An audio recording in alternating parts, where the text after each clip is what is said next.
Right, welcome everybody.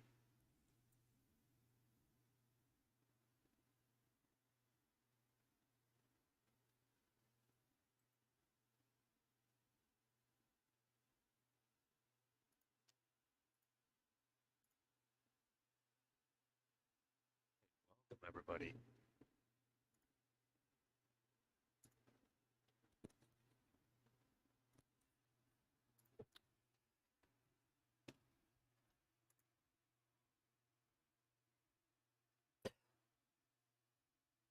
Yeah, thanks for joining. Appreciate it.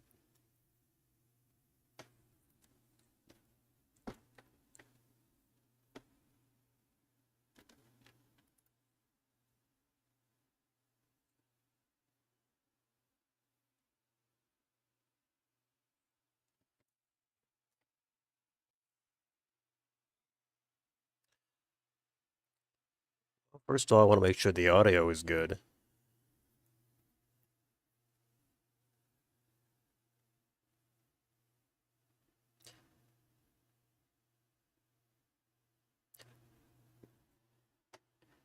Given this is the first official live stream, I want to make sure everything sounds as well as it can sound.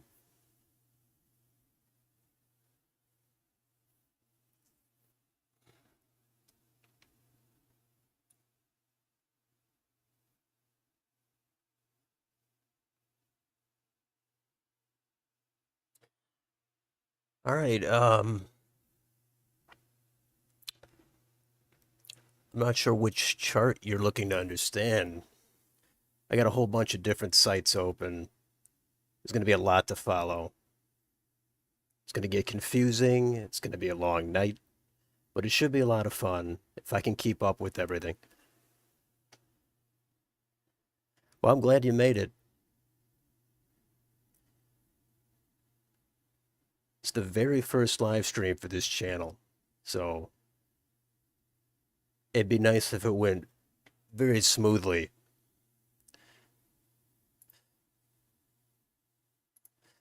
So we've got a few results in already, mostly Kentucky, Indiana, a little bit of New Hampshire.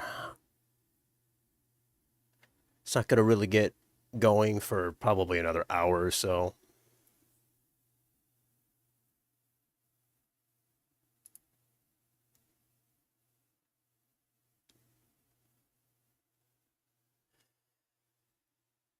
But yeah, let's hope we can get a few more viewers. And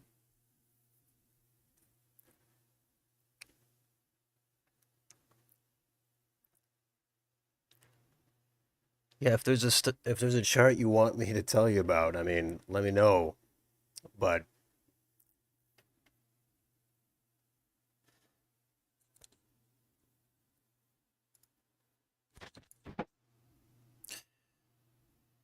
I've already got these house races in here, some results at least. It's just a little bit too early to really make a lot of sense of it. I've got Decision Desk up here. I've got Politico. I've got CNN. I've got Washington Post. I've got Predicted going. We'll try to flip through these and see if we can keep up. Hopefully, I don't miss anything too exciting.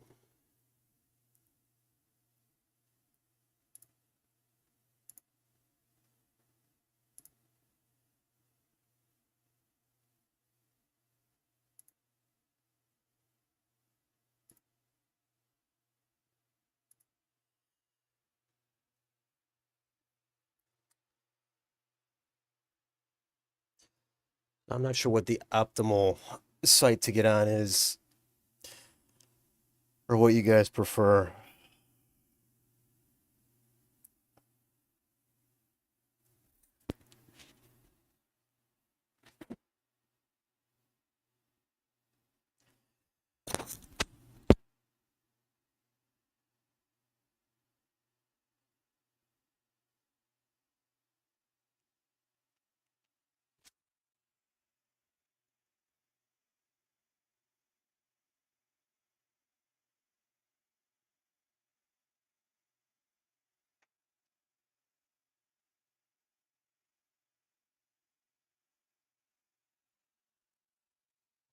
It's just going to be a little slow for the next hour or so. Hopefully, this will fill in. Can have a nice chat while the results come pouring in.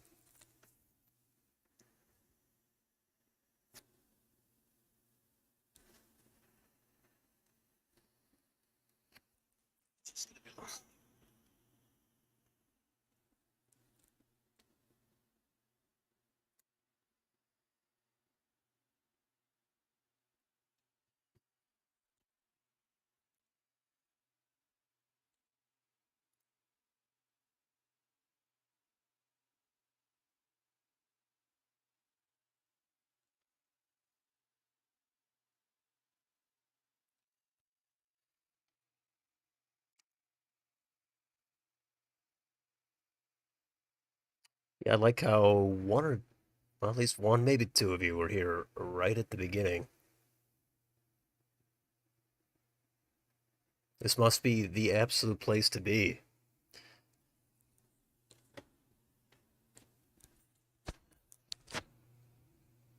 But this is where everything pays off. All these months of build up for this election, and we're finally going to get the answers.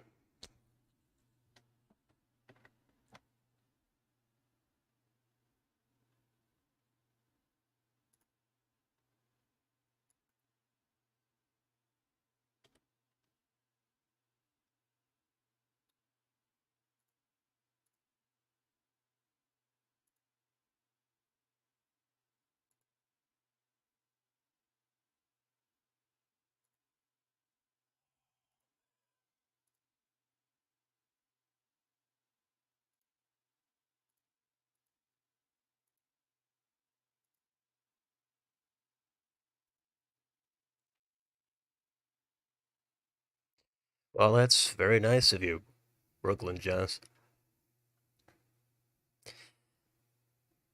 I mean, it's fair if you want to take a look at some other channels. I understand that. Normally, I would be going back and forth between probably two or three channels, but this year I'm just going to be on here, seeing how this goes.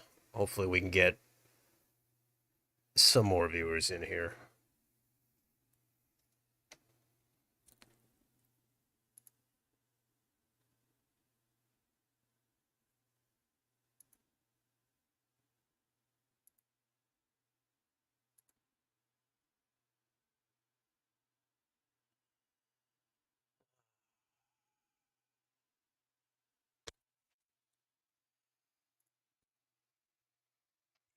So, I don't know where the optimal place to be is right now before it really gets going.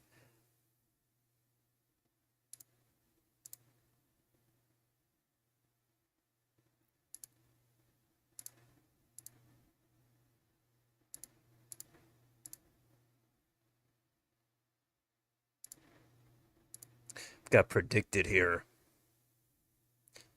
and let's refresh.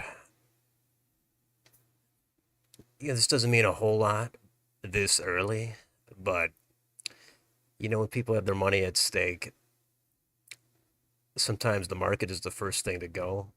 But then there's plenty of times where it's wrong and people are going to lose their money. But right now, it's looking good for the Republicans, as good as it can be, at the very beginning like this. New Hampshire Senate, though, that's up to 78 cents. So there could be something there that's favoring Maggie Hassan. I have to look into this. I have to pull up New Hampshire.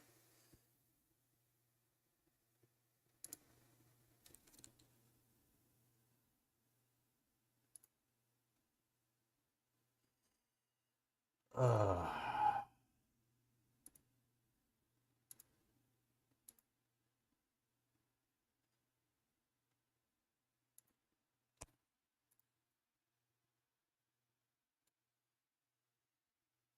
so,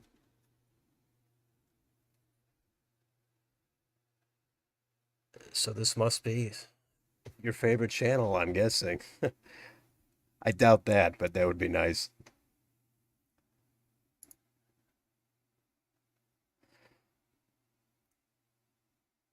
I'm competing against so many other streams. It's going to be hard to really get a lot of viewers in here tonight, but you never know.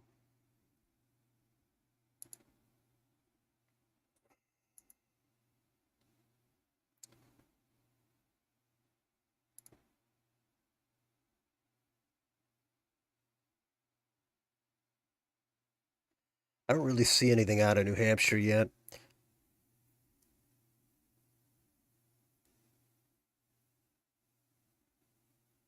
This is way too early to guess anything.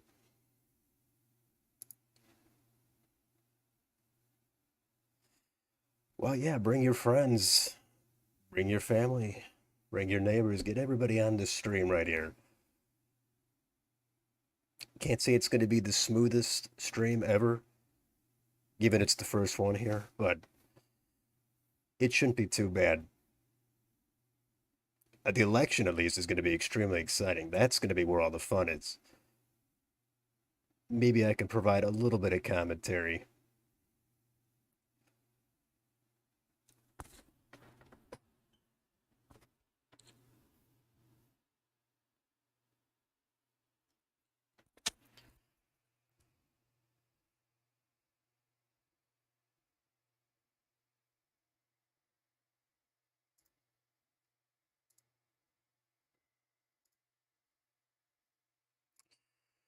Let's see.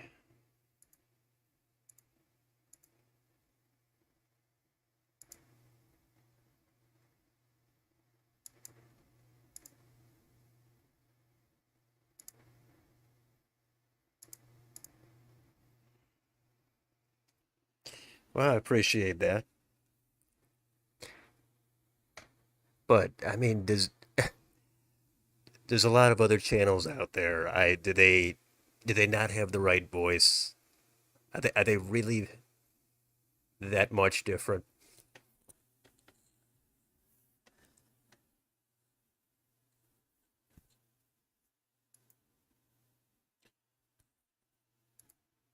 Yeah, there are no New Hampshire results yet here, at least on Decision Desk.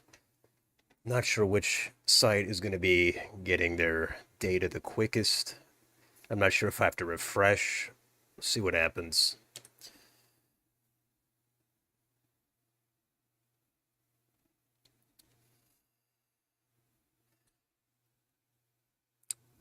These Kentucky Senate results, these are the same as they've been. Rand Paul with a massive lead. I don't really think that's not going to be the end result. Rand Paul's going to win that. But it's New Hampshire, 5 votes in.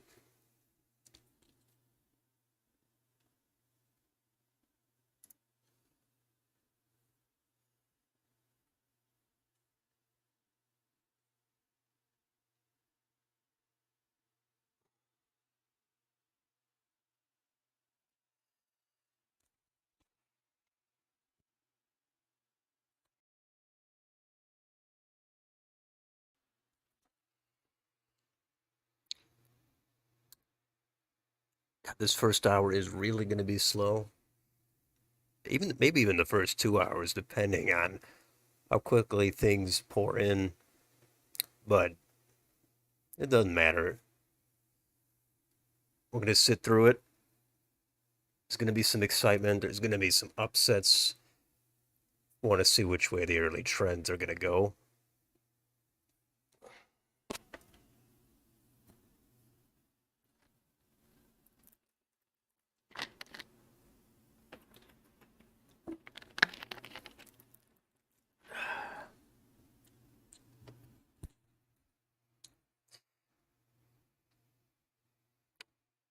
Yeah, if you want to know which chart were you asking about?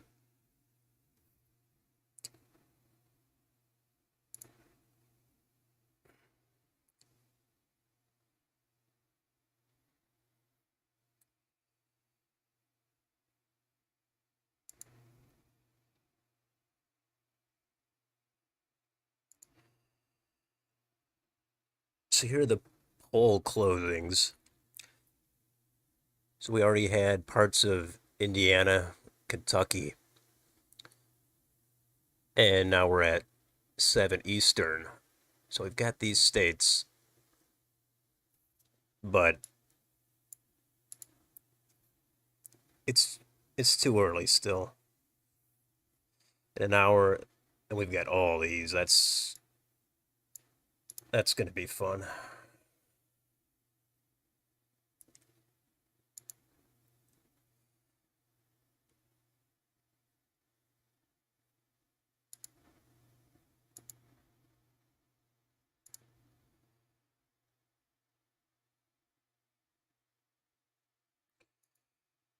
Not getting any new results.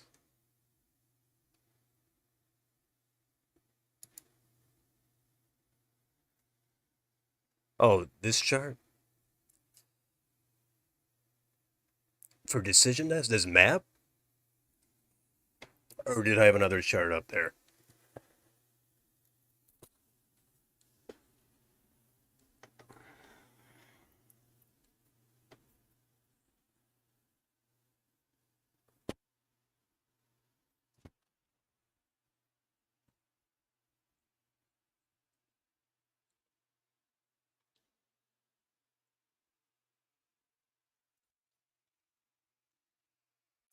The map, well, there's not a lot to explain about it.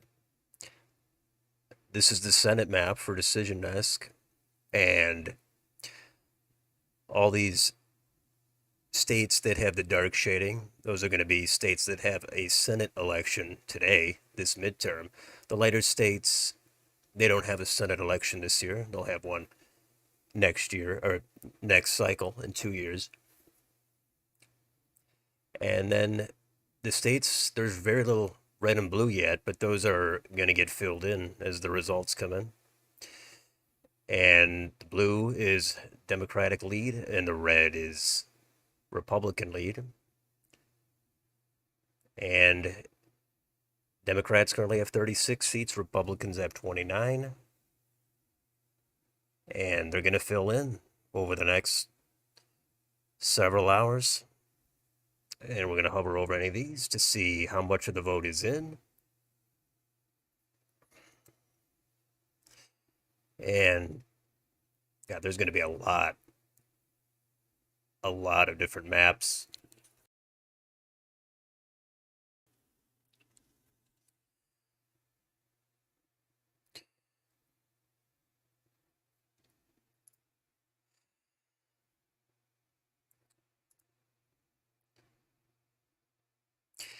Surprised nobody else is in here. Well, at least we've got one at least.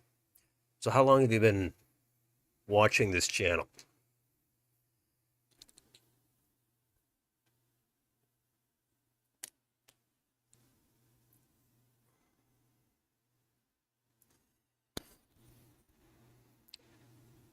Some people have been watching for 6, 7 months, but some people have just gotten on in the last month. Not sure how they found my videos, which ones they like the most, but there's a variety out there.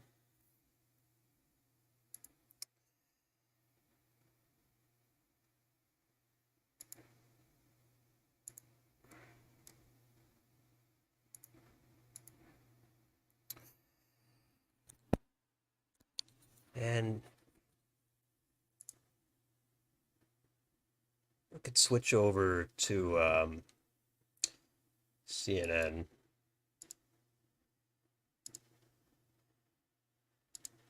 See how their results are going.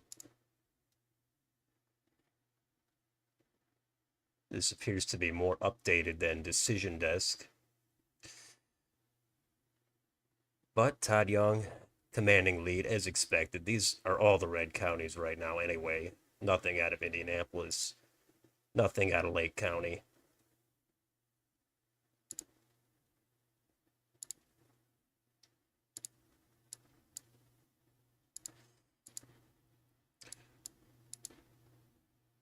And we do have some more updated New Hampshire results on CNN. Hardly any votes, though. 26 for Don Bolduc.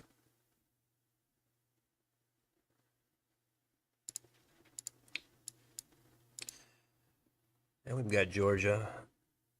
Not sure if these are the early early votes, the the absentees. I got to double check on when they count all these ballots. Liberal Hive Mind has a different map up. He might have the governor's map up. He could have. There's so many different maps you could have up. And yeah, you've only been watching a week. Well, that's pretty new. Glad to have you aboard.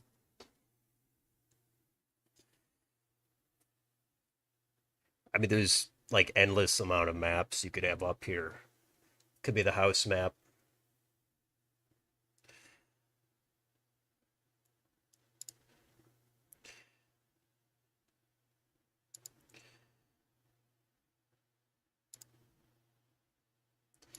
But yeah, these Georgia results. It's way, way too early to really make any conclusions.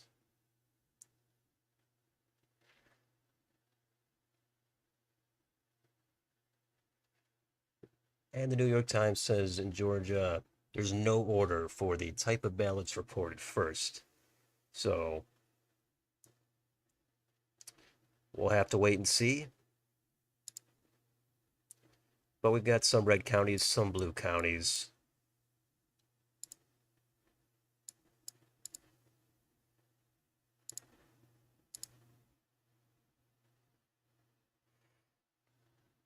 There's Fulton County. Warnock is going to lead that. No question. He's going to win that by a landslide. But it's all about the margins in these kinds of races. 63% in Fulton County. So it's a big blue vote dump right there. So that's going to be offset by all these red counties. But there are some more blue counties. We got to see what these Atlanta suburbs, how they come in. DeKalb and Gwinnett counties. And there's a couple other bluer counties. Columbus, where Columbus is. Muskogee County. And Chatham County, where Savannah is, right here. That has nothing yet. That should probably go blue, but you never know. For governor, that might go red.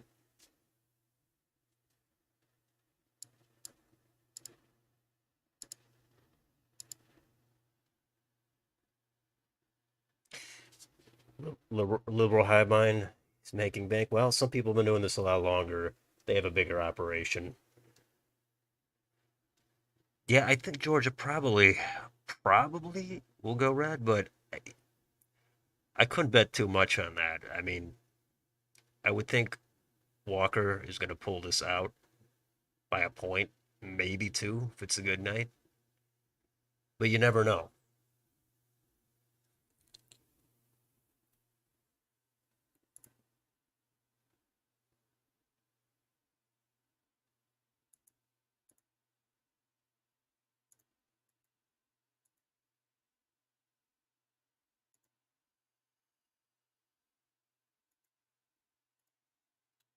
Let's see.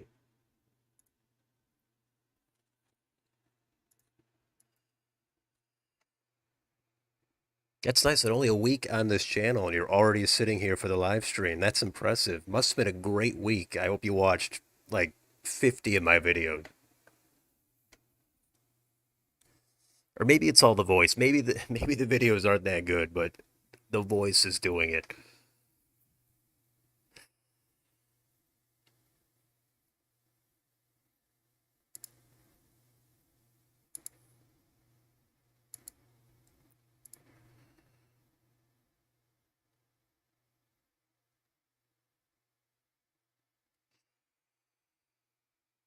Hmm. It's hard to go back and forth through all these different sites.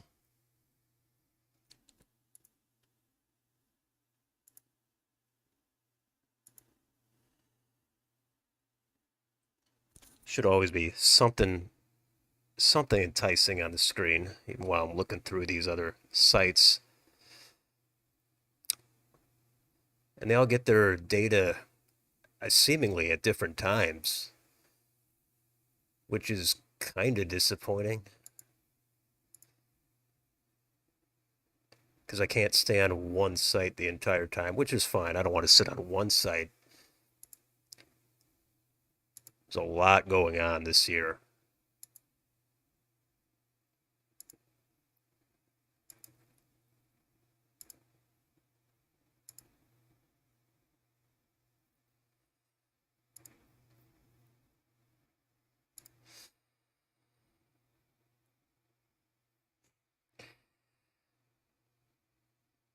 Well,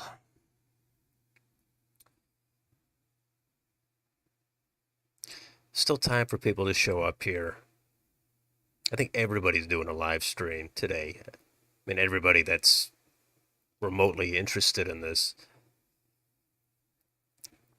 But that's fine. Hope to get some new subscribers today. Hopefully, a lot more.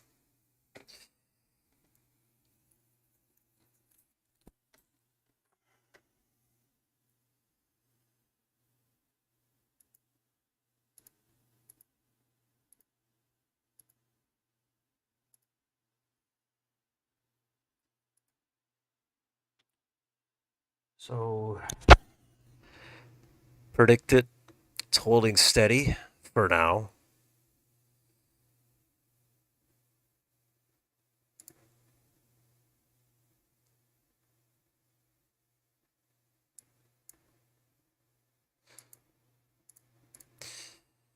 And here's Politico. Got Maggie Hassan with a really big lead, but it's super early. Only 3% of the vote is in, but she's at 64.5%. And this does not give me the county breakdown, but you can get that on other sites. And no surprise in Vermont, Peter Welch. That race has been called.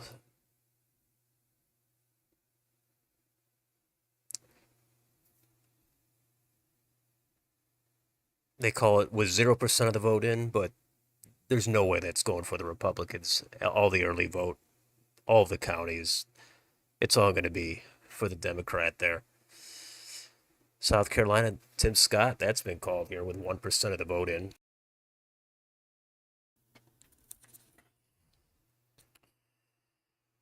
Todd Young's has been called.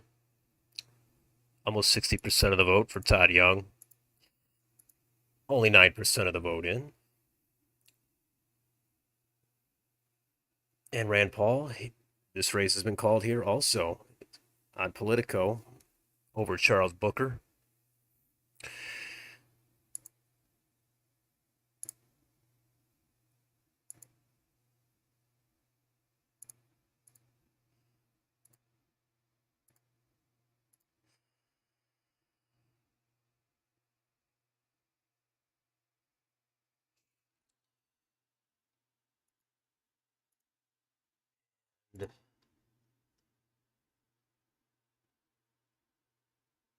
Almost time for some 7:30 on the 7:30 on the East Coast.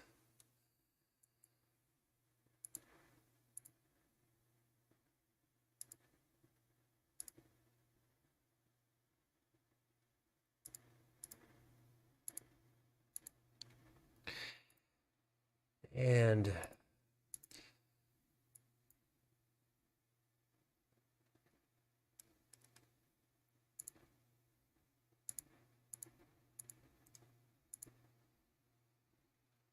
my decision desk, I'd like to keep that up, but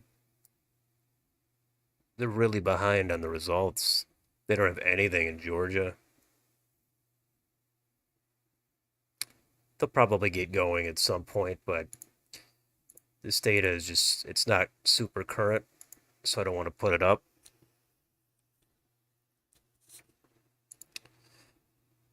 But Politico, CNN, They've got some good content.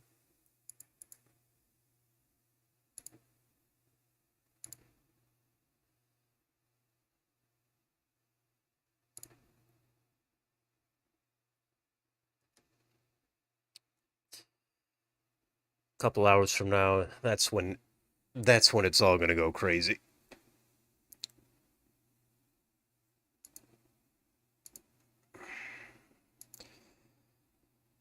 So yeah, I anything else to discuss? I think the Republicans are probably going to have a good night.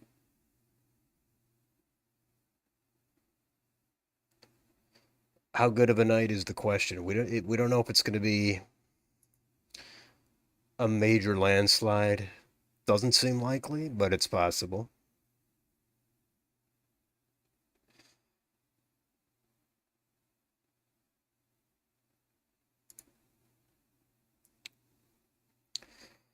Got all these House races. We've got governor's races. There's ballot measures. There's Supreme Court races. Of course, there's the state legislator. There's going to be too much to take a look at, but I definitely want to hit up the main stuff.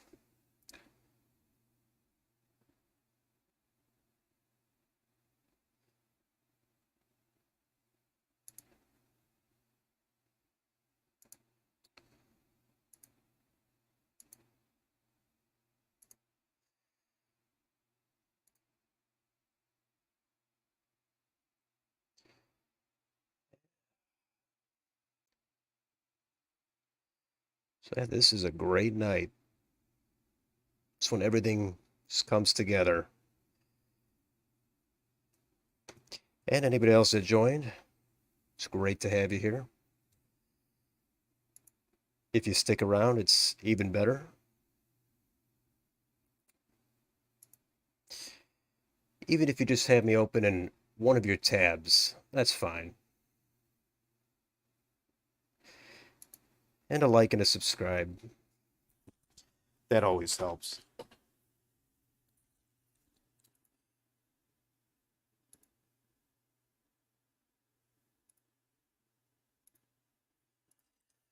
So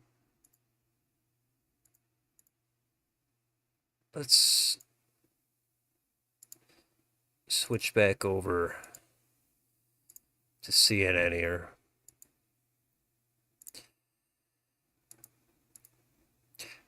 They actually do break down the counties. I know there's New York Times and all those other sites. Some of them are not completely free, so it's not really what I'm looking for. But CNN does break down the counties.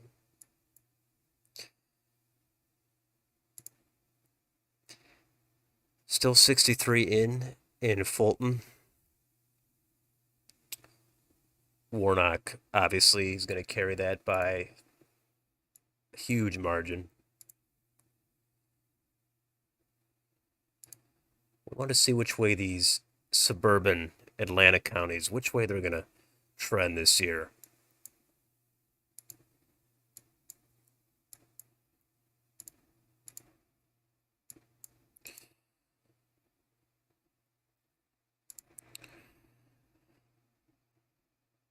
%17 in Jefferson County, Kentucky. Booker has nice lead in that county. That's expected. Still not really any blue counties in Indiana.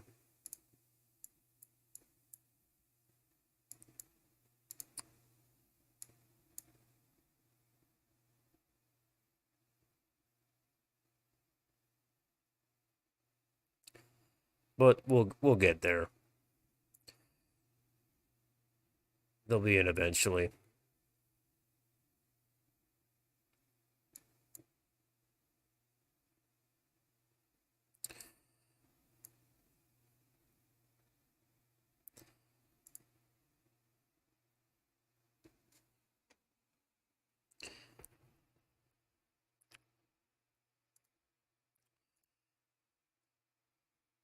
If any particular races you want to take a look at, we could always do that.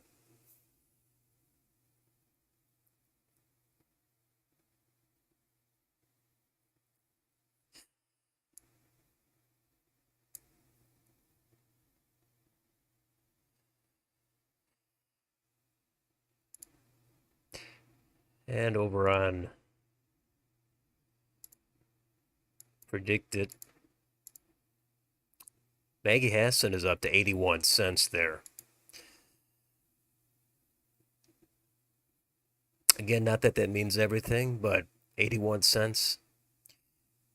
Whatever vote there, the people who know those counties the best, they're probably thinking she's likely to win. But still, it's too early. Marco Rubio is at 99 cents in Florida.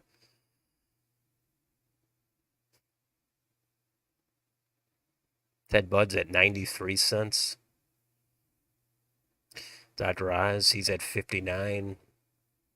Arizona, that's going to be the state, I think. That's well, there's several that are going to be really fascinating, but Arizona, that's the one that really I could not decide on. Ended up going a tilt for Masters, but who knows?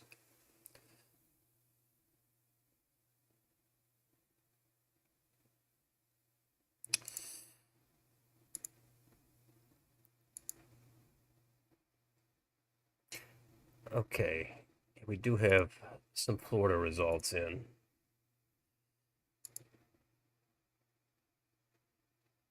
Let's pull those up.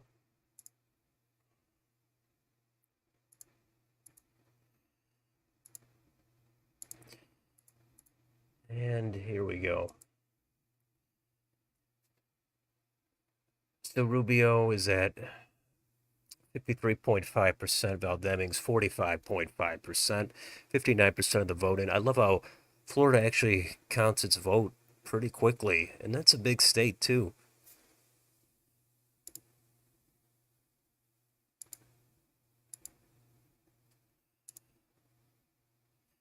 But Politico does not break down the counties. For that, you would have to get onto CNN. I know you could use New York Times, but I'm going to pull up CNN, or actually, no, Decision Desk has it updated now. Let's pull that up.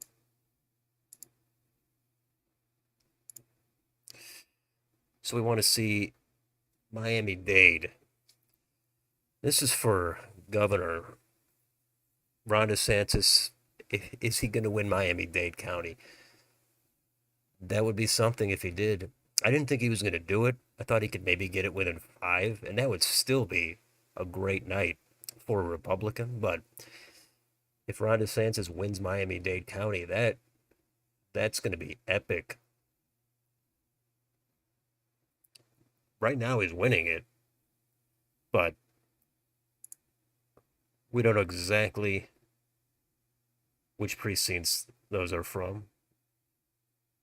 Nothing out of Broward. That's going to be a blue county, though. I'm up Pinellas right now. Charlie Crist is ahead there, but plenty of vote left. And Charlie Crist he's from St. Petersburg, which is right near there, right there. So it'd be embarrassing to lose the counties right in your own area. He's leading in Duval. Still, it's too early. Only 32% of the vote in.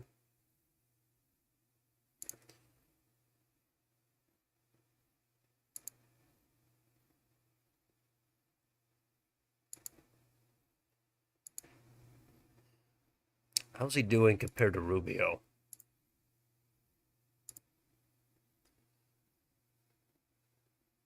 Oh, well, welcome back.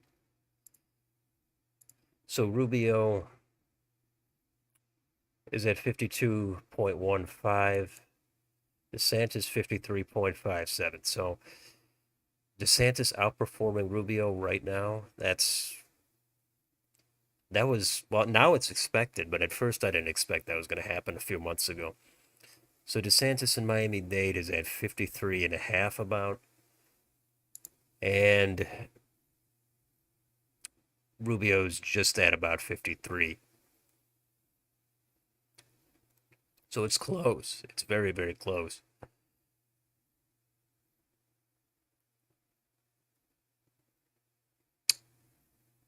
Demings is ahead in Pinellas. What's some of these house races here?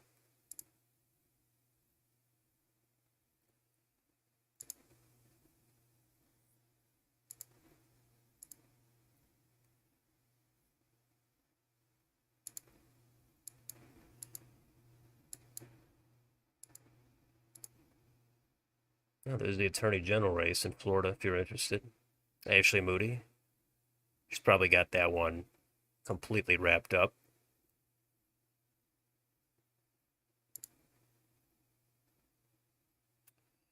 Got Secretary of State results.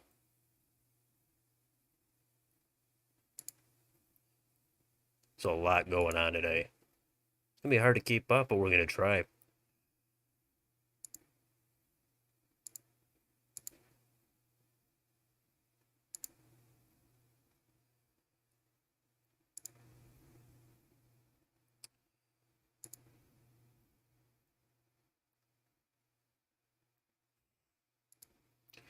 Still waiting for something that would indicate maybe an upset, maybe another hour.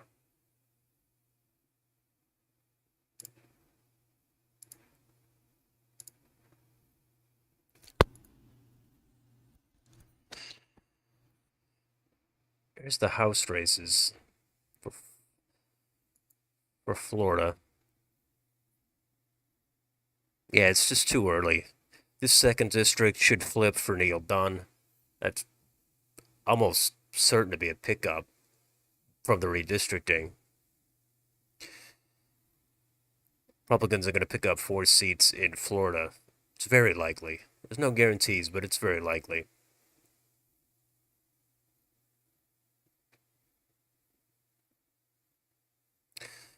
Even if they're close now, you gotta wait. Some of these districts only have 30 for 30 or 40% of the vote in. That's just not enough. But in Virginia, this is what we want to take a look at. The second district is see if Jen Kiggins is going to knock out Elaine Luria. Probably it's going to happen, but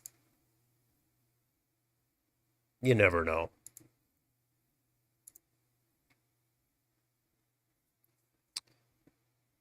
She's got a decent lead now, but still, it's too early. And then, of course, the 7th district.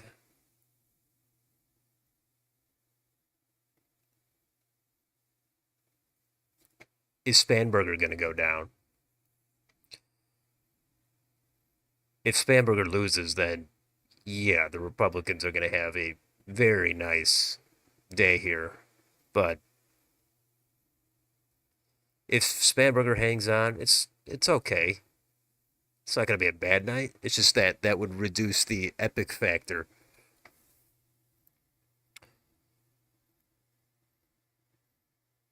10th district, that's another one to watch. Should take a look at the margins. But I would not think that would flip for the Republicans. I think Jennifer Wexton is going to hold on. I mean, that's what everybody else says too. But Hung Kao, if he can pull that out, then we're talking about some kind of historical wipeout, landslide for the Republicans. But I don't think that's going to happen.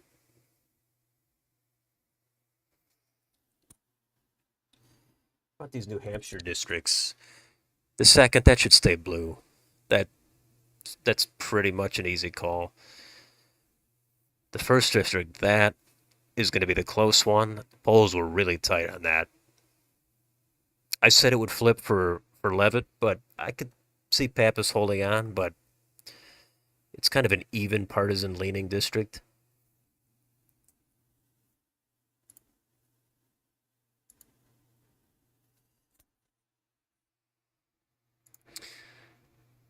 Then we've got Indiana. This first district, that's going to be the one to take a look at in Indiana. See if Frank Mervan can hold on over Jennifer Ruth Green, the Republican. I think Mrvan's going to hold on, but it's going to be close. He might end up losing by a point or two, or maybe even more. It's hard to really predict some of these things. All these other Indiana districts are going to be red, except for the one that covers Indianapolis. Andre Carson, he's going to hold that, obviously. Ohio, these are going to be great races to take a look at. Is Marcy Kaptur going to hold on here in the 9th over J.R. Majewski?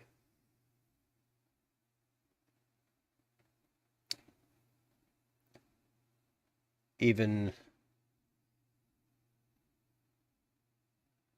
down in the Cincinnati district, Steve Shabbat, is he going to hold on in that district?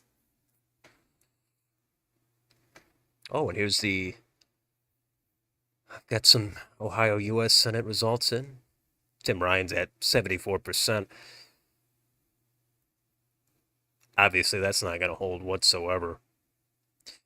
North Carolina, we've got some of that pouring in right now. Sherry Beasley is ahead.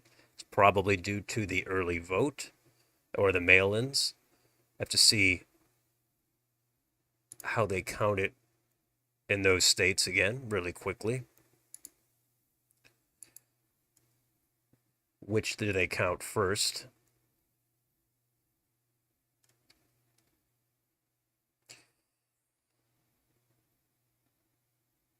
And North Carolina reports early and processed mail ballots first. So that makes sense to see the Democrat ahead there. In Ohio, absentee ballots cast in person are counted first.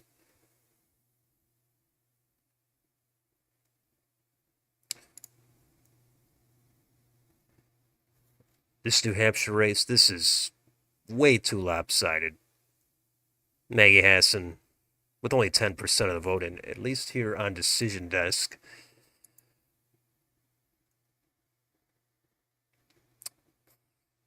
It's possible it's updated sooner.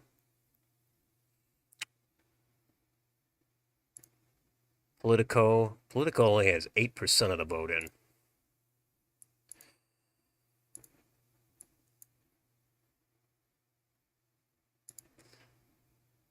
What's CNN? What does CNN have for New Hampshire? They only have 5% of the vote in. So Decision Desk is ahead of all these for the Senate right now.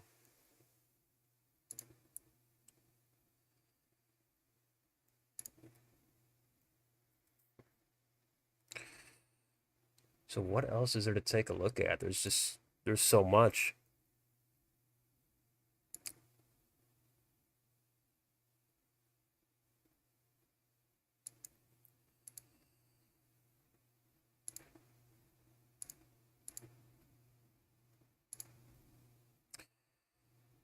Governor of New Hampshire, Chris Sununu is at almost 50% of the vote over Tom Sherman, who is at about 49.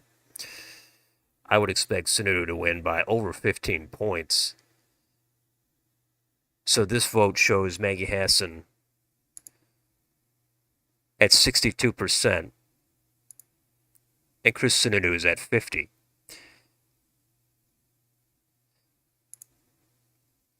So a lot of Maggie Hassan voters did cross over and vote for Chris Sununu, but that's what we expected.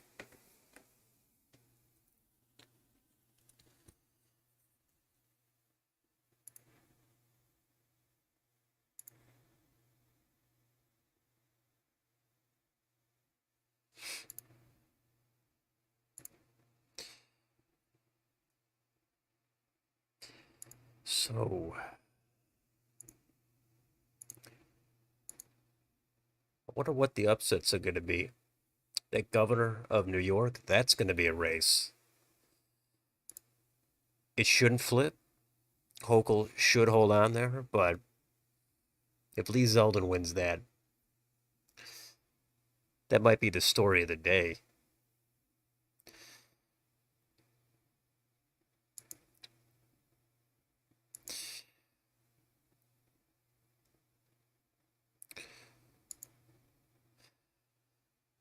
So we're going to have all these states closing. We'll start getting results. A whole lot of states here. 8 p.m. Eastern.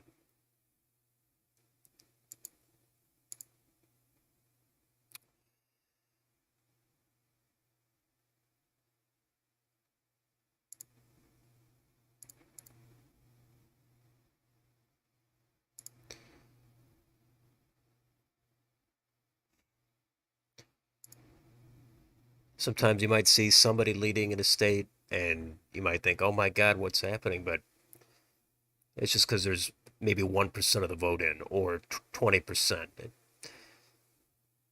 Gotta wait till you definitely have to get above 50% of the vote in, preferably above 80.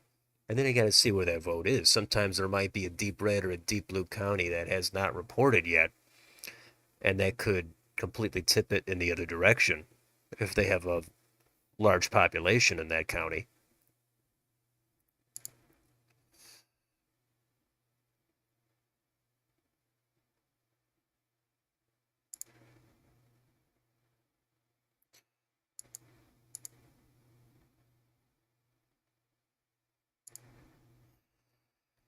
So Rubio, 54%.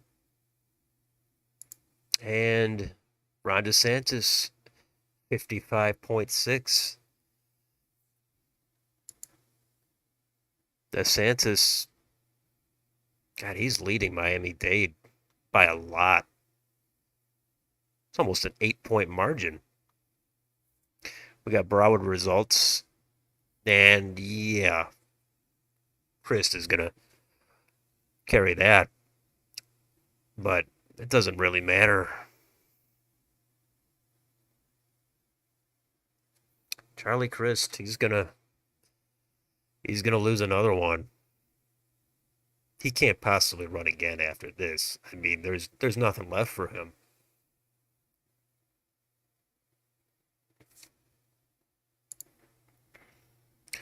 Tidal wave. It's too early, but yeah.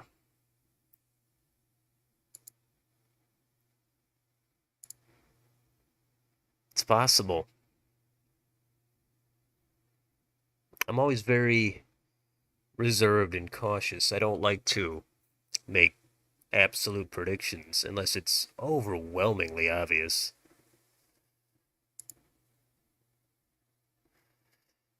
Got nothing really. Well, we got not much in the panhandle.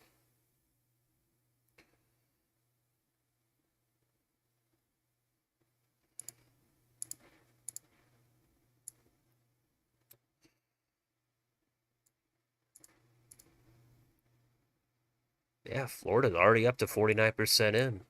They're going to be almost done counting before a lot of these other states even start counting. That's how you do it. And plus, they're not really going to have any close races. Maybe they do in the state legislature, but the main races in Florida, those are not really going to be that competitive. Republicans are probably having a really great night in Florida. They got the great congressional map.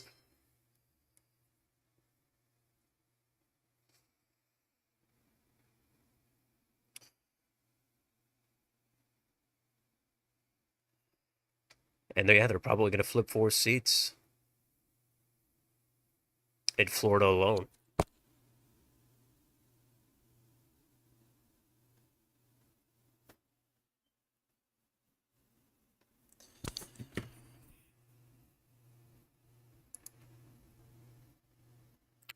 Over 50% in Florida now.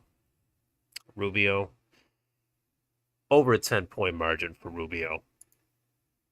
Is he going to get double digits? I thought he would get just under, like 9.5, but he might get 10.5.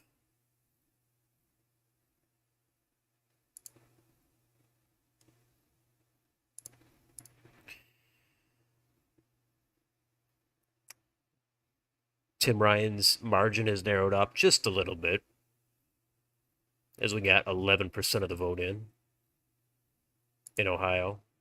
Where's this vote coming in at? 12 in Cuyahoga, 13 in Hamilton. These are some blue counties.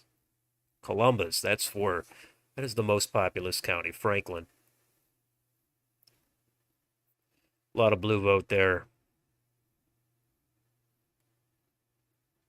But most of these counties are going to be, I would guess, dark blue. I think Tim Ryan is probably not going to do as bad as other Democrats, but it's Ohio at this point. It's pretty much out of reach for Democrats. Sherrod Brown, the other U.S. Senator, that's going to be interesting to see what happens to him as he's up for re-election in 2 years. And he's running again.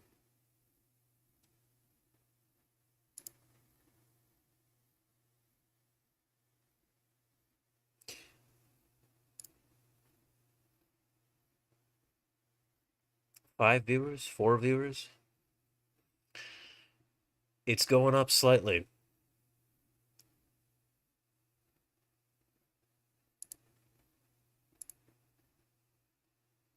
Eight likes.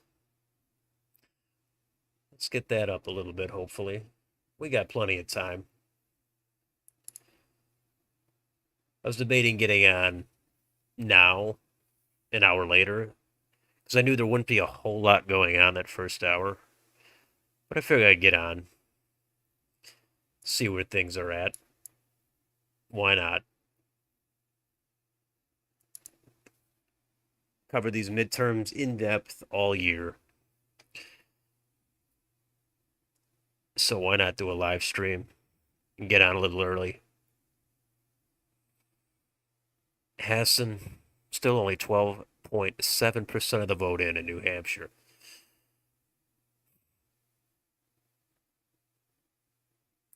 .42% in North Carolina. Let's see where this vote is coming in at here. Mecklenburg, 26% of their vote is in. There are a lot of blue counties in North Carolina.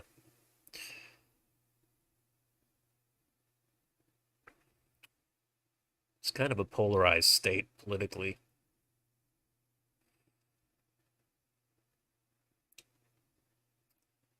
A little too early. I don't want to make any assumptions just yet.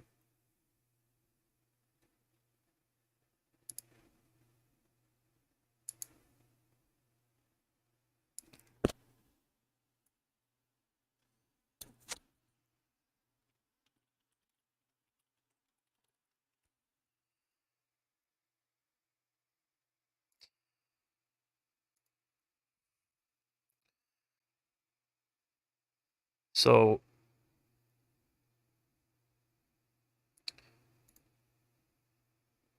Wake County, for reference, Biden won that. He won it with 62.5% of the vote. Trump got 39 or 35.9% in Wake County. In Mecklenburg County, Biden got 66.9%. So as of right now, Sherry Beasley is outperforming Biden in these two blue counties. A lot of people in those counties.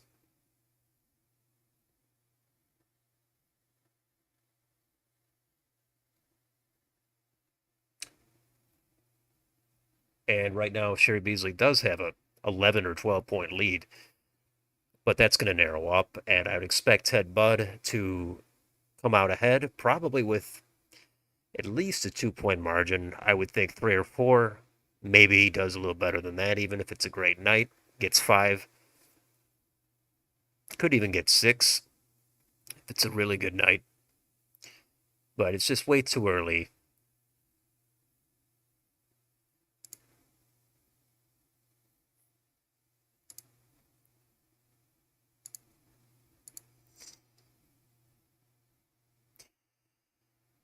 And all right, 8:01 on the East Coast. Got all these poll closings. Alabama, Connecticut, Delaware, the rest of Florida, Illinois, parts of Kansas, Maine. It goes on and on. It's going to start heating up. And then in another hour, we're going to be way into this.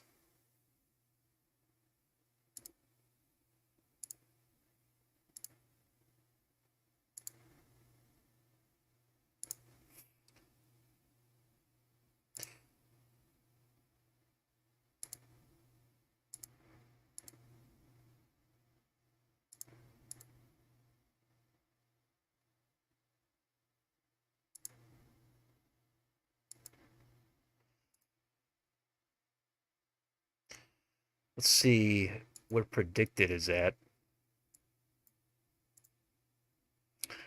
And I don't really want to look at predicted too often.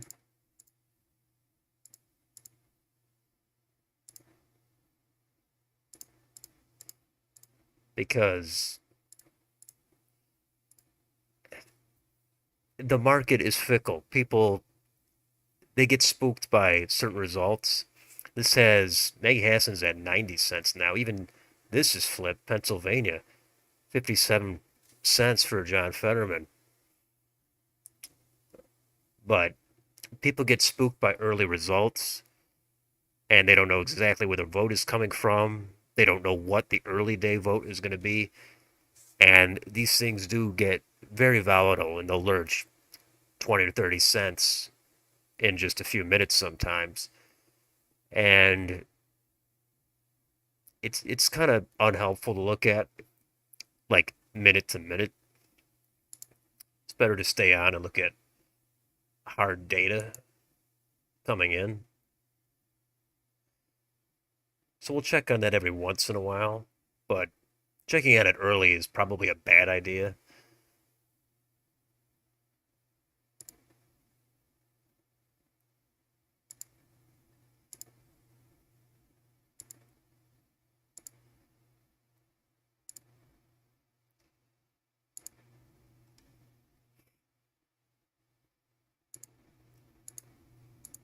Okay.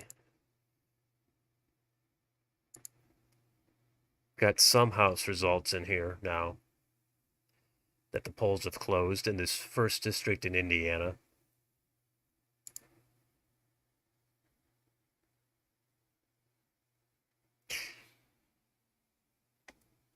Well, I'm rooting for, I don't know. I tend to try to be mostly unbiased. I know there's so many channels that completely cheer for one side, and I'm just more interested in elections in general. So I try to not overly root for somebody, but I just want to see what happens.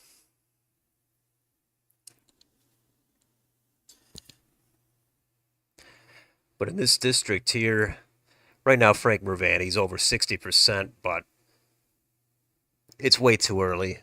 17% of the vote in.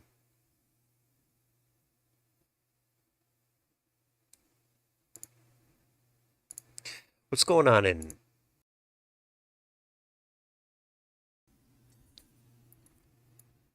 Virginia? Here we go. Jen Kiggins has the lead now. That thing flipped. Still 45% of the vote in, but Kiggins has a really nice lead. Depends where that vote is. How about in the 7th? Wow, Spanberger is down 10. Wow. That's why, yeah. And last time I looked at this, what, 20 minutes ago? Spanberger was ahead. How about the 10th? That's close. Wexton is ahead. 4 or 5 points. 4.5 points almost.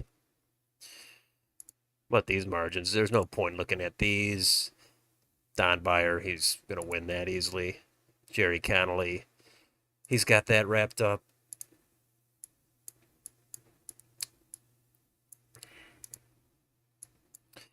Okay, we've got some North Carolina here.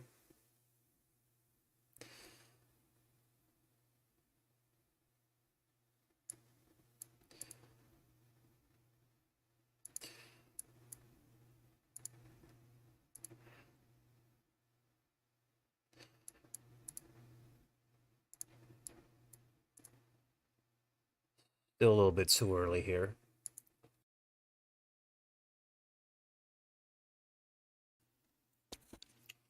66% of the vote in. It's getting there. But when the margins are close, you got to wait for more.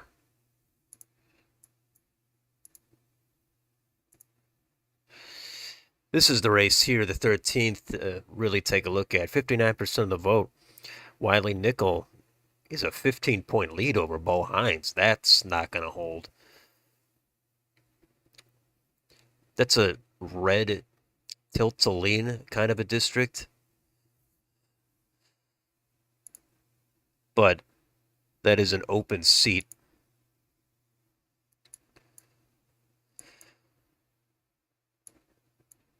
This North Carolina map is, I don't know, I'm not a huge fan of that map.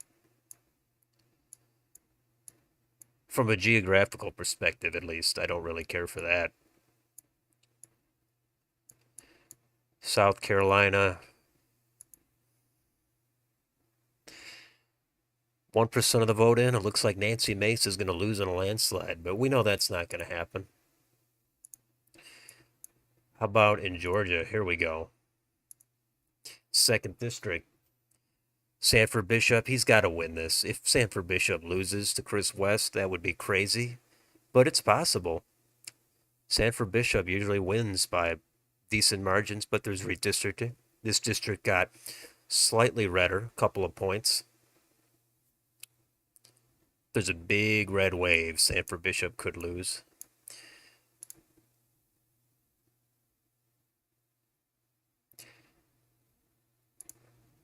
Most of these other races in these House races in Georgia are probably going to be as expected.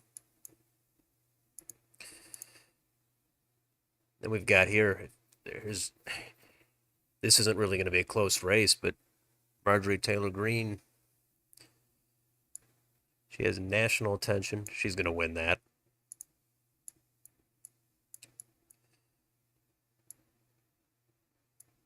Kentucky.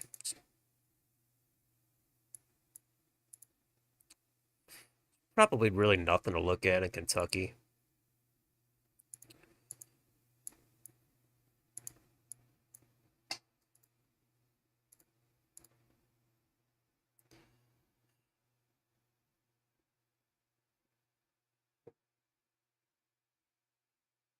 Oh yeah, the country is polarized.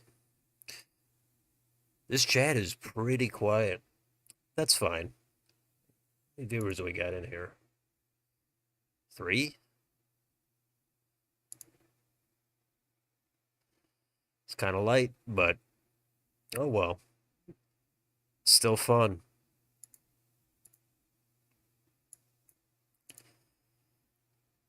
All right, Ohio. Let's get up here to the 9th. Marcy Kaptur, big lead, 20 points, 9% of the vote in, 60-40 over J.R. Majewski. This is a really pretty red district after redistricting. Some scandals with J.R. Majewski, his military record, plus Marcy Kaptur has been in the House for decades. I think she probably should have retired, but she's going again, and it's a chance she holds it.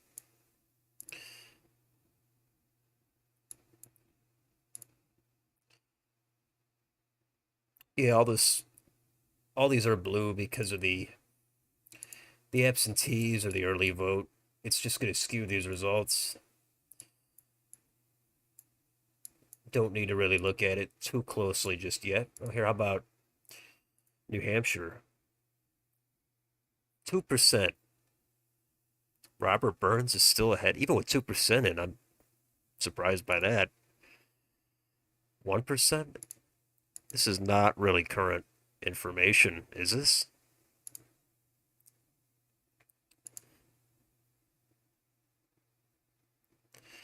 No, on Politico, there's 7% of the vote in. That's still not that much. How is there only 7% of the vote in?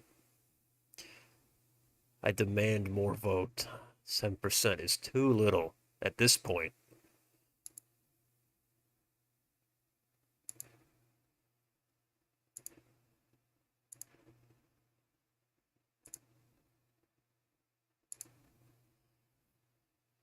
What does Decision Desk have?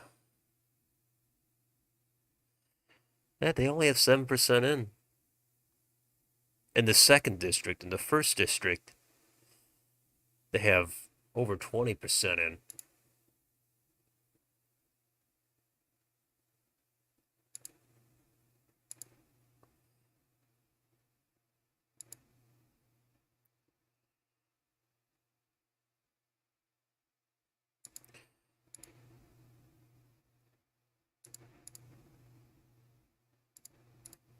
Let's pull that up.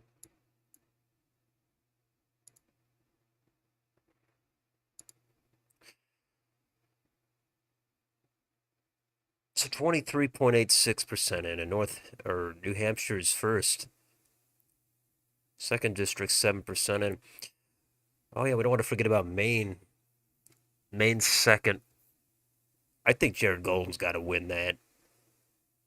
I mean, he could lose, but he seems like he's probably a better fit, I guess.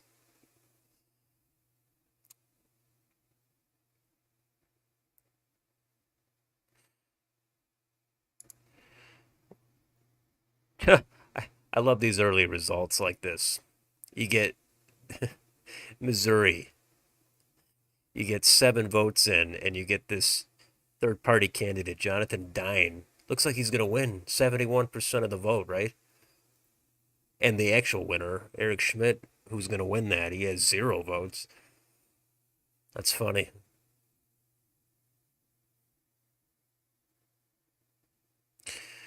Got a little bit coming in Pennsylvania. That's probably why the market was so spooked in favor of John Fetterman.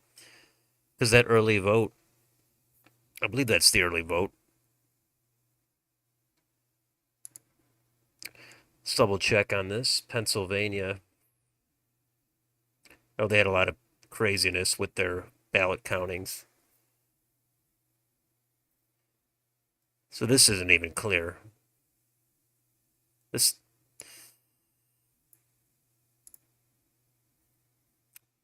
who knows what's going to happen, but that early vote is obviously a big Democratic vote dump.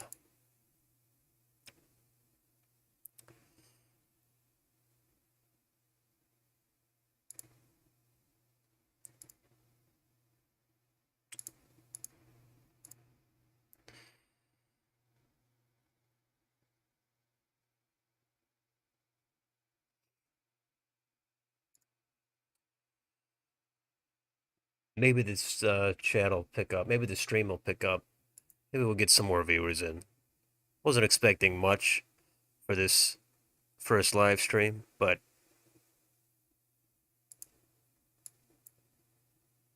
that's fine.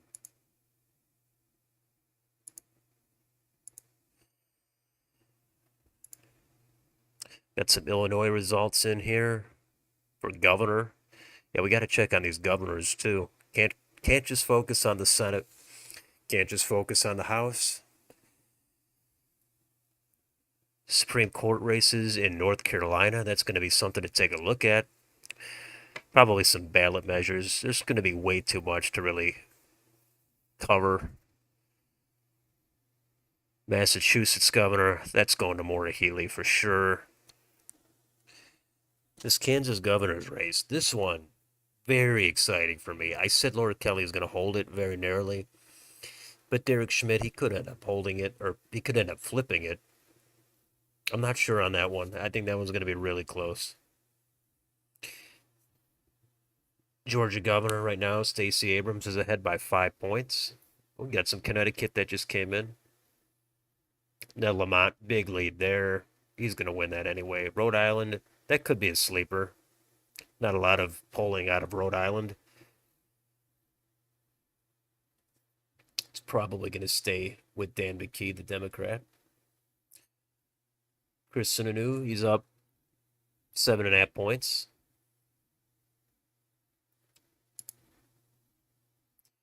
Attorney Generals, that's going to be something to watch. Minnesota, we want to see if Keith Ellison can hold on there or if Jim Schultz can flip that seat.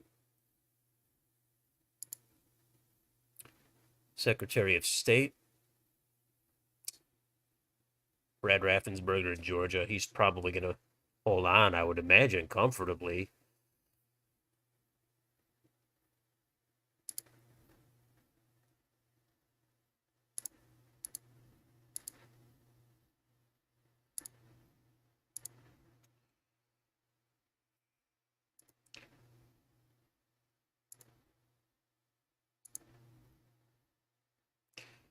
And let's get back on.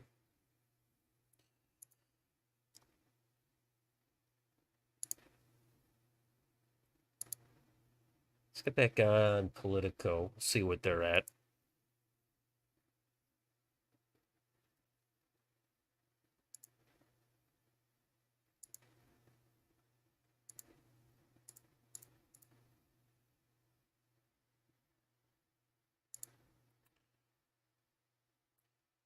It says already called Tammy Duckworth the winner for Illinois U.S. Senate there. That's fine. That's expected. They already called James Lankford in Oklahoma with 0% of the vote in. And there's the special election in Oklahoma. That's also been called for Mark Wayne Mullen. No surprise at all. U.S. Senator in Kentucky's been called for Rand Paul.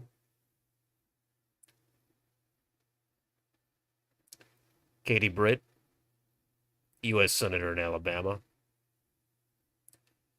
That race has been called for her, even though she only has 27.4% of the vote in. Tim Scott, that was called a little earlier. Chris Van Hollen, that's been called there in Maryland.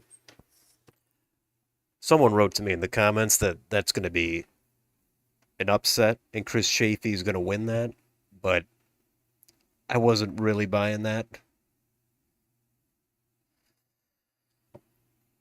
12% in New Hampshire. Maggie Hassan, still huge lead. Peter Welch, we already knew that one. He's going to win that open seat for Vermont. Florida, you really got to give Florida a lot of credit. 78% of the vote in. And these other states are just, I mean, look at this, 8%. I know some of the polls close at different times, but it's unimpressive. Florida, that's huge. Marco Rubio now, he's widened that lead from what he had earlier.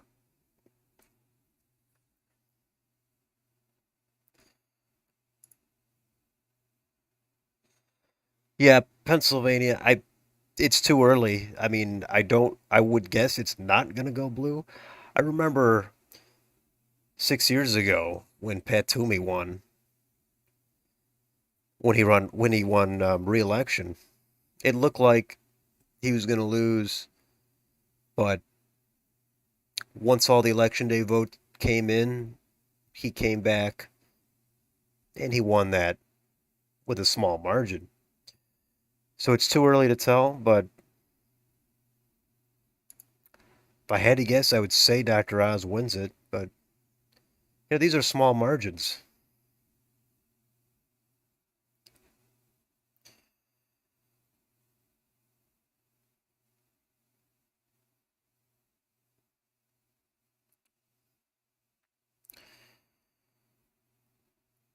Warnock's ahead.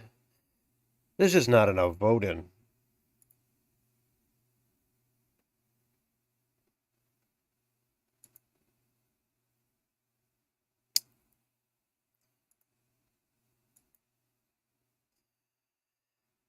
God, DeSantis, he's up to almost 58% of the vote. Now Neil Dunn is taking the lead from Al Lawson in Florida's second.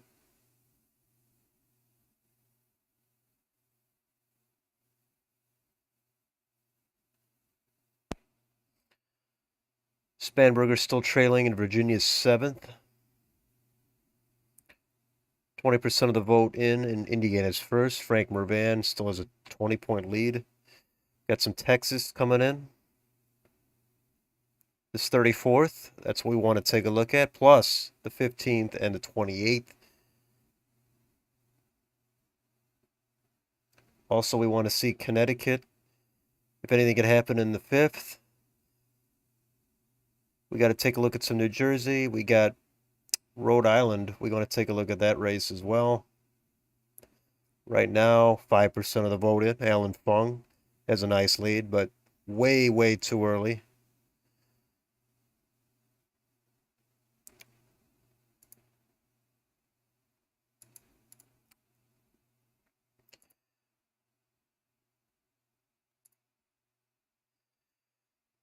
We're losing viewers, only 2.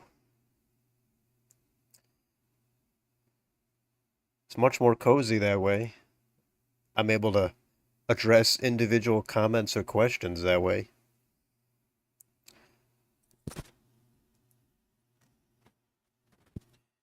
But again, I know everybody's doing a stream, so a lot of competition out there. But it's nice to have one person at least, 1 or 2 or 3 or whatever it is.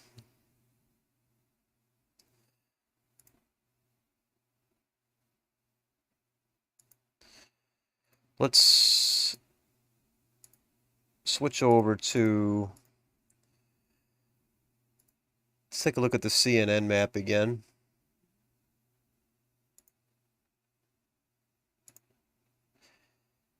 And let's take a look at Miami-Dade for governor of Florida. Ron DeSantis has a 10-point lead, 10.5-point lead, 80% of the vote in. That's monumental. That's huge.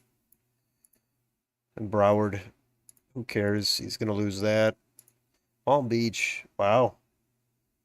He's actually leading in Palm Beach County. What about Pinellas? He's got the lead now, Pinellas. About 10 points there.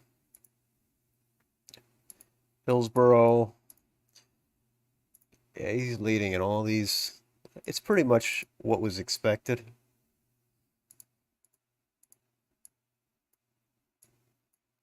But Duval. Yeah.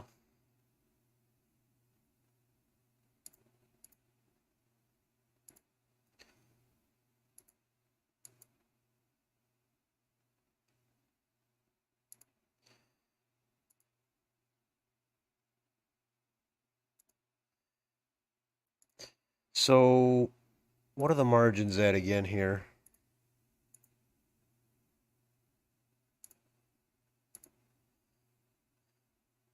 So Rubio, he's at 50. That's already called anyway for Rubio. Rubio's at 56.5. DeSantis, 58.2. Wow, DeSantis outperforming Rubio still. It's pretty much a done deal. Yeah, I would have called both those races. If they're both still leading in Miami-Dade County at this point with decent margins. Get some early vote in here for Texas. I assume this is all early vote. Greg Abbott should win this, but right now, yeah, Beto O'Rourke could have an advantage with the early vote. 54% in here. Dallas. It's a lot of blue vote. Here's a lot of blue vote here in Travis County. 66% of the vote. About 75% for O'Rourke on that county. It's probably the bluest county.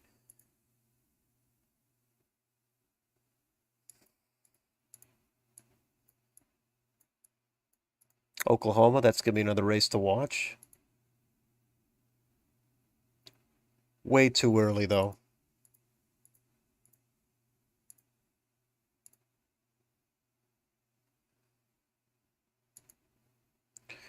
Got house races here.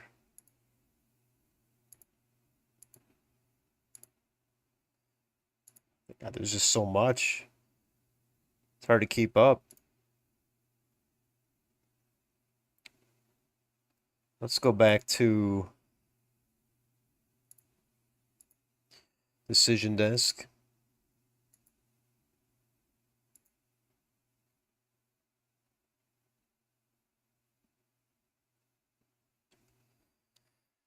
Florida's already at 86%. They're almost done. I don't think anything's going to change for the major races, but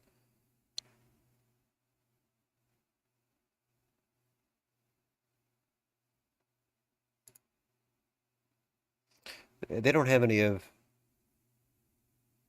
Texas. They don't have a lot of these results in yet. A little bit of Illinois in.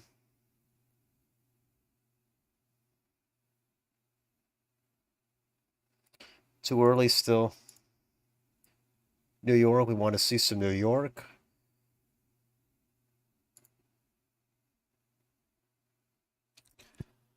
I'm trying to keep up with these chat comments. There's not that many. At some point, somebody else has got to come in here. Maybe 5 or 6 more people. Maybe 10 more people come in here.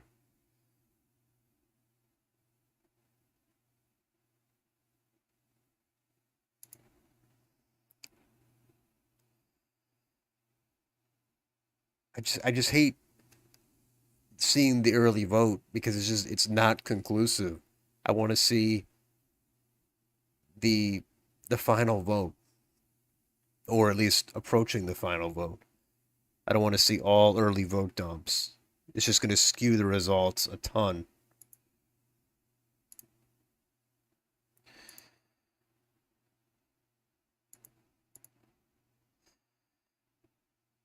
Let's go back to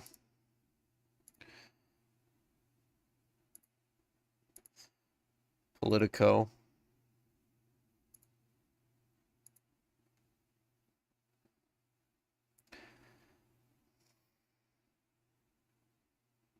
So this is already called Illinois for Pritzker, with only 5% of the vote in.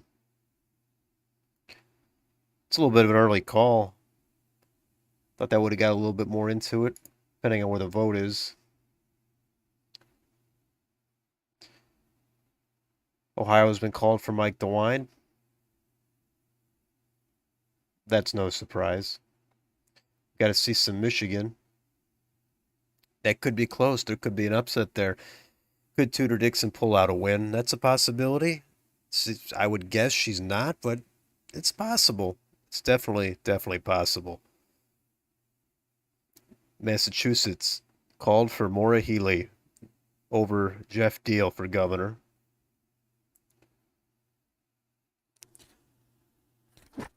DeSantis, that's been called for him. No surprise there. Alabama's been called for Kay Ivey, even though she only has 22% of the vote. Bill Lee, he's the winner in Tennessee. Sarah Sanders called for her already. 0% of the vote in for Arkansas.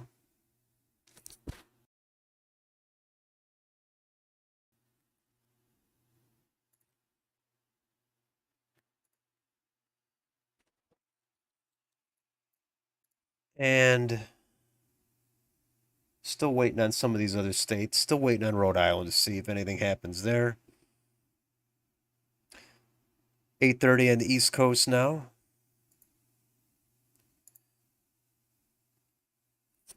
Not much closes at 8:30. It's just Arkansas. That's already been called for Sarah Sanders. And probably John Bozeman for Senate. 9 o'clock, that's when we're going to get New York. We're going to get New Mexico, Colorado, Iowa, Minnesota.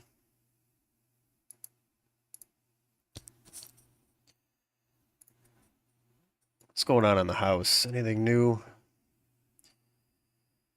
Still 20% in Indiana's first. That hasn't changed.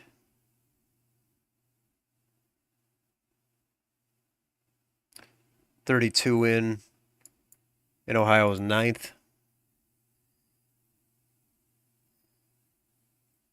Senate results. Yeah, there's no point in looking at Pennsylvania with 82% in for Fetterman. That's just really all going to be earlier absentee.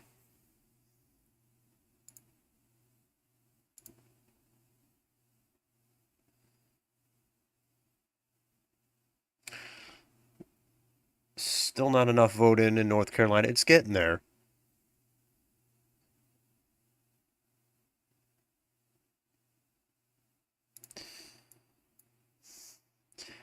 But Virginia's second. Jen Kagan's still in the lead. Over 11 points. Oh, they called Delaware for Lisa Blunt Rochester. That's obviously expected. Virginia's seventh. Spanberger is still trailing there by over 5 points. 10th District, Jennifer Wexton now. She's ahead of Hung Kao, a couple of points. Anything in New Jersey? 11% in the 7th. Tom Keene's probably going to win that. Way too early now. Alan Fung still in the lead. There's just not enough vote in yet. Starting to get a little bit more in New Hampshire.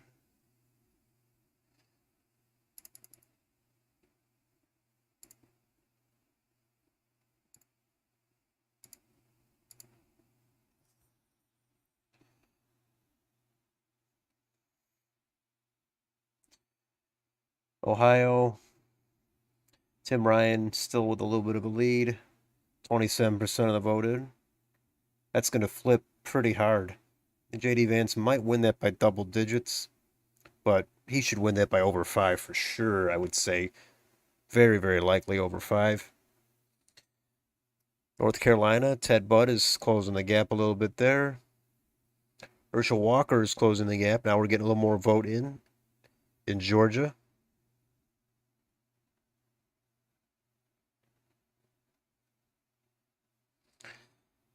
And let's see. Let's take a look at some of these counties.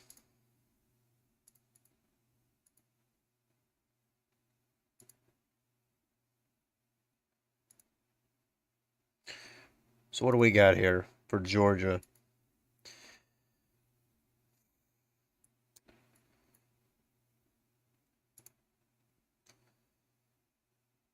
Got 7 in DeKalb, only 7 in. Now that's going to go big for Raphael Warnock. 63 in Fulton. But Cobb, got to see which way that goes, how big the margins are. Right now there's a lot in for Warnock. It's probably early vote. Gwinnett, 42 in. It's hard to make draw any conclusive conclusions because not enough vote in. Gotta wait. It's all a waiting game. 1 or 2 hours, we'll start getting a lot of these races really called. Or if they're not called, they're going to be too close to call. And then we might be sitting here for the next day, possibly more. And Georgia could go to a runoff as well. I think that's definitely a possibility. I don't know if it's going to happen. I think if it does, Herschel Walker's probably still slightly favored. And I mean very slightly. Like 1 point or less. I mean, maybe he wins it by 2.5. That's on the table, but I'd be surprised if it was like 3 points. That would be pretty surprising. And then back to North Carolina.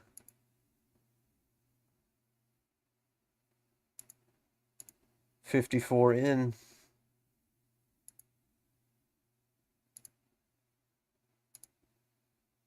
56 in, sorry. Ted Budd is creeping up a little bit,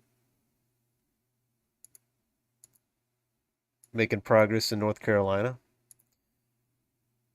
Ohio, still too early, 31% in.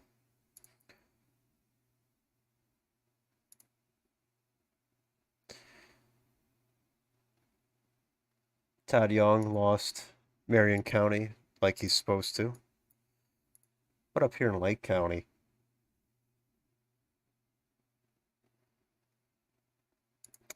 That's what that congressional district is. That's what we want to see what's going to happen there. Let's see what the update is on that. 21 in, Frank Mervan. Still a big lead for him there. Getting a little bit of Illinois in here.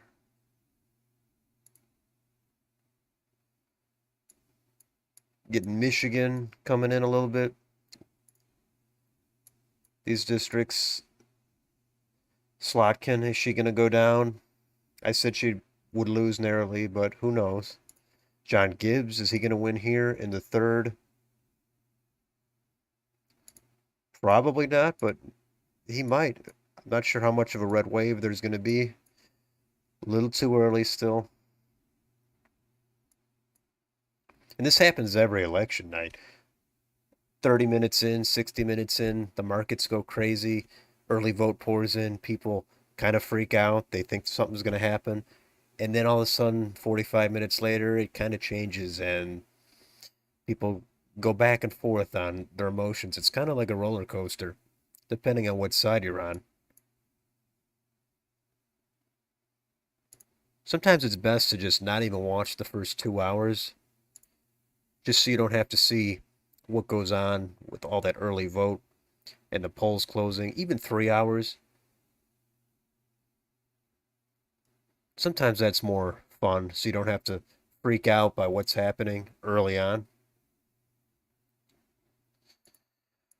Let's go down to Texas here.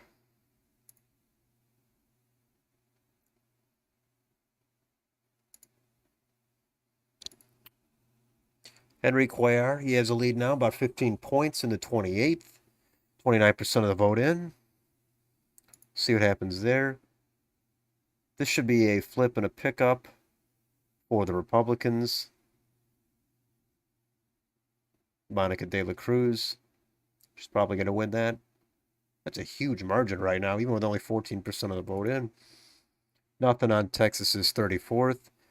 That's going to be a great race.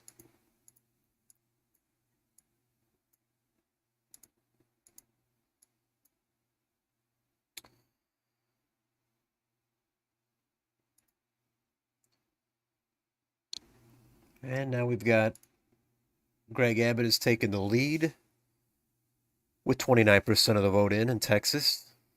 He's got a couple of point lead. How much do we got in Travis? 66% in.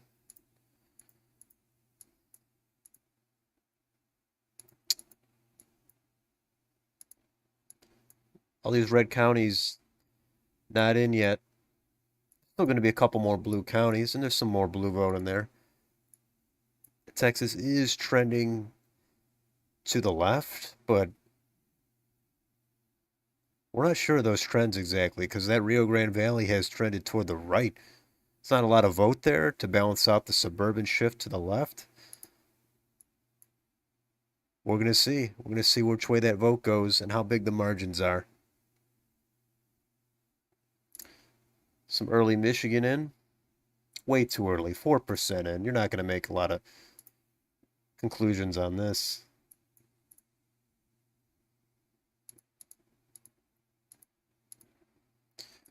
Pennsylvania governor. It's another exciting race. It seems like Doug Mastriano is going to lose. Josh Shapiro is going to win that. That'd be a major, major upset. That might be bigger than New York. If Doug Mastriano won, I don't know what would be bigger, Doug Mastriano winning or Lee Zeldin winning. What would be a bigger upset?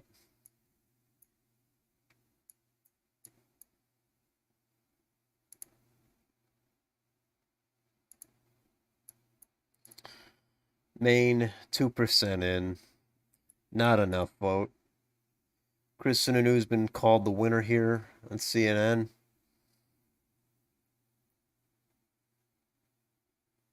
%16% of the vote in.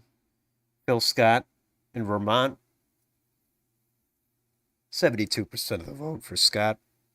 Brenda Siegel is under 22%. 16% of the vote in.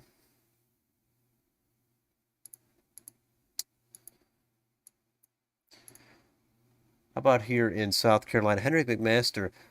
I said that might actually get under 10 points, probably like 9.5. It's been called for McMaster. We'll see how the final results go. But South Carolina doesn't really vote for the governor by landslide margins. It's not these 20-point margins, so I figured I'd give Joe Cunningham a chance to get it down under 10 points.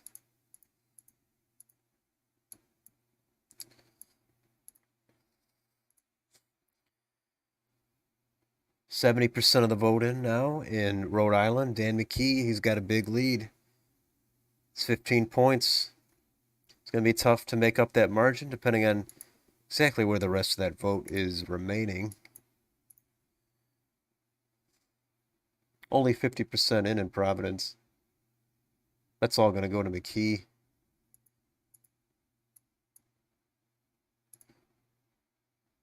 Some of these redder counties, there's not like a ton of vote in them, but yeah. Well, I thought it would go to McKee anyway, but I didn't know if it was going to be maybe under 5, maybe over 10. I figured it's somewhere between 5 and 10.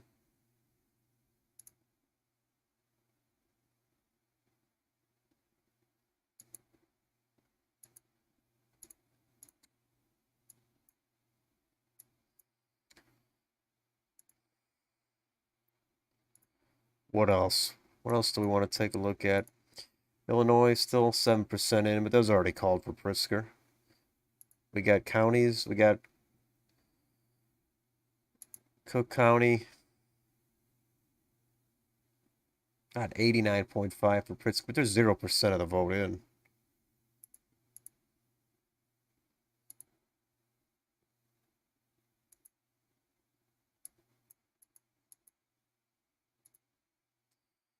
Wait, now Wisconsin, that's going to be a very exciting governor's race and the Senate race too, but especially the governor's race in Wisconsin. That's going to be very close. That's my number one closest governor's race. Also waiting on Oregon later. That race, that should be close. So should Kansas, New Mexico. There's going to be several close races.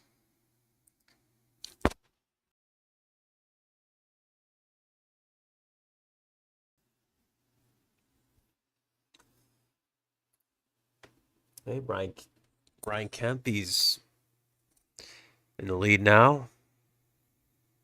How does he compare to Herschel Walker and Raphael Warnock? 47% of the vote, 47% of the vote. So right now, yeah, Kemp is running ahead of Warnock. It's flipped. The margins are flipped.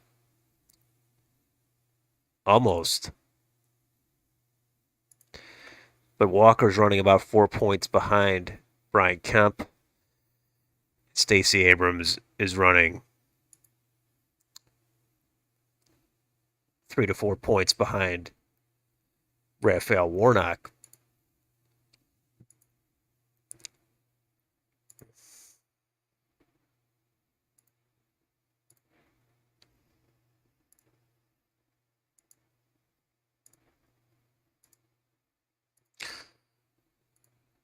Yeah, that's ticket splitting. It's got to see how much of that's how much ticket splitting is there going to be in Georgia, Pennsylvania, Nevada. That's going to be another one. Haven't even gotten any of these states yet. We're still stuck on the East Coast, and that vote is still waiting on a lot of that vote to come in.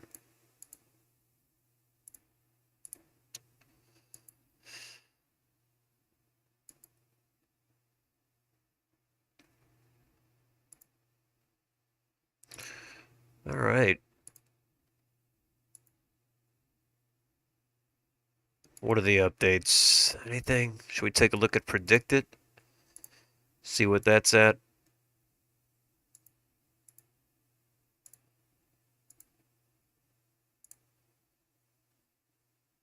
If it loads, a lot of times this site goes down on election day. It's just overloaded. And wow, these markets have tilted toward the Democrats, but that's what happens. The first couple of hours, the vote is going to skew pretty blue. Sometimes it spooks the markets. And it has spooked the market toward the Democrats, but it's just too early. It's not even 9 o'clock on the East Coast. I mean, you can't even wait till 9 o'clock.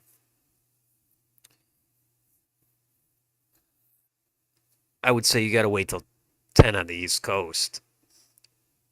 In some of these states, yeah, you got to wait till they finish counting even.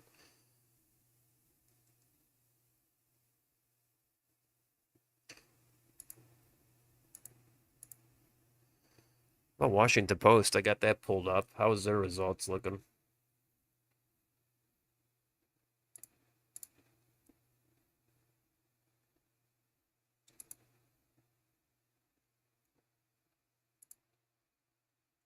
Eh, not a big fan of that layout.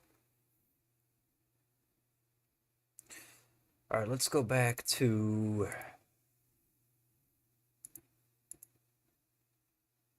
What do we want to go back to? Decision desk. Let's go back to Politico.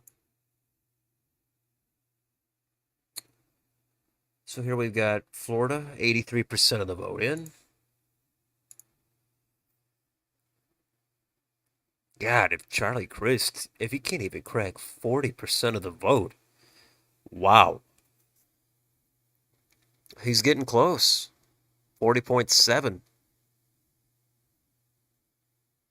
This is, there's still, I'm not sure where the vote is outstanding. We could check that in a minute, but if Charlie Crist didn't even get 40% of the vote, that's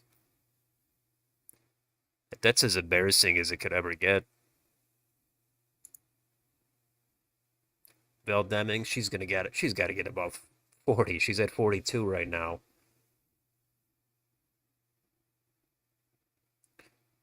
Okay, Ted Budd is closing in a little bit more here on Sherry Beasley in North Carolina with 53% of the vote in. Herschel Walker is closing in with 45% of the vote in Georgia. It's under a 2-point race there. J.D. Vance still has high single-digit margin there. New Hampshire. Again, all that early vote spooks the markets. I mean, maybe they're going to be right, but it's just too early with only 15% of the vote in. I mean, it's easy to get out here and say, oh, Maggie Hassan has over 60%, then she can't lose, but she can if that's a lot of blue vote. If Republicans really turn out, she could lose. If she does win, it'd probably be only by a couple of points.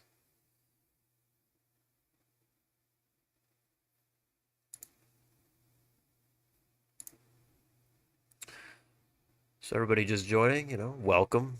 It's great to have you here. If you want to stick around, I know there's plenty of other streams out there. Everybody's doing their own thing tonight. But, it's nice to stop by. Keep me open in a tab if you'd like. Like, subscribe, share.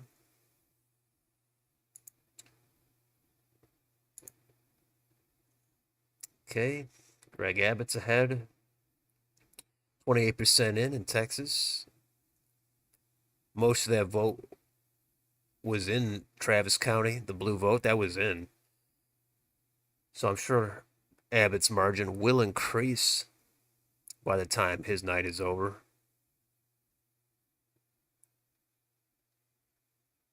Kansas, way too early there. Laura Kelly with a big lead. Oklahoma governor, that's almost tied up. 2-point lead there for Hoffmeister.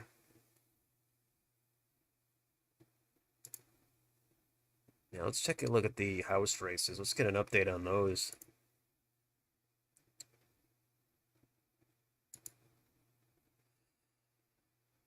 And this is still the same in Indiana's first. Only 21% of the vote in. Frank Mervan, 19-point lead for him. Ohio, 38% of the vote in. Still Marcy Kaptur with a big lead. Too much early vote still.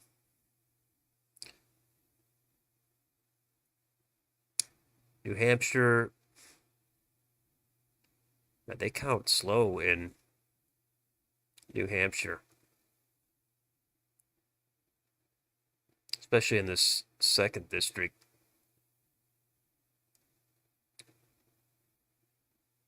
And Neil Dunn has flipped Florida's second district as expected. Now that's a 19-point, almost 20-point margin.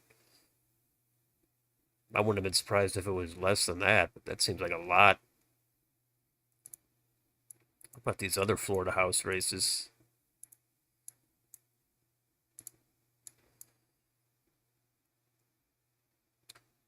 Anna Paulina Luna, 13th district, 96% of the vote in. It's about a 9-point margin. I know there was a poll out.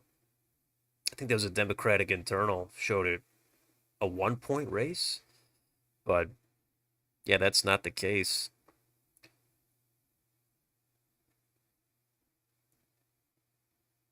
Salazar winning that one with, wow, that's about an even partisan lean.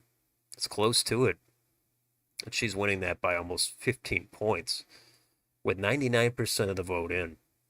All these districts here, Carlos Jimenez, these are huge margins.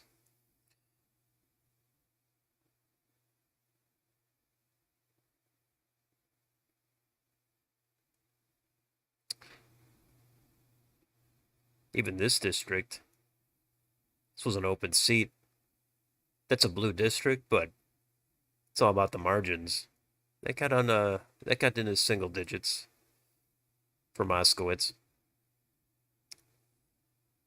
So that should be 4 Republican pickups in Florida.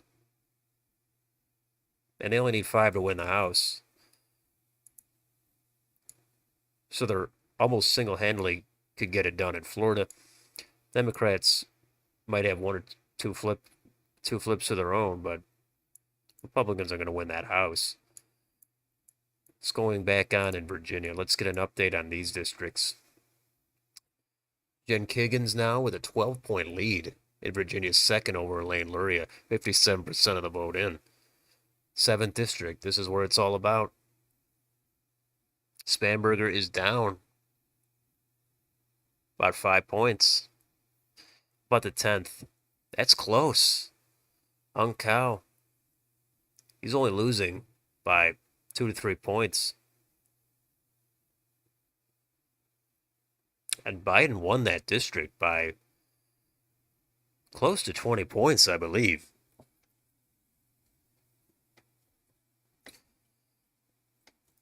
So many districts, it's hard to keep track of all of them, but that is a blue district. Not as blue as these ones in Fairfax County. I mean, these are massively blue, but it's a reasonably blue district. I don't think the Republicans were going to flip this, but 2.5-point loss, that's a solid night for them if that's what it ends up being. New Jersey, not enough of the vote in yet. Under 20%, not enough data to make any conclusions. Same thing in Rhode Island. Now Seth Magaziner is taking a 0.1% lead. That's going to be a great race. Nothing in Massachusetts. Those are all going to be blue districts. Still, very little of the vote is in here in New Hampshire. At least on Politico. Maybe they're updating slowly right now.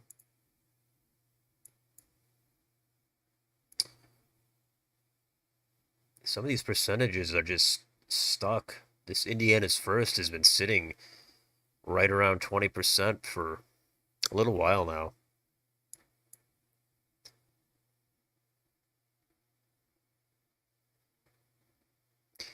This 13th district here in North Carolina, this is a district to take a look at still. 56% of the vote in.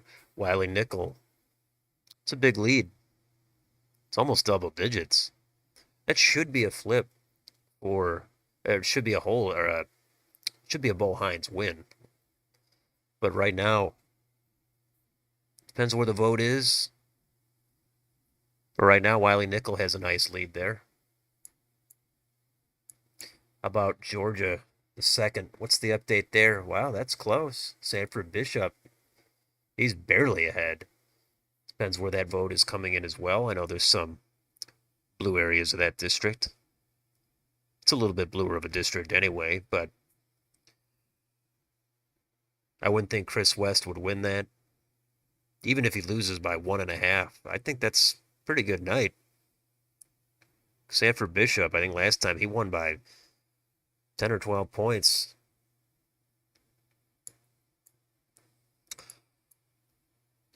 West Virginia, they're down to only 2 congressional districts this time. Those are both going to be deep red. Waiting on Pennsylvania. Not a lot of vote in there yet. Only 2 minutes away from the poll closings in New York and all these other states.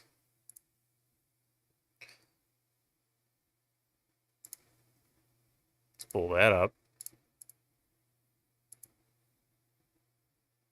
So we got all these poll closings.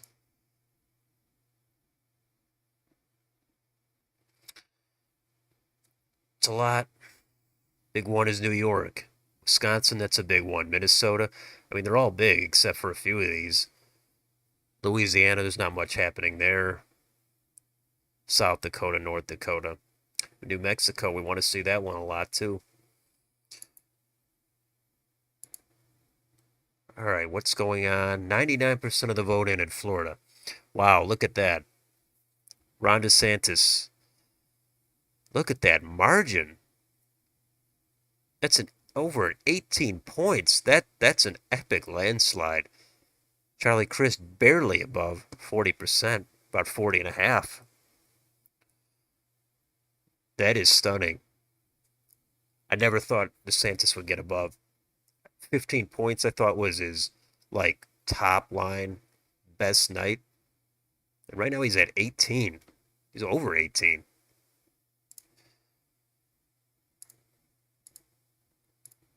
That's great. That's hilarious. I mean, defying expectations like that. I like to follow these storylines. I want to see what's going to happen. What's going to be unexpected. I know DeSantis was expected to win, but 18 points is unexpected. And then Miami-Dade, yeah, he won Miami-Dade by 11 points. That is completely far beyond what I thought. A few weeks ago, I thought he was still going to lose Miami-Dade by a few points. And he kind of did surge since the hurricane over the last 2 or 3 weeks. And I thought maybe he could end up winning it, but it's hard to believe he would still win Miami-Dade anyway. But even if he won it, I thought he would squeak out at like a half a point win.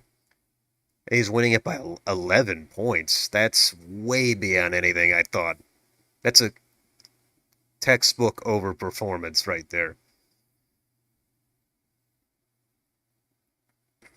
He's got Pinellas. Similar margin, 54, almost 55%. 55 in Miami-Dade, 54 in Pinellas. He did better in Miami-Dade than Pinellas. He even won Palm Beach County. Wow. DeSantis is going to come out of this looking super strong. There's no question.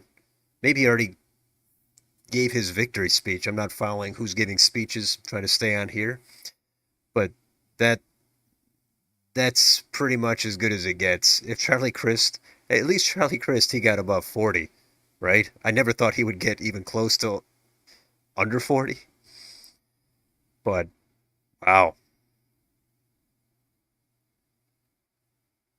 So the days of people saying Florida is going to be, it's a close state, those days might be over, at least for right now.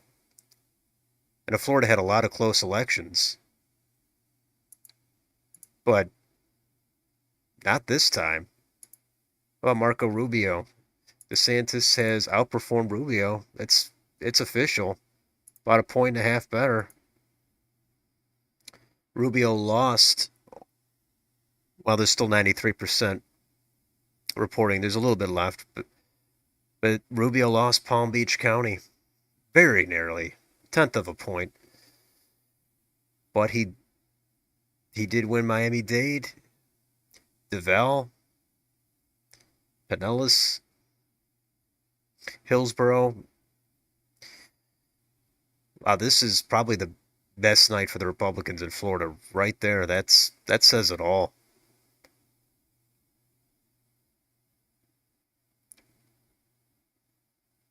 So in 2 years, I don't know how much effort the Democrats are going to even spend on Florida. At this point, it could even be a likely Republican state. That's a dramatic shift in just a couple of cycles.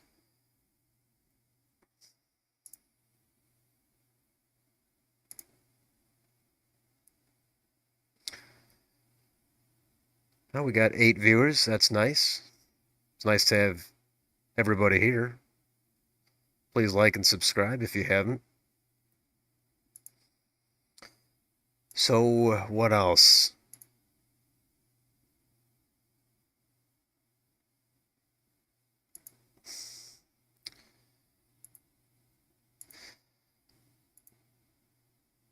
Let's get some updates on some other places. Where are we at on Georgia? 42% in. That's really not that much still. North Carolina, we're up to 62. Ted Budd, he's getting close to Sherry Beasley. It's under a 2-point race at this point. Pennsylvania, we're starting to get a little bit more in. Still 8% of the vote in. Don't even pay any attention to that right now.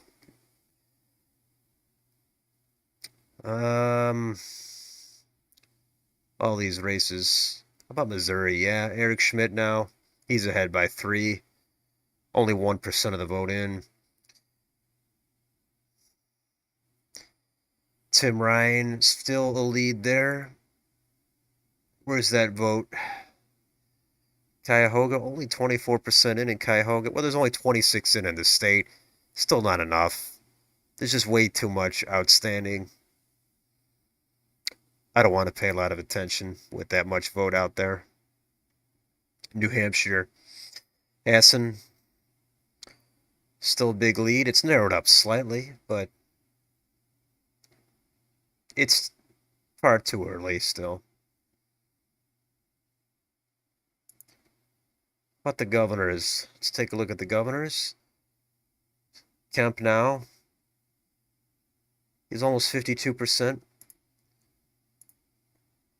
So there's 42% of the vote in the Senate and 59 in for governor. Oh, wait, there's a range. I'm sorry. 44 to 60 for a range. But for the Senate,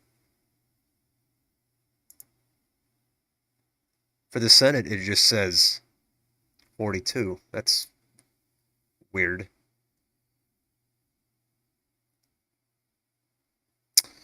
Anyway, oh, this is for Attorney General. So I forgot about these. We got to take a look at these as well, but that's probably less important. Take a look at those later on. Secretary of State, Brad Raffensperger now has a lead of about 6.5 points in Georgia. That's expected. The rest of these, way too early.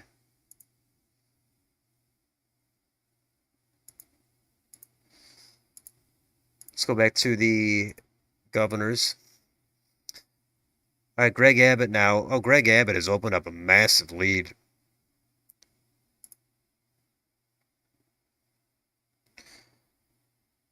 But this map does not have any of Travis County in. Before, CNN had a lot of Travis County in. So that's interesting. Wonder why that is.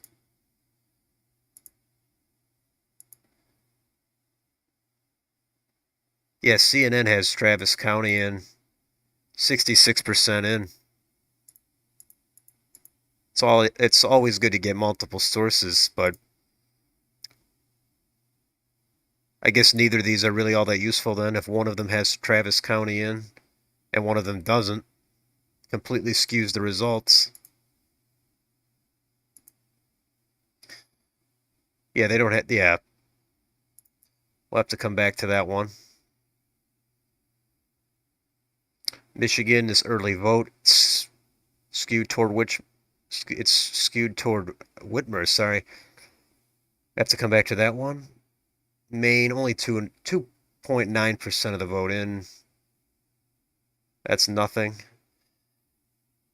Okay, now we got Rhode Island is 64 to 87% of the vote in. Those ranges, I don't know. That's not giving me a lot of confidence with a 22-point range. Mike DeWine is ahead. Only 26% of the vote in.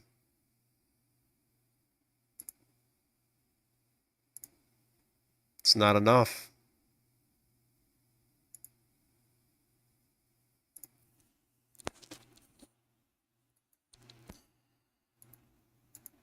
All right, how about the House?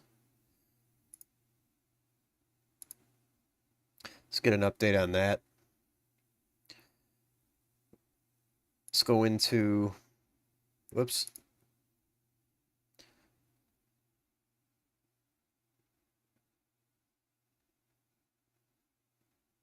Indiana's first. God, they have less than they did before on Politico. We got to switch over to let's switch over to CNN for the House.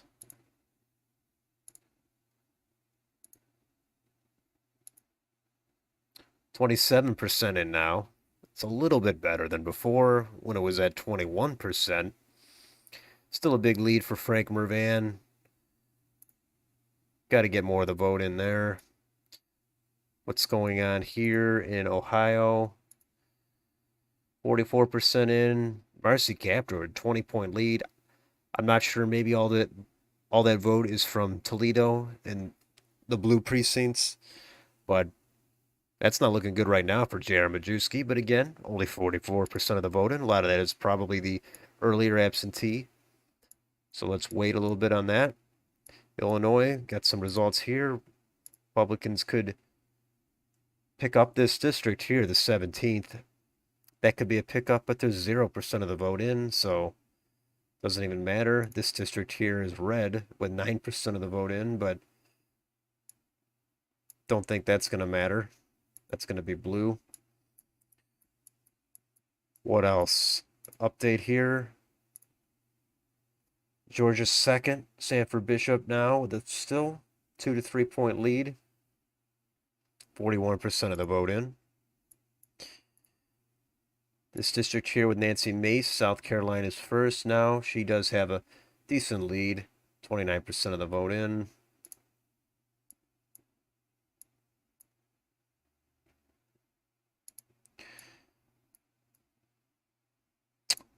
Let's see. Let's get an update here in North Carolina. 13th district.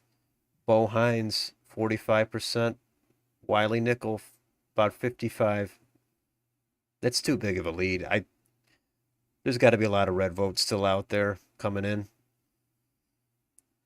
If Wiley Nichols somehow won it, which he might, I would think that would be low single digits, 1 or 2 points. But I think Bo Hines should probably win by 2 or 3. But you never know. Don't know how big this wave is going to be or if there's not going to be a wave. It's all possible.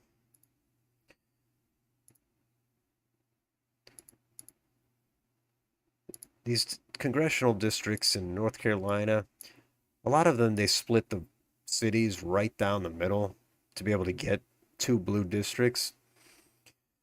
Geographically, I don't really like that, splitting cities right down the middle. They did it here in Raleigh.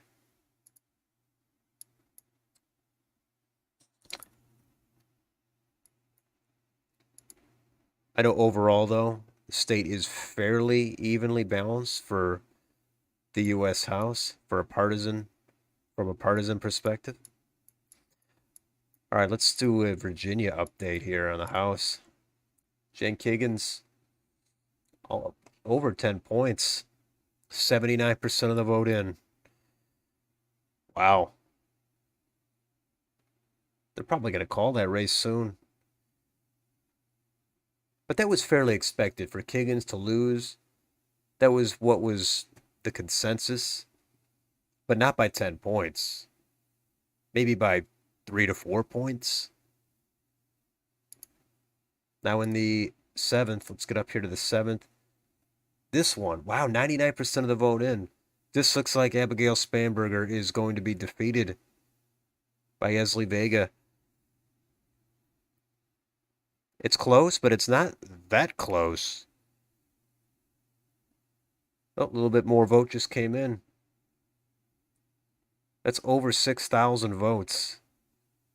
Close to a 3-point margin. That is close, but it's not like super close. Wow, I thought Spanberger was going to pull it out. I wouldn't have been surprised if she lost, which she is losing here. She's going to lose. But I would have thought she was going to win. And if she lost, I thought it would have been by maybe a point. But now she's losing by almost 3 points. That's a bad sign for the Democrats so far.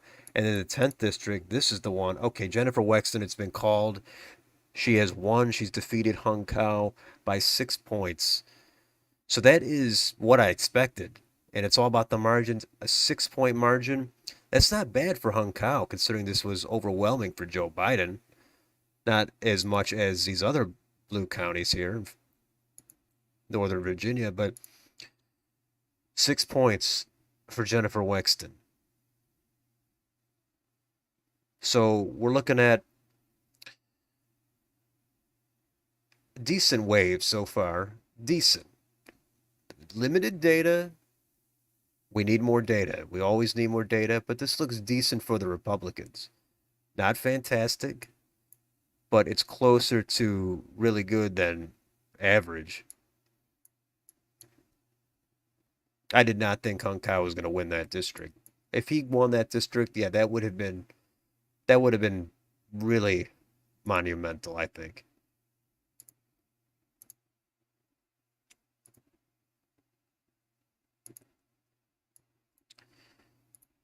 God, is there anything in Maryland? There's nothing. The state is all gray. All right. What else do we got?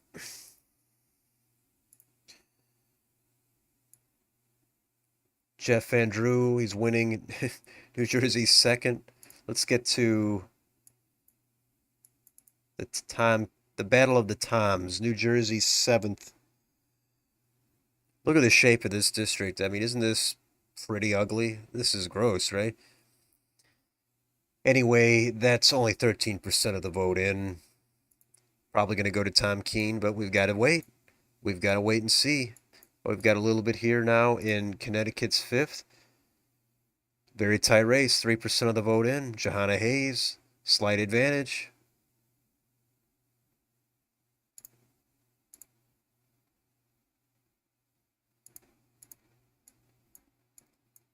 How are we doing in Maine? 9% of the vote in only.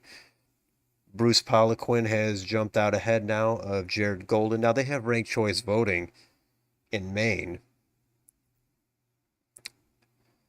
So not for the governor though. Yeah, I think they did some weird thing with ranked choice voting where it's not like every race, but these races do have ranked choice. And Bruce Poliquin, we know last time he was a victim of ranked choice voting. He was leading in the first round, but he didn't get 50% of the vote last time, or two times ago. And he ended up losing in the second round.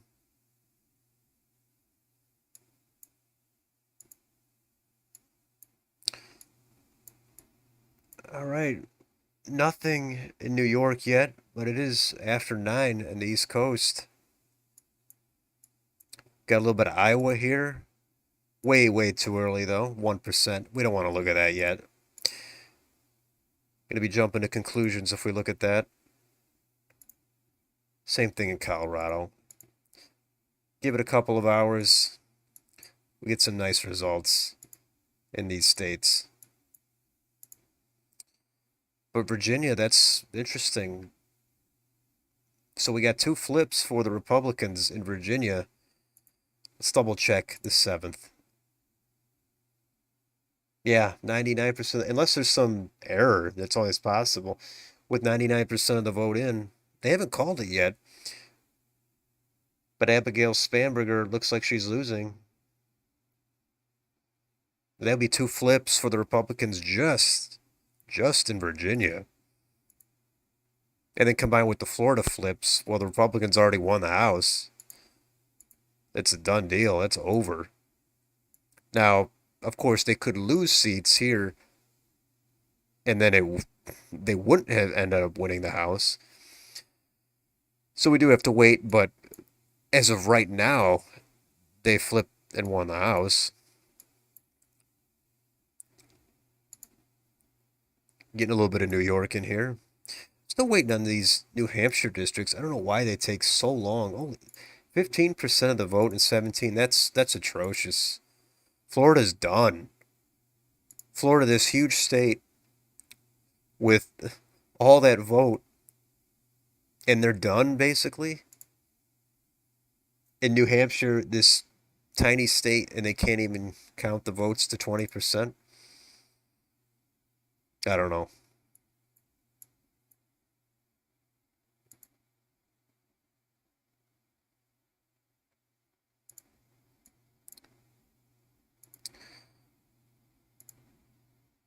So far, we haven't seen any like under 1% margins for final results. If we do, we're gonna see lawsuits probably. We're gonna see recounts, challenges, all that.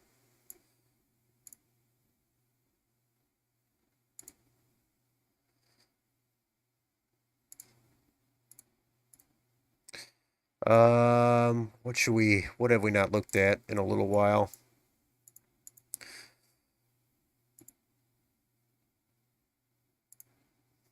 Governors, how updated is this? Texas, Greg Abbott, 3-point lead with 52% of the vote in.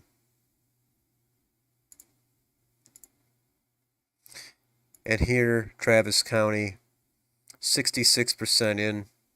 There's still a lot of blue vote there. It's not the only county with blue vote. Let's go out here to El Paso, 49% of the vote in. Beto O'Rourke, he's going to win there. Obviously, he was from El Paso. He is from there. How are these Rio Grande Valley counties going to trend?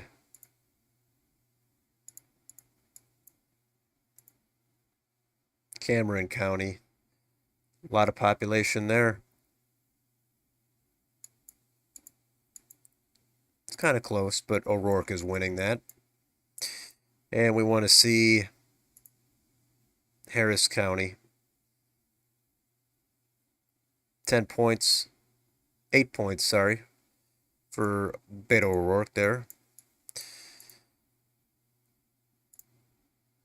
Tarrant County, Greg Abbott with a lead, 63% of the vote.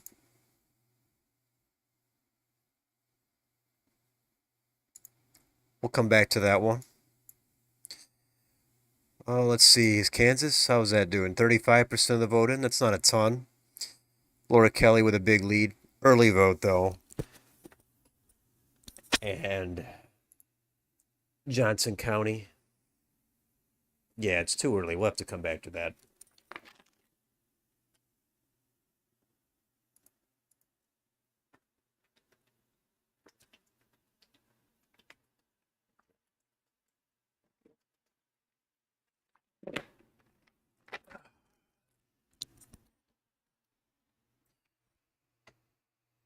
All right, let's see. Um, let's take a look at.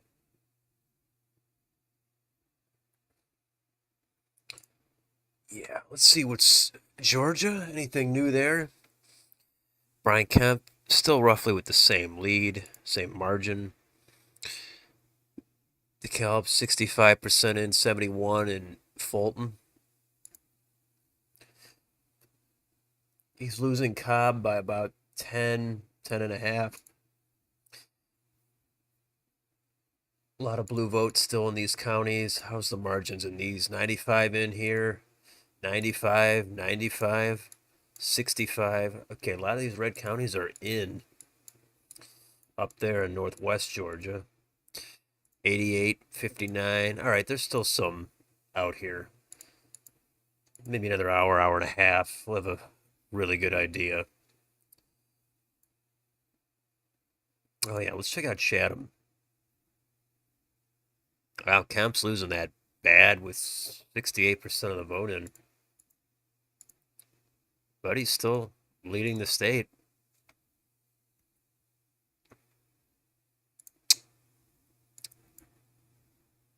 Okay, Ohio, really nothing to see there. We knew DeWine was going to win that very easily. Even won Montgomery. All right. Okay, we got early New York in. 10% of the vote. Hochul, early vote. Over 70%. Lee Zeldin down to 28. Way too early to look at that. Come back to that. Pennsylvania, anything new there? Slowly the vote's trickling in. 17% of the vote. It's kind of pointless to look at this still. Nothing even in Erie.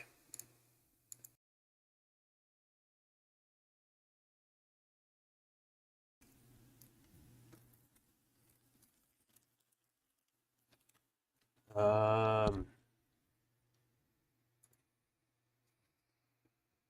New Hampshire, not much update there. We got 28% of the vote in there. All right, I think we need to go to, switch over back to Politico.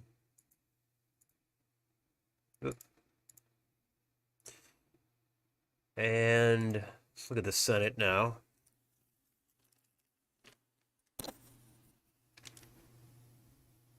This only has 88 in for Rubio.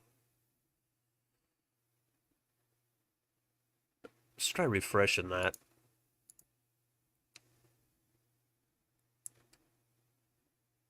Oh yeah, this has Ron DeSantis still with that lead. Charlie Crist down barely above 40% for Charlie Crist.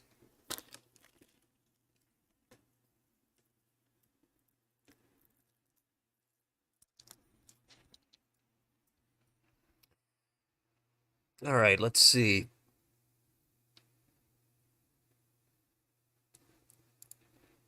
All right, let's get some Senate updates. Very close race now in Ohio. That's narrowed up. J.D. Vance is finally starting to get some of that vote there.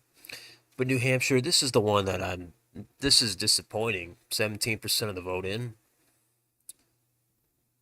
Not a big state. The polls already closed a little while ago, and they're just taking forever.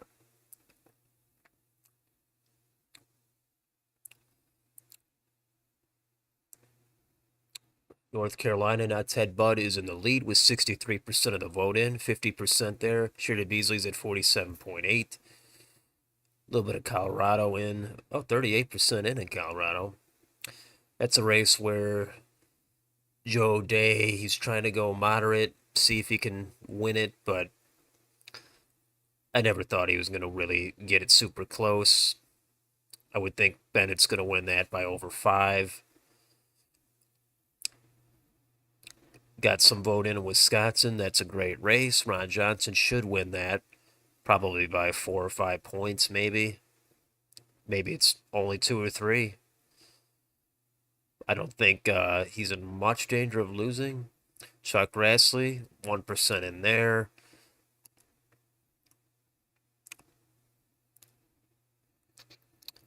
And this Pennsylvania Senate race, that's starting to narrow up a little bit more. Before it was a 50-point lead for John Fetterman. Now it's only a 22-point lead.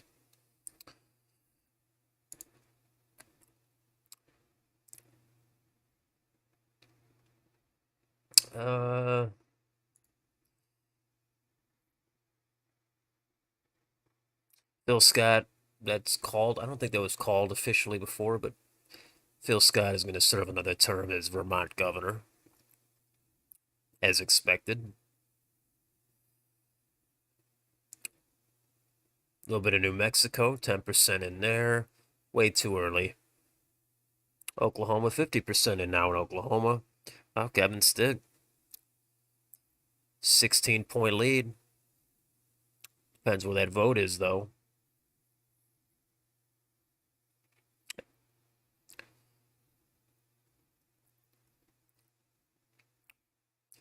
At Illinois, I thought they called it a little bit too early for Pritzker. That was called like almost immediately.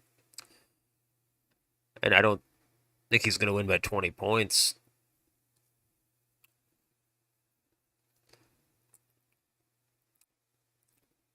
Connecticut, that should be for Ned Lamont.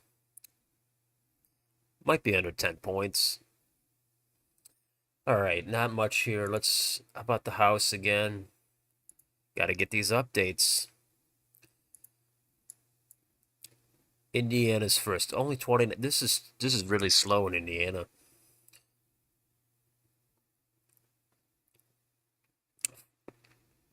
%48 in Ohio's 9th.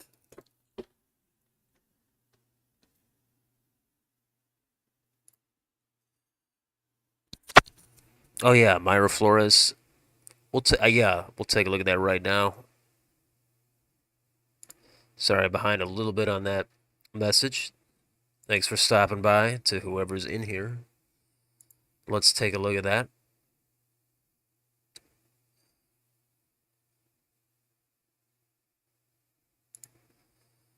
All right.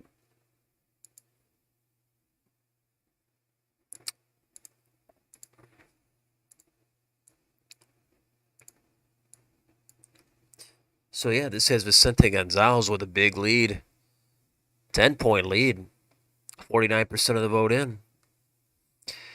That's a much bluer district that people were saying it was going to be very competitive, and Myra Flores might actually win it. I mean, she might. It depends where that vote is. But I picked Gonzalez to win, but a lot of the experts said Flores will pull it out somehow, but I don't know. We'll see what happens. Henry Cuellar, that's a big lead there. This is pretty much going to be a flip, though, in the 15th, if the Republicans already have a 5-point lead there.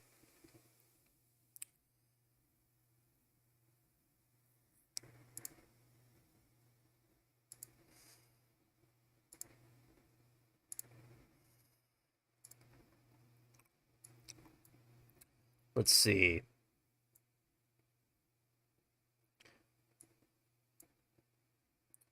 What else?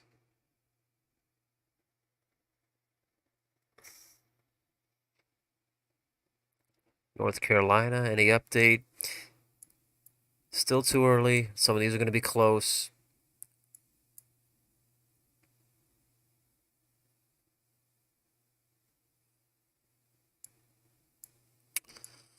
Hmm. All right, this has, I don't know. It's still 20% of the vote in New Hampshire's first, 14 in the second, only 11 in Maine's second. I know New Hampshire closed before Maine, but well, how about Rhode Island? Let's get an update on that one. Magaziner is ahead, 4 points, 79% of the vote.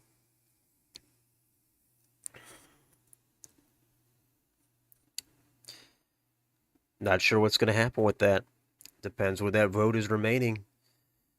Could be a Democratic hold if Magaziner maintains that. That's a decent lead with 79% of the vote in.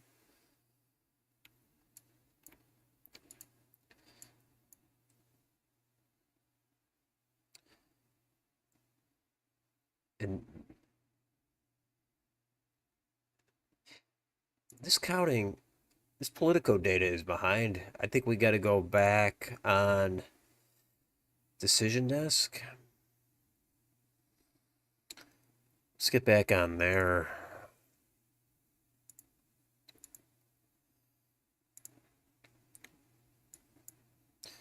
Let's see if there's any anything different on these districts. This has nothing for Texas's 34th. Wow, that's awful.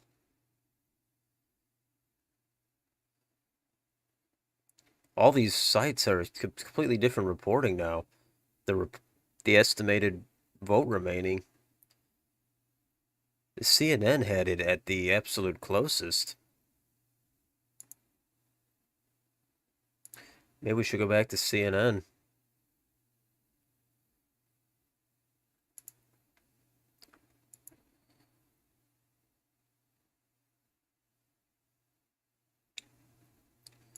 Yeah, let's pull up CNN real quick. They got possibly closer results. Or better results, at least. So here's Texas's 34th. This has 36% of the vote, and this is a close one now. Vicente Gonzalez has just 2 to 3 point lead, almost 3 points. Henry Quare, he has a big lead now. All these sites actually have, some of them have wide-ranging results. They're different. I'm actually not sure what to make of some of this. That's why, again, as I said, it's sometimes good to just wait 2 or 3 hours before you look at the results. Sometimes you're going to get confused and not sure exactly what's happening.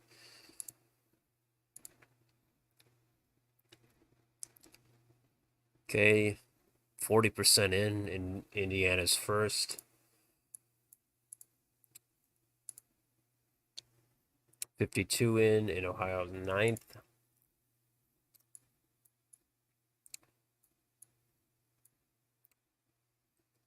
I'm not sure why CNN has different results, but the Virginia stuff matches up almost.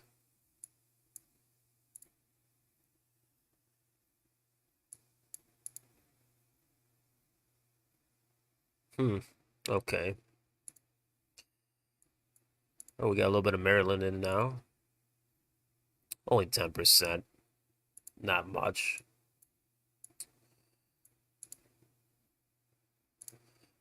Some of these districts might flip in Pennsylvania. They probably should at least be one flip, one or two, probably two actually, for the Republicans in eastern Pennsylvania. The Matt Cartwright district up here. This is the one that's going to be really close. Right now, it's not close because of that early vote. Got some New York in here. But way too early in New York. Still too early in New Hampshire. 17% only. That's really disappointing. Yeah, in this district here, 34th, same stuff.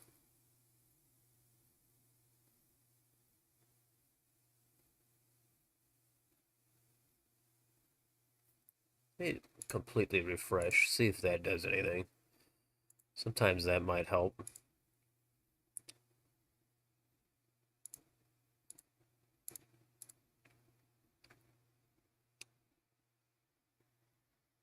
Nope. That didn't change anything.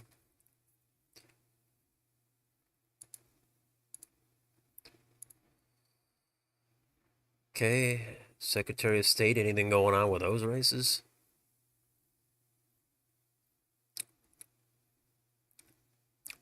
It's going to be too early. But Brad Raffensperger, he's going to win that one in Georgia. Got a little bit of Wisconsin in. Too early still.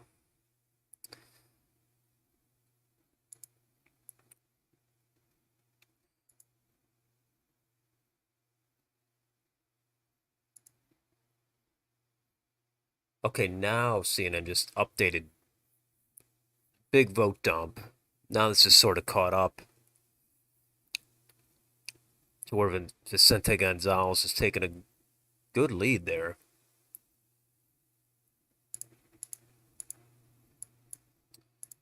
So is that where Decision Desk was at now? No, Decision Desk has nothing for Texas's 34th. Politico. Politico has. Maybe Politico is ahead now. It depends on what the race is.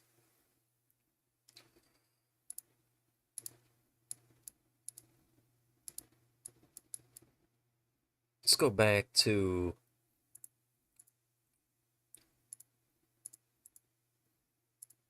Let's switch over to Politico.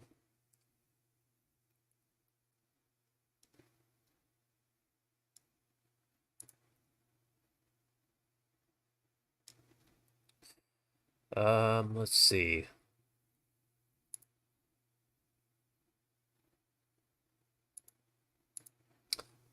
There it is.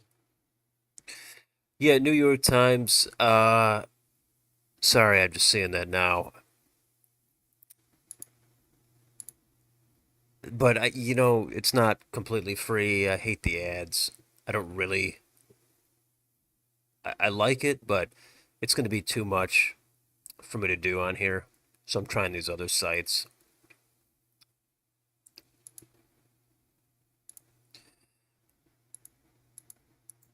Uh,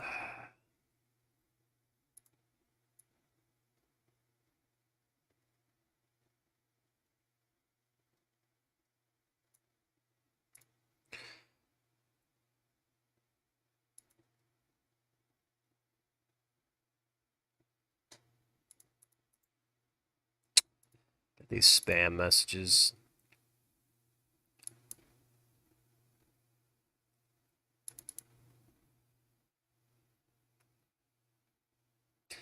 Anyway, yeah, I know everybody does like New York Times, but I know it's not totally free.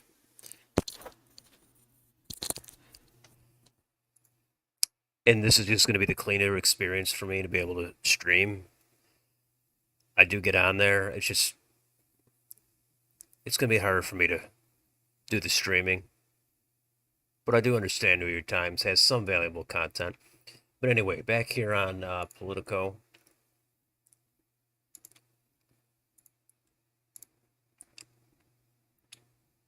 So 49% in Texas is 34th.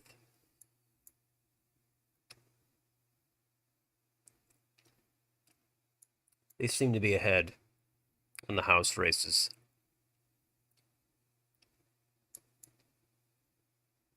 .45 in Georgia second. Wow, this says Chris West in the lead. I'm not sure what the vote was at last time, but Sanford Bishop definitely was ahead by a few points.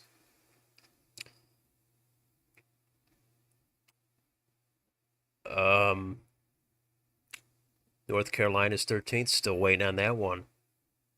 Maybe that one's narrowing up now for Bo Hines. He's coming from behind.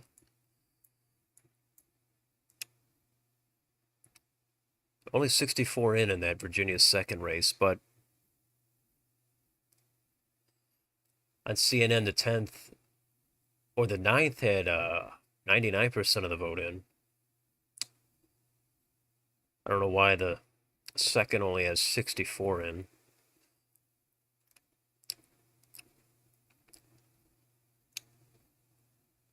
The 6th district here in Maryland, this is going to be one to watch, but it's probably going to be Dave Trone winning it, but Neil Parrott, he's got a chance this year in this kind of a red-leaning environment. But if you followed redistricting, the Republicans were given a horrible map by the Democrats, but the map did get struck down. They redrew it, and it's better, but only a little bit better. The geography is much better. This is a cleaner looking map. I'll give them that. It's hard to see the districts on here. But the partisan makeup, it gives the Republicans a chance to win this 6th district. And they're definitely going to win the 1st district with Andy Harris. But the map the Democrats drew was they were trying to actually almost knock out Andy Harris and have a complete clean sweep for the Democrats. But that did get struck down. It's not really the fairest map still, but Republicans have a chance here in the 6th. I think it's a D+1 district, something like that. But the gerrymandering, yeah, I reviewed every single map here for redistricting. I did that back earlier in the spring. Went through every single map. Take a look at those videos if you'd like.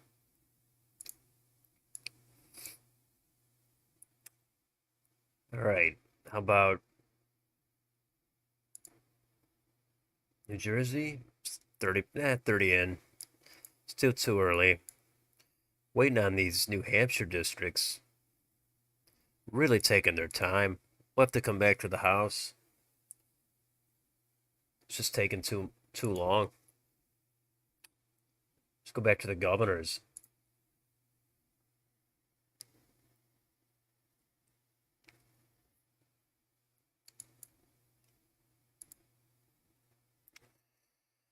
So, wow, Charlie Christie's down to 40.0 on here. I thought was he at close to the high 90s, I thought before on CNN.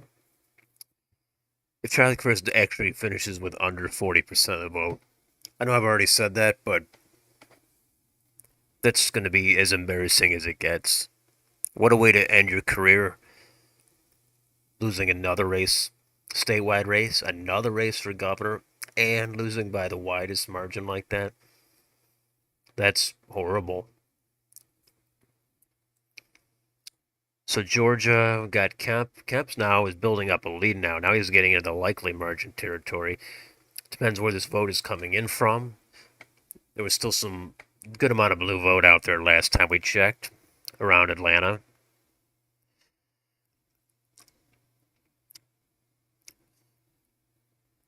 And how about Texas? 44%.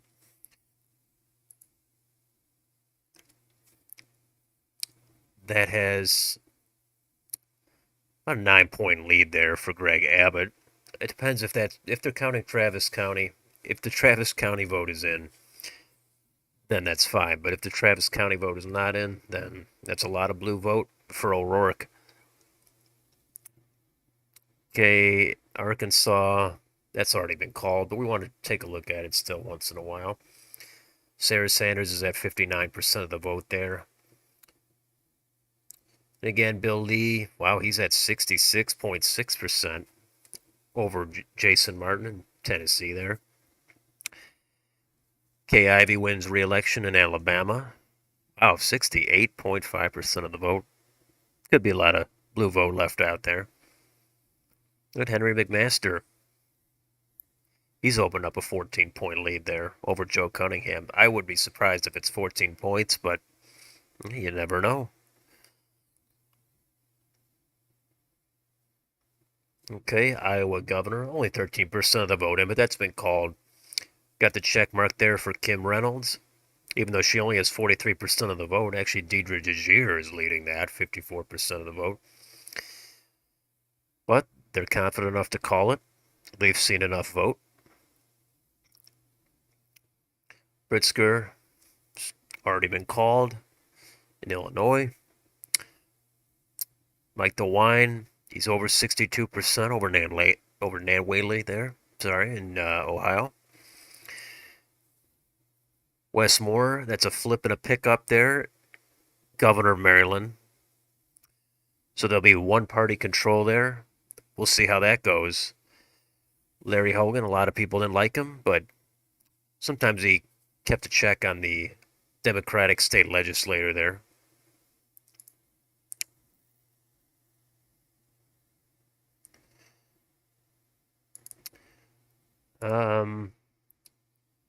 Where are we?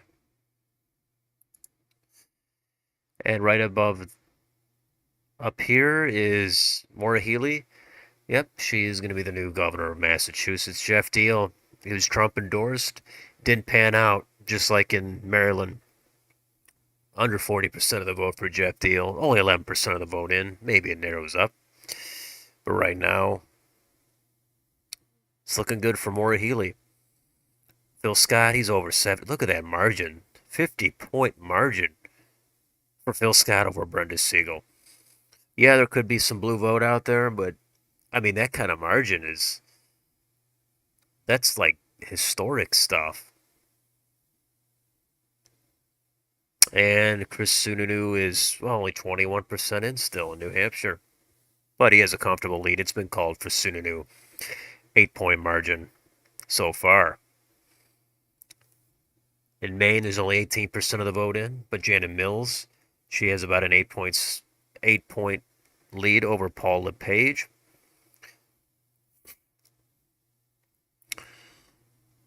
Anything out here? Wyoming has already been called with 0% of the vote in for Mark Gordon. Actually, not even sure who the Democrat is in that race. There's a few states where the other party has zero chance, and didn't really get to look into those candidates a ton. So, Mark Gordon, he's going to win another term. Colorado has been called for Jared Polis already over Heidi Ganahl, 61% to 37.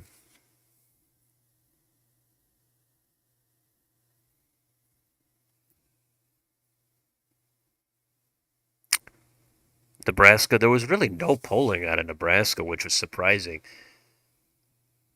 The lean of the state is so far to the right that Jim Pillen should win that comfortably. But there's no guarantees in politics. Laura Kelly has a big lead here with 18% of the vote in for Kansas governor. A lot of that vote is probably the early vote, probably the blue vote in Johnson County and Wyandotte County. A little bit in here in Wisconsin. Can't wait to see how this race turns out. Tony Evers, he's ahead, 7-8 points. Michigan, similar story in Michigan.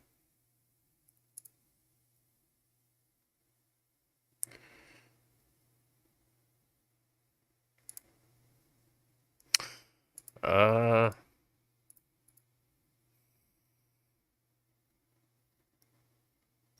little bit of New York here, 22% of the vote, and McCarthy Hochul has a massive lead, but that's what we expect.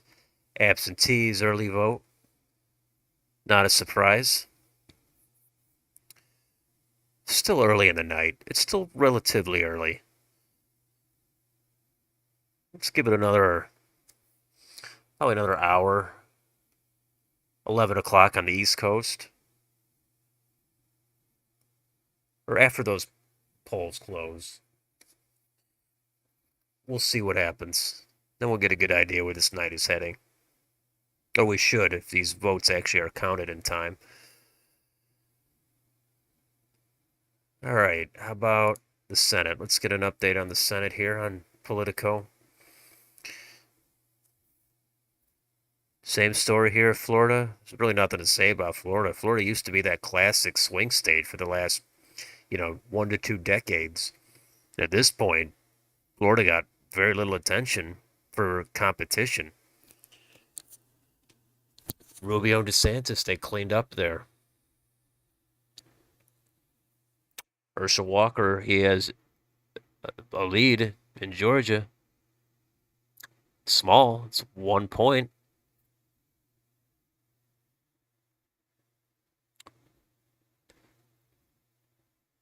Michael Bennet, the race has been called there for over Joe O'Dea, sorry. But it's a little early in the night to call that for Bennet. People thought that might be closer, but turns out it's not. Chuck Schumer, that's called for him. Joe Pinion, he gave it a good try, but there's really no way he was going to be able to take down Schumer.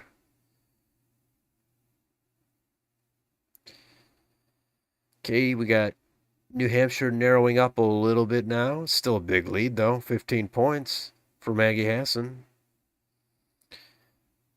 Pennsylvania Senate, it's narrowing up a little bit now. More and more of that Republican vote comes in from those red counties. Under 10 points now for John Fetterman. 32% of the vote. J.D. Vance, he's now ahead by about 5 points in Ohio. North Carolina, Ted Budd. 4 point lead for Ted Budd.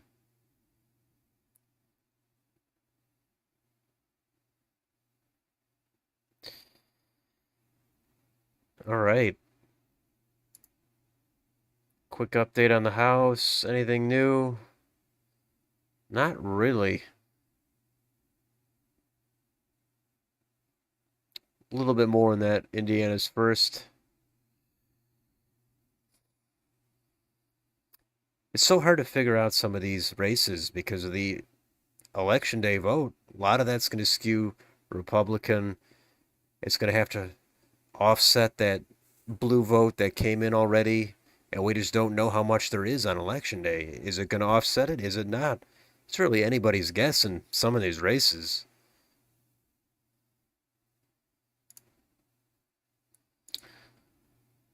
All right.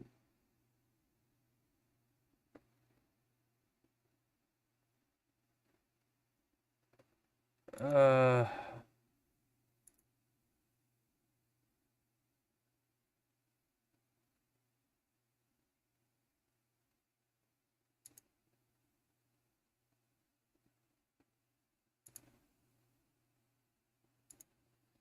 God, these spam messages.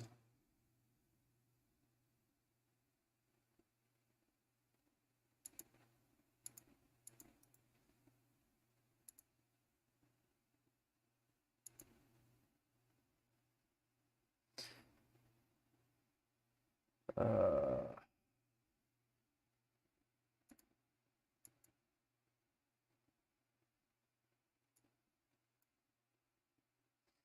all right. What should we do? Should we take a look at? I don't know. Should we get on predicted? It's probably still a little too early to see that. Some people are going to be freaking out in the markets, but let's take a look at it anyway. Let's get an update. All right, the markets are really spooked here. That blue vote comes in, and all of a sudden, these markets have shifted completely to the Democrats. Arizona, Pennsylvania, North Carolina hasn't, but people see this vote coming in and they don't know what to do, and they're going to go with what they see the results are right now. I don't know why Arizona is so far. Maybe they see Pennsylvania. I don't know. Maybe there's some early vote there, but this is why I don't really care about the early vote too much. I want to see the hard data on election day. But yeah, we can't look at this too often. It's not going to make a lot of sense. Not until there's like 90% of the vote in.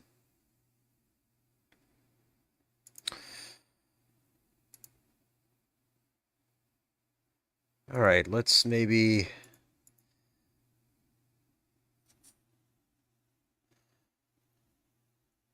look at some of these counties for the Senate.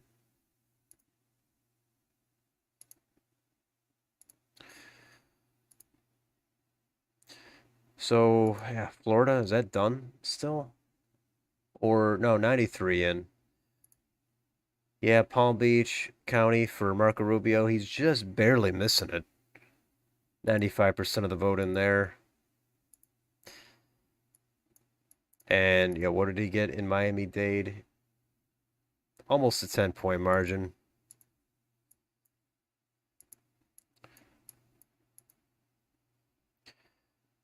All right, and here we go. Wake County, North Carolina.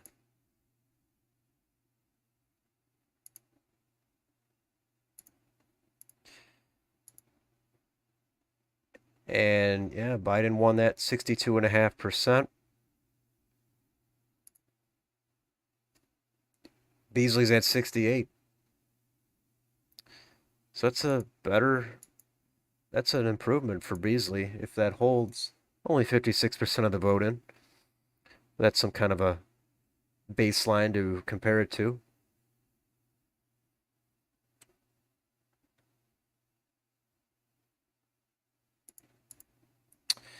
All right, where do we want to take a look at? Let's see, yeah, Indiana.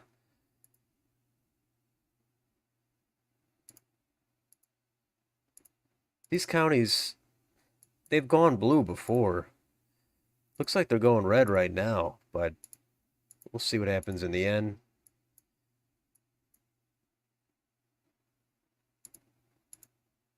Ohio, where's that at now? Yeah, that's starting to widen up a little bit now for Vance.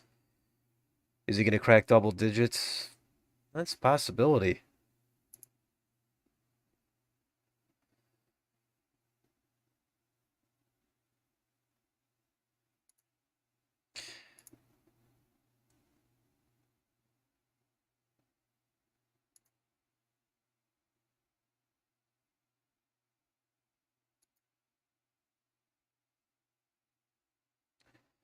Any other comments? Anybody want to, any races you guys are looking at?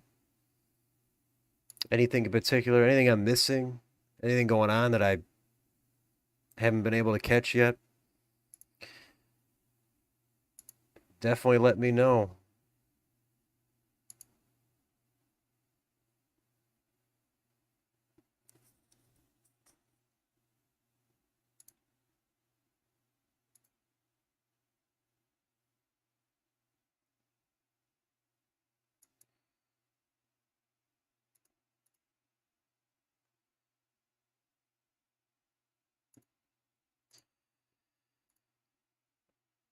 Otherwise, let's see. Let's get back into some of this Senate action.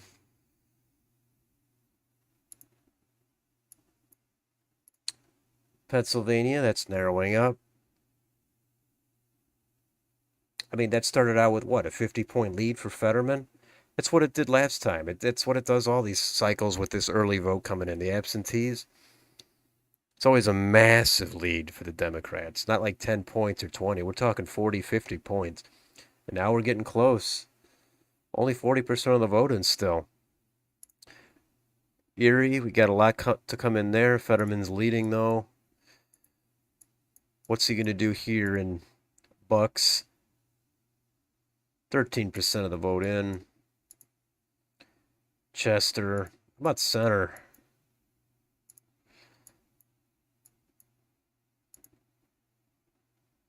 56 or 59.6, sorry. Lackawanna, he's at same margin there.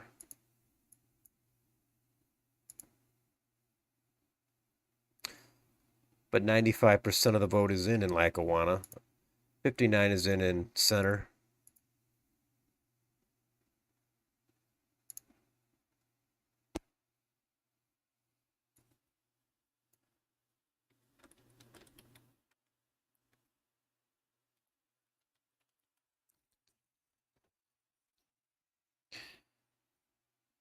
So let's see. In Biden won Lackawanna with 53.7.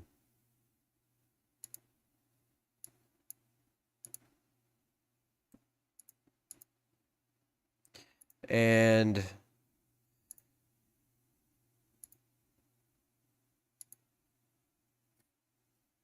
Fetterman's at 56.9. So Fetterman is outperforming Biden in Lackawanna by about 3 points.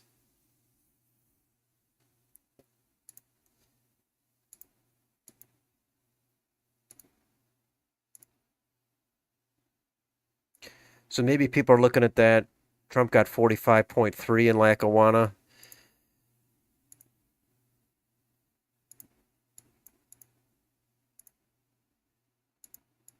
And Oz is at 40.9. I don't know. Maybe that's what the markets are looking at. People are looking at a couple of these counties and seeing that Fetterman is outperforming Biden in a couple of these counties. How about in Bucks? Fetterman is at 78.7. Only 13% of the vote in, though. We can't really look more into that. That's too little. Yeah, we need to get more vote in these counties. How are these red counties? They're at 21%, 20%, 45, 95. Let's look at this county, Jefferson. Jefferson County, Oz is at 74%.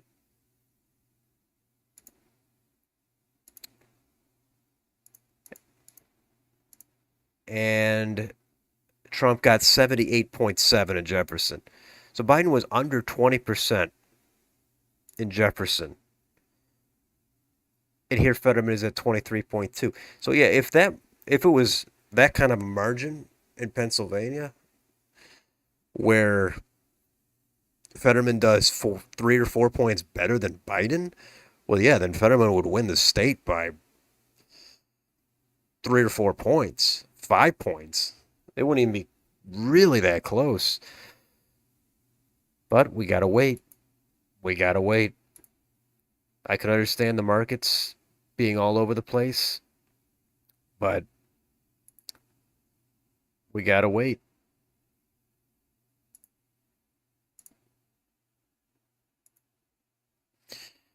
All right, let's take a look at anything updated in New Hampshire. 38% of the vote in. Still a big lead there for Hassan. So much of this vote is outstanding, though.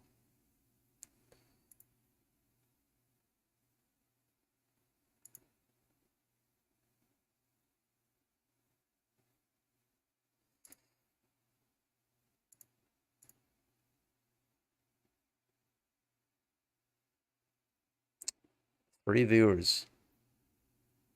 Is everybody still here from earlier? Who's new? Who showed up? Anybody? Oh well. It's great to have everybody here. Everybody's streaming. Keep me open in a tab. All right, so what do we need to take a look at? The governors? Anything updated in the governors? Georgia governor Brian Kemp, he's still got that decent lead. About 8 points. What's going on in Fulton? 71 in, 68 DeKalb, 49 only in Gwinnett, 70 in Cobb.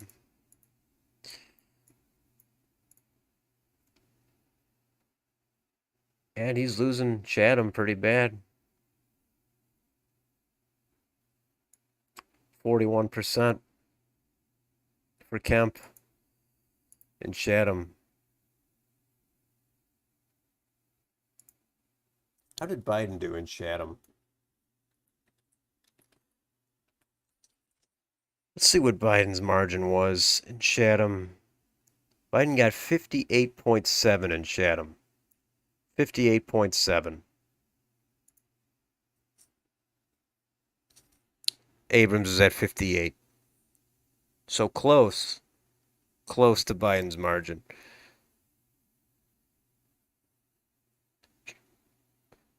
Brian Kemp 41.4. Trump got 39.9.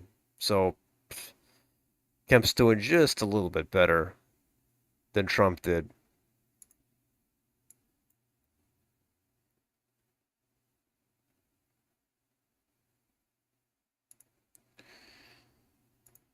Any update in Florida? See if Charlie Crist, now he is under 40% of the vote in Florida. 39 point. Now that's got to sting for Charlie Crist. He's been in politics forever.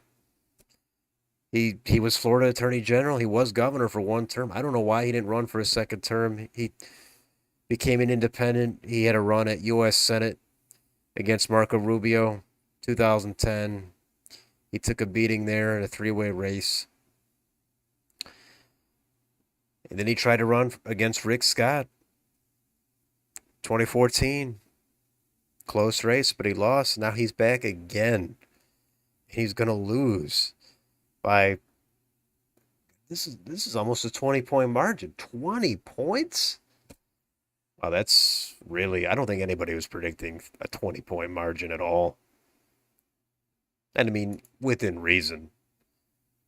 If you're a huge DeSantis fan, you'd probably say he's going to win by 25 or something, but still.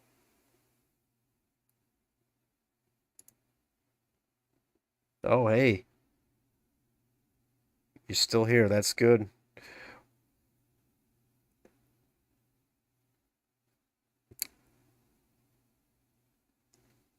Everything going well for everybody? All three viewers? Well, the first stream, you know, you don't expect to get too many viewers. That's fine. I'd like to get a few more subscribers, a few likes. That would be appreciated.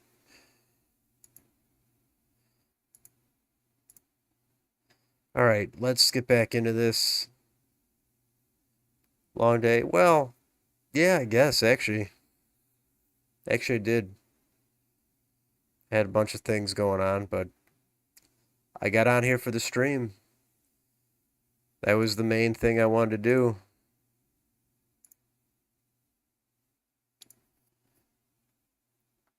Hoping to get a few more views, likes, all that stuff. Hope everybody's doing well, enjoying the midterms. Greg Abbott here. He's getting a bit of a lead now. 66 in, and Travis still. I think that's what it was like a half hour ago.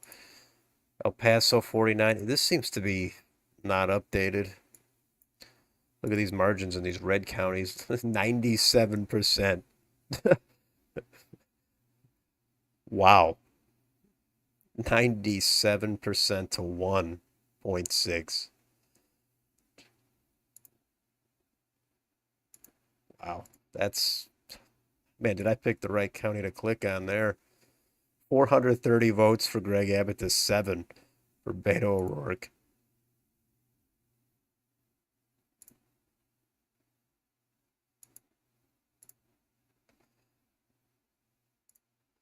It's pretty funny. How about up here though? Is he's still got a 4-point lead in Tarrant? How about in Harris? 8-point lead for O'Rourke. How about Oklahoma? Wow, that's called for Stitt. So that bit of drama with Joy Hoffmeister, is she gonna make it close? Could she win? Wow, that did not pan out whatsoever. Still a lot of vote in though, 21% outstanding, but I mean right now, Kevin Stitt, over 15-point margin for him. Yeah, we got a lot of blue vote here, and Oklahoma City still. How about these margins? 81, 87 for Stitt. Tulsa. Yeah. Anything in here? Still the same in Arkansas. Want to see what that margin's going to be. South Carolina. Wow. Henry Master called for him. He's winning a second term. 60% of the vote. Still got some vote outstanding, though. That's a big margin. If he ends up winning that by over 15, that would be definitely more than I thought he would win it by.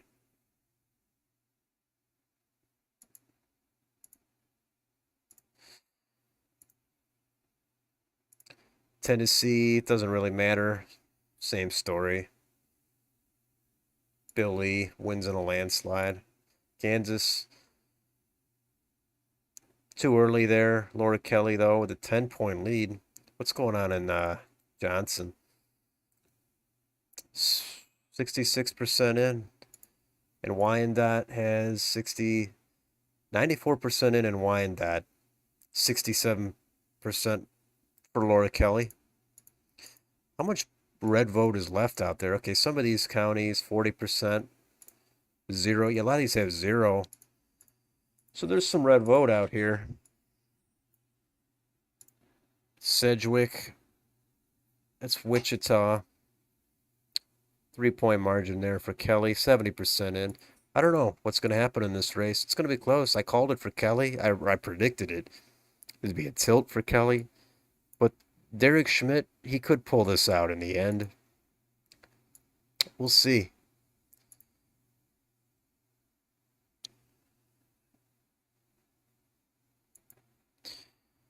South Dakota, Kristi Noem, that was another one where maybe it could be competitive. You know, one poll, especially if it's partisan, that could throw off everything in a state where there's little polling. And there was one poll that showed this, I think, what was it, like a 3-point race, 3 or 4 for Kristi Noem? I mean, it could still be close. She's not going to win by this kind of a margin, but it looks like she's going to win this easily. And yeah, Nebraska, what's going on there? 39% in. Jim Pillen's at 50.7% of the vote. Oops. Iowa, let's get an update there. I think that was called on Politico for Kim Reynolds. It was already called somewhere, but on here she's at about 51%. Deidre DeGier is at 46.7.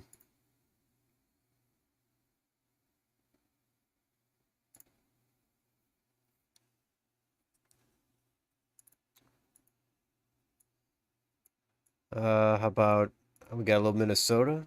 Way too early there. Tim Walz, big lead. Can't, Wisconsin governor is getting a little bit more in there, 53%. You know, if Tim Michaels wins, I'm not going to be surprised. If Tony Evers wins, I'm not going to be surprised. How much vote is in here? In Dane, 66 in. Milwaukee, 47 in. A lot of blue votes still out there. Most of Waukesha's in.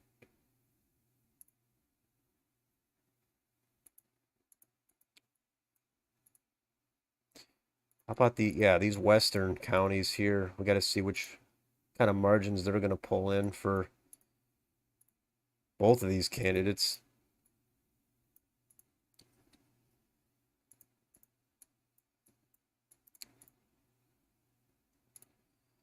All right, let's move on. We'll come back to Wisconsin. That's a key race. Michigan, only 22 in there. Not much. Ohio, pretty much done with Ohio governor and even the Senate, but definitely governor. All right, should we get Maryland? There's nothing to see in Maryland. Pennsylvania. Is there going to be a hidden Mastriano vote on election day? Maybe.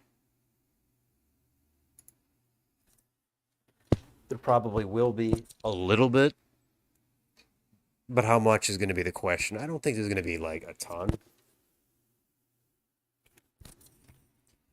Depends how you define a ton, but probably going to be at least 2 to 3 points. But I don't think there's going to be like 6 or 7 points, enough for him to actually win it. New York, not much in yet there, 31%. Check back on that one. What happened here? Chris Sununu has been declared the winner, projected winner. 10% margin over Tom Sherman.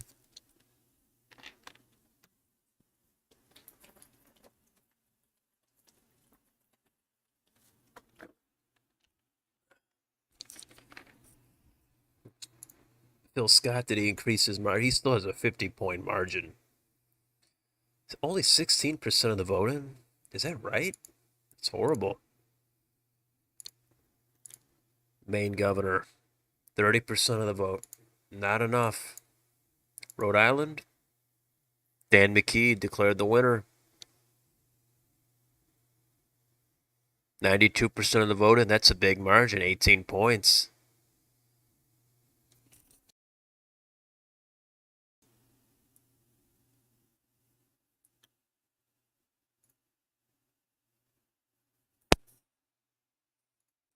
Turns out there's no upset in Rhode Island, not even close.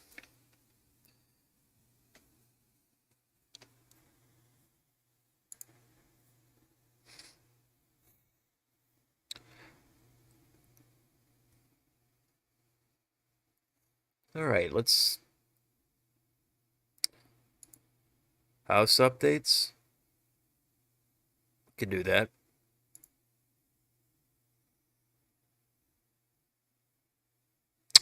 Hey, thanks for tuning in. Michigan 7th, key race. Yeah, we can pull that up. There it is.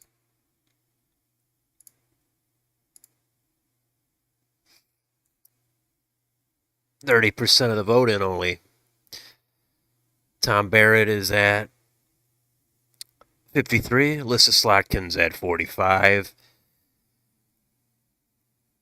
Yeah, I thought this would be a close one. I predicted Tom Barrett would win narrowly, but I don't know. I can't count on Alyssa Slotkin. I think she's non-threatening. She's probably capable of winning this seat, but it is kind of a red wave. I'm not sure how much of a red wave it is yet. The Republicans had 2 flips in Virginia, last I checked. Abigail Spanberger was down by 2 points at least, with 99% of the voting.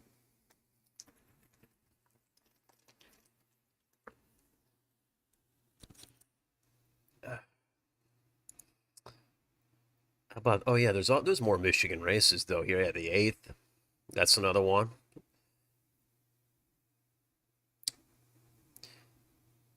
Dan Kildee, the incumbent Democrat, he's down by 4 points right now. A little bit early though. And then of course here in the 3rd district, John Gibbs, Hillary Skolton.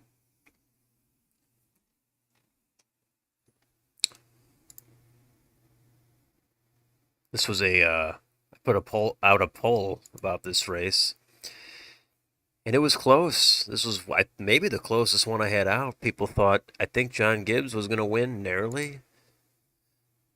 I predicted Hillary Skolton to win narrowly. The district got a little bit bluer after redistricting. So I think it's a D+3. And it's going to be tougher for John Gibbs to win that. If Peter Meyer had been the candidate for the Republicans, he probably would have won. That's what most people say, but you never know. Let's take a look at this. Indiana. Okay, we're up to 49% in the 1st district. Frank Mervan he's at 53%. Jennifer Ruth Green is at 46.7. Not sure where the outstanding vote is, if it's from the blue areas, well, going to be probably a Mervan hold. This is a little bit bluer of a district, though. Not overwhelming, but a little bit. How about the Illinois districts? Yeah, we want to see what's going on in the 17th. This is a race, only 20% of the vote in. But Esther Joy King, it's a rematch here. Or not a rematch, but it's Esther Joy King is going again. Now it's an open seat. She's going to try. She lost last time. She's trying to beat Eric Sorensen this time. This is a red trending area. This is the worst redistricting map. I rated and reviewed every map on this channel. I did a video on every state that had new maps, and Illinois was the worst state out of all of them. I mean, look at these districts. Look at the geography. Look at how this district just cuts right through all this red vote just to cobble together enough of that blue vote in some of these suburbs on the Illinois side of St. Louis. And it cuts through a couple of these bluer cities in central Illinois. This is a horrible, horrible map. And it got upheld in the courts. But Republicans have a chance to pick up the 17th. They had a chance in a couple of these other districts, but I don't think it's going to happen. Sean Casten, he's probably going to beat Keith Pekow. Same with these other ones. Not that one. Not that one. This one. That was an outside chance. But there's a couple more in Illinois where Republicans were maybe going to be able to pick up something, but this is another one. It doesn't look like it's happening. Anyway, let's move on. How about Iowa while we're over here? What's going on in this third? 71 in, Cindy Axne. She's not down. She's ahead. Most people thought Zach Nunn here was going to flip this. I thought he's going to flip it too. We don't know. We're not sure, but he should.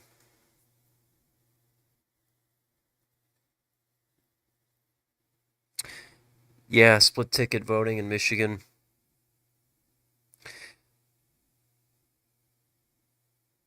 Yeah, let's take a look at Kansas.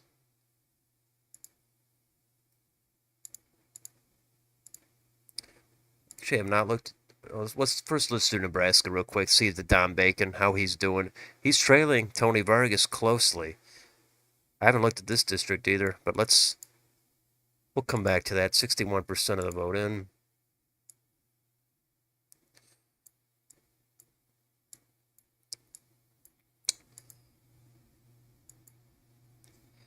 All right, here's Kansas's third. Sharice Davids, Amanda Adkins. This is a rematch.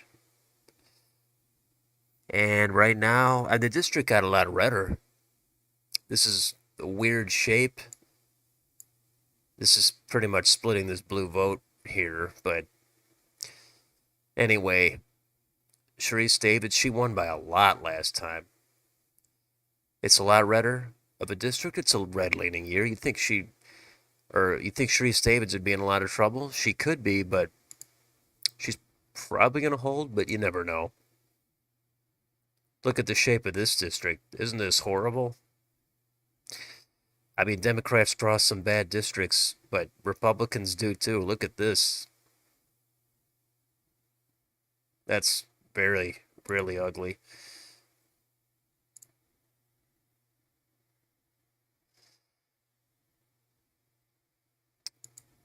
And for Kansas governor, that's too early to call. We don't know what's going on with that yet.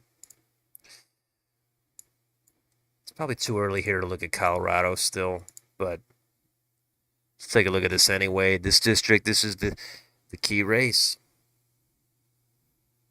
Yadira Caraveo, Barbara Kirkmeyer. Close one.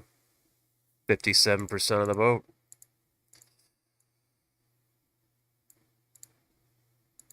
Even this district here at 1% of the vote in. Way too early to be looking at any of that. And plus, Brian Zinke should win that easily, and Montana's first. Got a little bit here in Wisconsin's third. This should be a pretty easy flip and a pickup for the Republican Derek Van Orden. It's an open seat now. Longtime incumbent Democrat Ron Kind, he's retiring. This is a kind of an awkward shape as well, but it is what it is. About these other margins, it's only 32% of the vote in. Not enough.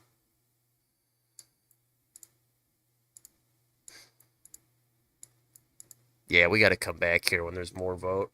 A little bit too early for some of these states still. Let's do a quick check-in down here in Texas. In the 34th, 60% of the vote in. Vicente Gonzalez, he's still up about 10 points.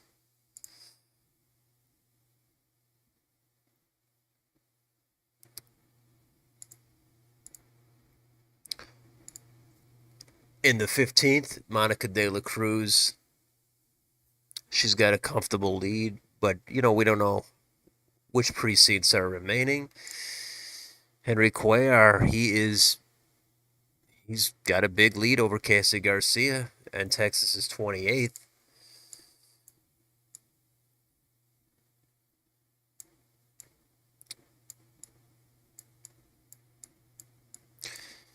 Still kind of early.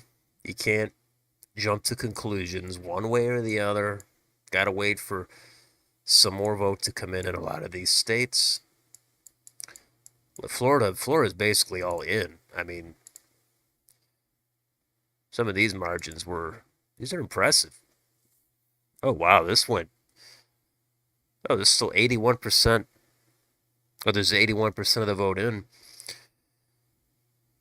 Maria Salazar, that's a substantial lead. I thought that was only about a 4 or 5 point lead. Checking about an hour ago.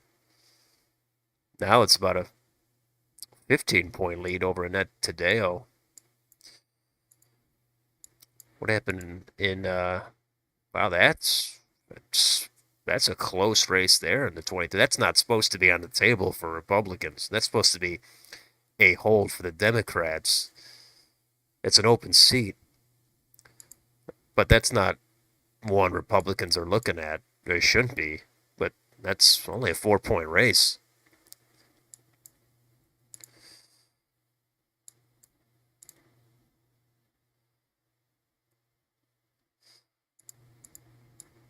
So 4 pickups for the Republicans here. Here's one they're getting right here. Anna Paulina Luna, 13th. She's the winner, projected. It's a big margin.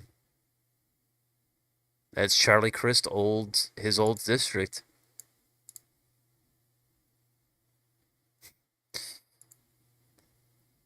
The 9th, that should be an easy hold for the Democrats. All these are all pretty much easy holds for the Republicans. Neil Dunn, he knocked out Al Lawson by 20 points. Unless the last 10% is all blue vote. That's a wipeout. That's a flip and a pickup for the Republicans. Ron DeSantis got the map he wanted for the redistricting, and yeah, he got very favorable map. All right, let's move on. Let's go up to Georgia. How are we doing in the 2nd district here? Okay, Sanford Bishop, now he's back in the lead. Somehow Chris West was ahead like 20 minutes ago when I checked. But now Sanford Bishop, he's got a 6-point lead. That's kind of makes sense. That's what I was expecting, but you never know. The district got slightly redder. There's not much going on in Georgia. Democrats have these 4 deep blue districts in and around Atlanta. And then Republicans, they're going to get these deep red districts. South Carolina. Nancy Mace, what's she at? She's at a 11-point margin almost. Democrats only have one district here in South Carolina.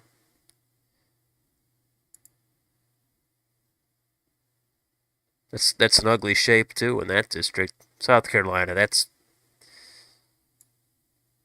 it's kind of a weird state for the congressional districts. North Carolina, what's going on here? What is the update in the 13th? Wiley Nickel still ahead, 78% of the vote.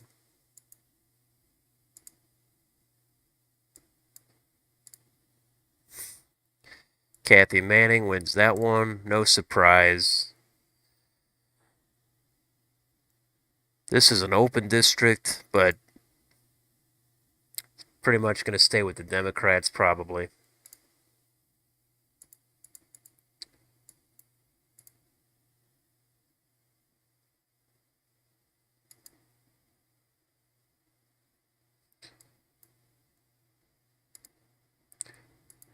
Let's double check. Let's see what happened in Virginia. Let's see. Okay, so Jen Kiggins, 9.9% win, knocking out Elaine Luria. Not a surprise. If Democrats held that, yeah, that would be a bad night for Republicans. Fairly bad. But Kiggins appears to have won it by a really nice margin. Wait, this is flipped now. Now Spanberger is ahead? Wow. We just looked at this like 30 or 40 minutes ago. And Spanberger was down by 2. And there was 99% of the vote in. Now it completely flipped with a vote dump. And Spanberger's ahead by 4? Wow, I have no idea what happened there. That is bizarre. I mean, sometimes when they have 99% of the vote on there, yeah, it doesn't really mean 99%, but I mean, it was progressing up steadily. And that looked like Spanberger had lost. That's very interesting. This was already called before, but the margin is widened up a little bit as well. I'm not sure if there's something going on in any of these districts. I haven't really looked up much.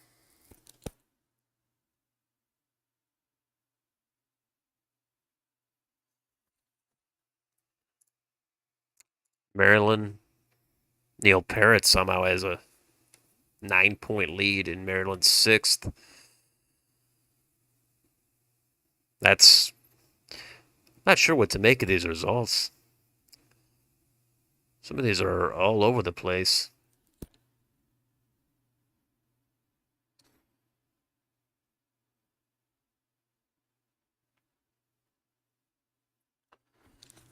All right, let's move on.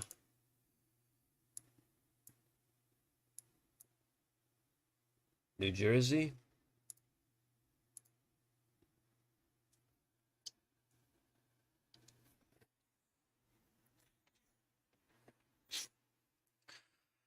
Tom Keene's still behind Tom Malinowski a little bit in the Battle of the Toms. About this district here, wow, Gottheimer, very slight lead, 28% of the vote in. Probably a lot of blue vote remaining there.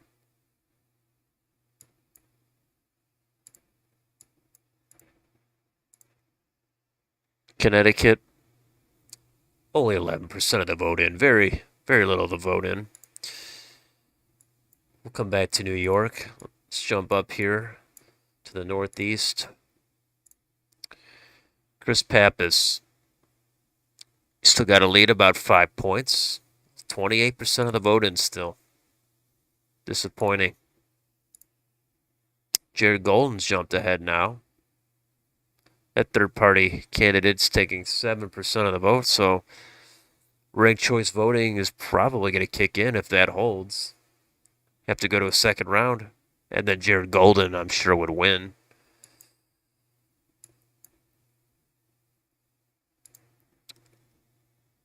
All right, how about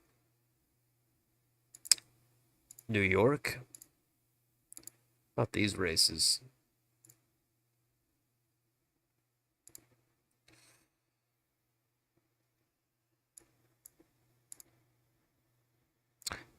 %2 in. Yeah, we can't look at these yet. Well, 61 in here in the 23rd.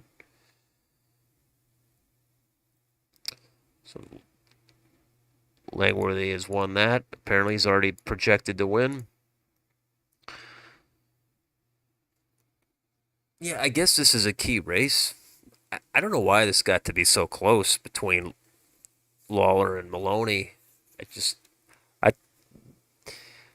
if Maloney loses, that would be really a big blow for the Democrats. What's going on Long Island here? Anything? No results in yet.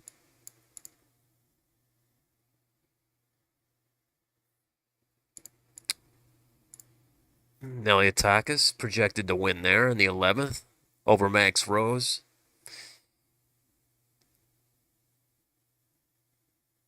%91 of the vote. Wow, that's a wide margin. 20 points.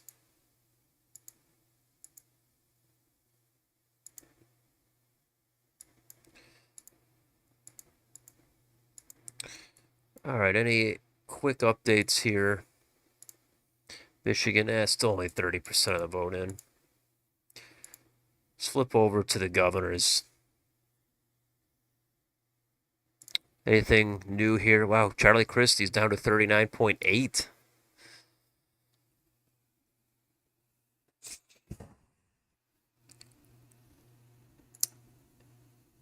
Miami-Dade, wow. 11 or 12-point margin there for DeSantis in Miami-Dade County and even Palm Beach County.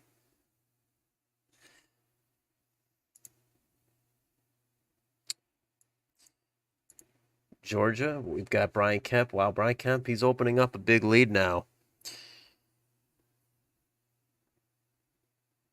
That's a 9-point lead about. How much vote is in here? 68 in DeKalb, 71 in Fulton. Still some blue vote out here. I mean, these are really blue counties, you know. These aren't just like leaned likely blue. This is deep blue. So who knows what's going to happen? Because a lot of these red counties, these are 95 in, 82, 99, 95. Texas, let's get an update there. Okay, Greg Abbott has been projected to be the winner. This is on CNN at least. 10-point margin right now for Greg Abbott. 66% of the vote in. Williamson County, it's still, I would think that Greg Abbott would be able to win that. He definitely won it last time. Got to wait for that election day vote to come in.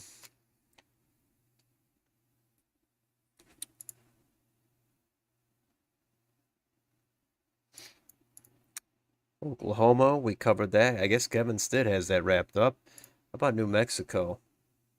86% of the vote in. Wow, that's really not close with 86% of the vote in and a 12-point gap for Michelle Luann Grisham. I don't know why this isn't called.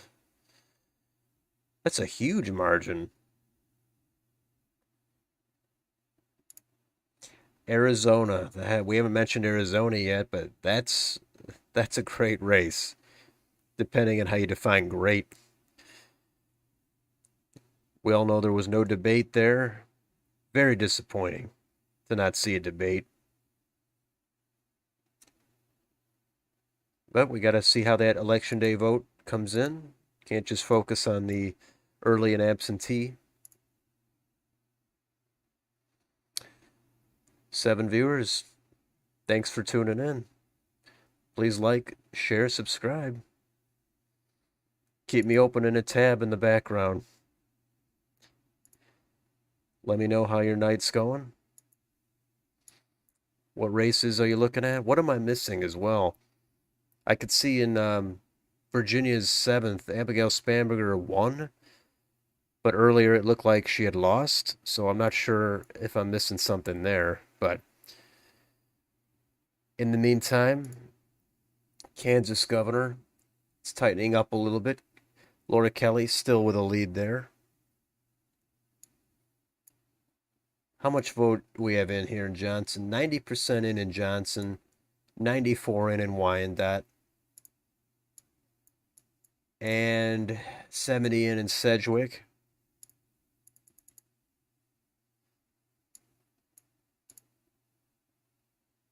$88 in Shawnee. Okay. Not sure what's going to happen. Nebraska, that's been called for Jim Pillen. 42% of the vote in. He's got it with 51.5% of the vote. Carol Blood, 44.6. Didn't hear much about this Nebraska race. That was really a super quiet race. And the primary, there was noise. The Trump endorsed candidate Charles Herbster, he was not able to win that. Jim Pillen won it, and now he's going to be the next governor. Wyoming, look at that margin.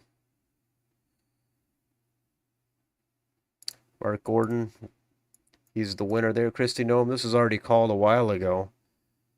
That turned out to be really not competitive at all if they're calling it this early. Colorado is called as well. 66% of the vote. Up to Minnesota. Way too early there. 31.9% of the vote for Scott Jensen. Only 26% of the vote in. Iowa, that's been called as well. Deidre Gier, 42% of the vote. Kim Reynolds, 55.6, 57% of the vote in. Oh, jumped up to 61% of the vote. And Polk County, 94% of the vote is in.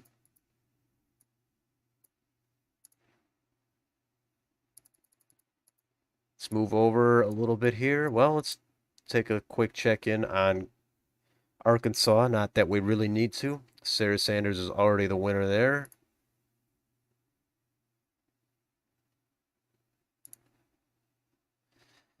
And let's move over to, let's go up to Wisconsin, see how that's doing. 52% in, still a close race, but Tony Evers is ahead, 4.6%. Where's the vote remaining? 74 in Dane. 50 in Milwaukee. That's a lot of blue vote out there. It's going to be close. I bet if we get on Predict It right now, the markets are going to be all over the place. I don't know. Illinois, that was called for Pritzker, I think, on Politico. Hasn't been called on air yet.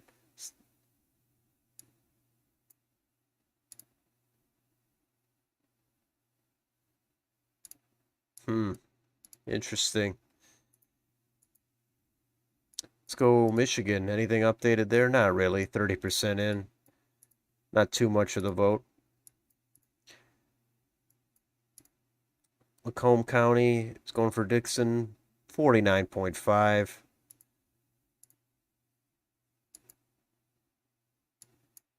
How are we doing in Kent? Whitmer's at 55.5. Again, a lot of this is early vote. It's going to be hard to make any confident conclusions. Mike DeWine in Ohio, that's pretty much over. That's been over. I don't think it ever even got started. Georgia, anything? I think we just looked at that. Yeah, let's see. Pennsylvania, is that narrowing up at all? A little bit, but not really that much. The Senate race, that's what we got to look at there. New York governor, 47% in. Kathy Hochul, she's got a big lead, but that's probably going to narrow up.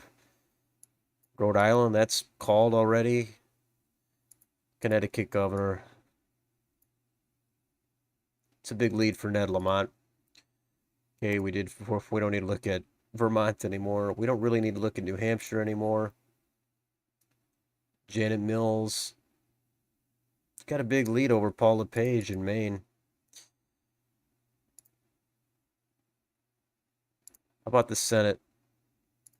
Got to take a look at the Senate.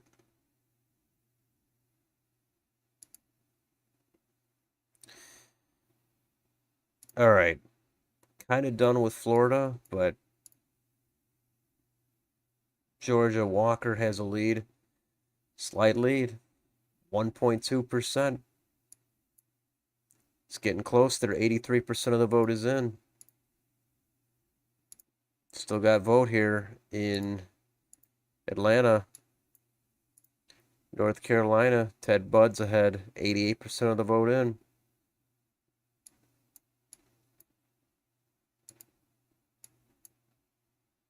Arizona, too early to look at this, but this is a great race. We'll come back to that one. Yeah, Michael Bennet already called the winner there in Colorado over Joe O'Dea. We'll take a look at the margin later in that. North Dakota, South Dakota, nothing to see there. How about Iowa? Chuck Grassley's got a decent lead. About 10 points, just under that, 68% of the vote. Illinois, still not been called, at least on here. I think that's probably called on, I'm sure it's been called on other sites. All right, Wisconsin Senate, Ron Johnson, slight lead.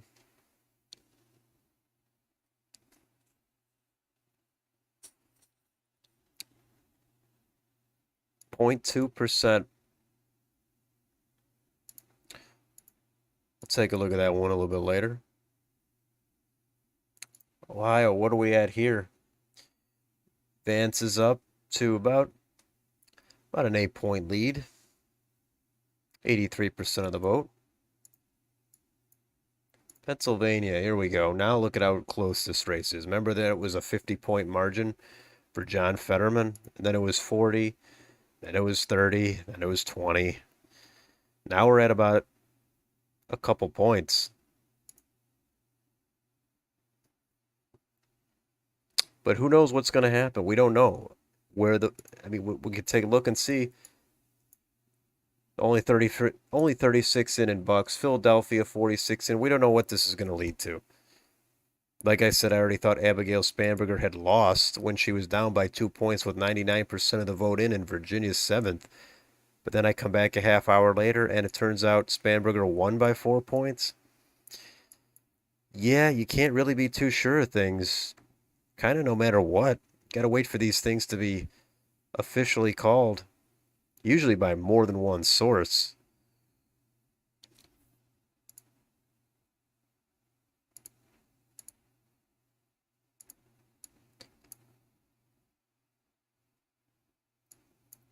All right. New York, Schumer wins. Connecticut, that's only 6% in, but that's going to go for Blumenthal.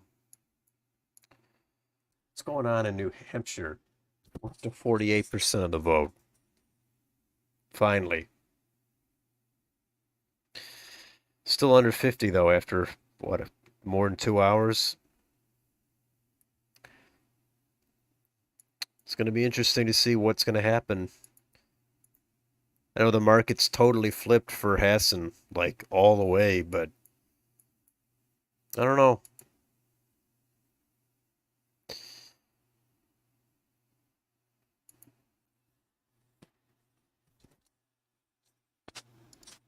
All right, now, I don't know. I guess we'll go see what the updates are in the House. See if there's anything. Got to keep making the rounds, see what the updates are. Texas is 34th. Kind of the same story as last time.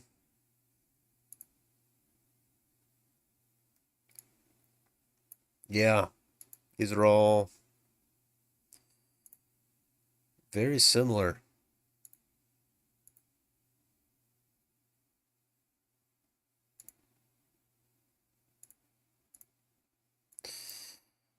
Arizona, it's going to be too early to look at these. This should be a flip for the Republicans. Eli Crane's probably going to beat Tom O'Halloran, probably by maybe even 10 points, but probably 5 for sure.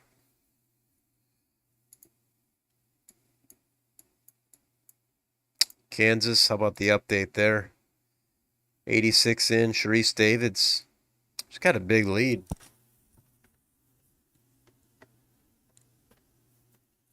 Republicans drew this district much redder, not to the point where it was a guarantee, but to the point where they should be able to win that seat in a year like this. And if they don't win this, that's going to be disappointing for them.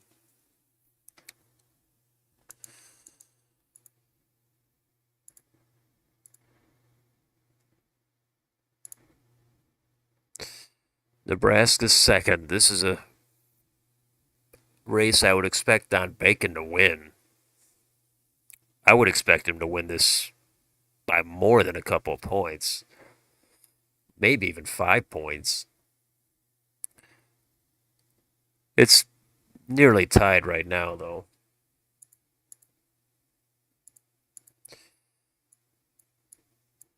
Oh, how about Minnesota's second? We haven't looked at this one yet. Only 8% of the vote in. Way too early.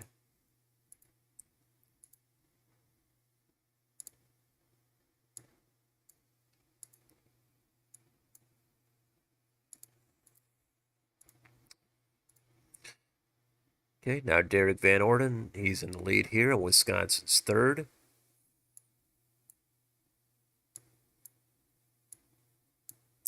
Illinois, back to their 17th. They're only 37% of the vote in. That's not much. Michigan, probably not much of an update here either. Slotkin, she's down by 6 points.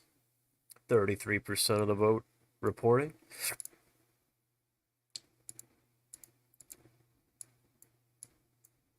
About Ohio's ninth. That hasn't really gotten that much closer. Oh, Indiana, we got to take a look at that one again in their first district. That's close. Jennifer Ruth Green.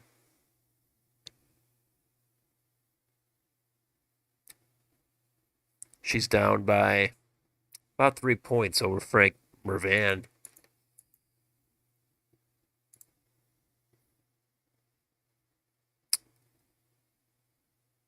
Hope everybody's enjoying their election night. Glad you stopped by, at least for a moment. Feel free to like and subscribe if you'd like. Pennsylvania, these districts, I think there's still too much vote outstanding. Matt Cartwright, he's got a big lead right now over Jim Bognett, but we got to wait for that election day vote to be counted.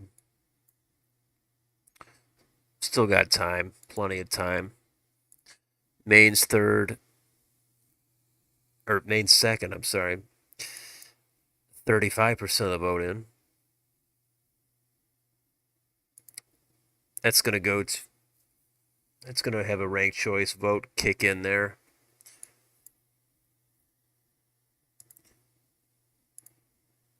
Only 30, still under 40% of the vote in New Hampshire. That's really disappointing. But Chris Pappas has a lead in the first district still. Caroline Levitt, she's only a couple of 2.5 points behind. 3.5. How about Rhode Island? Anything going on in that one?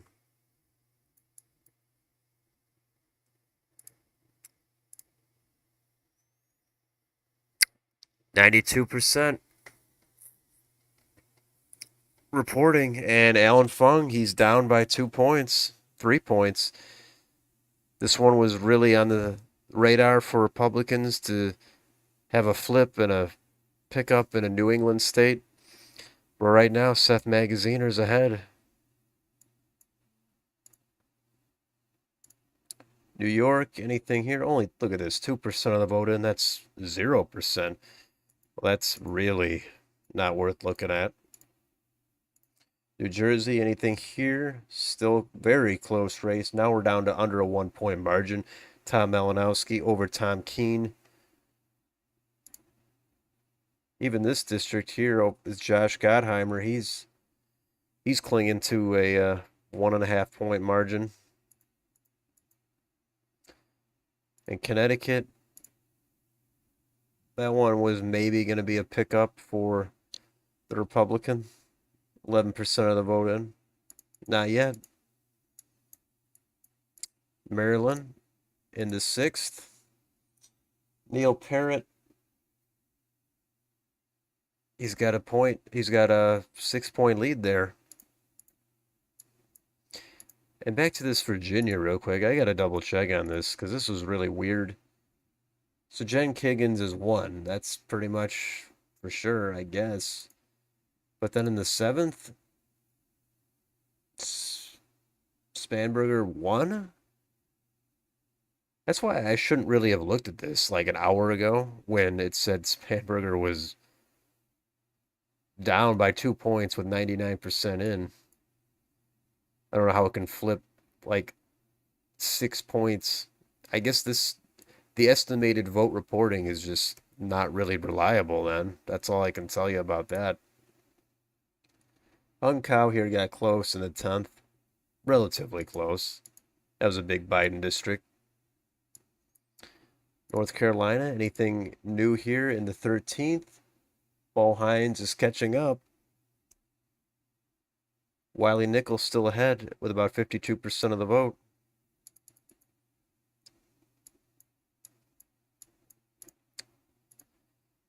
Georgia, Sanford Bishop has been called the winner over Chris West. Not sure what the final vote's going to be, but with 80% reporting, Sanford Bishop has 54.7% of the vote.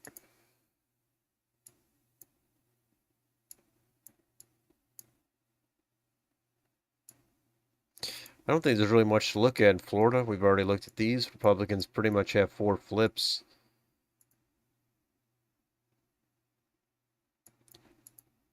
Most of the race, or most of the vote has been counted already. This is kind of close in this 23rd, but that should really be an easy hold for the Democrats.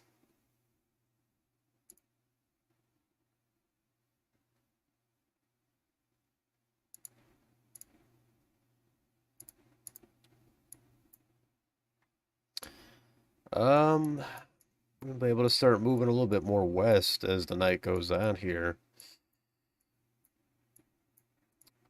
Anything new in the Texas is 34th?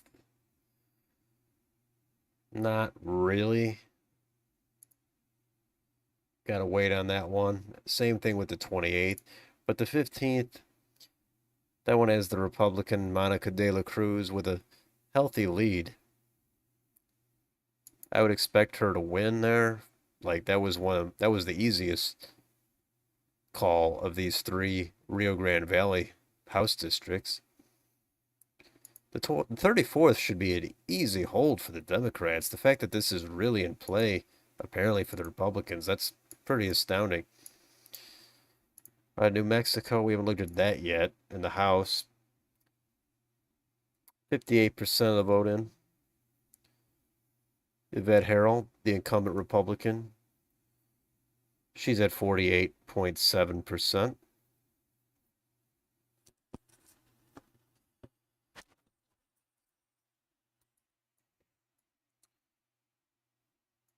See how the percentages are in Colorado. 58% in. Yadira Caraveo, she's at 49%. Barb Kirkmeyer, 47%. It's a close race. I think most people think the Republicans are going to pick that one up. It's an open seat. It's a new district. It's got a mild tilt.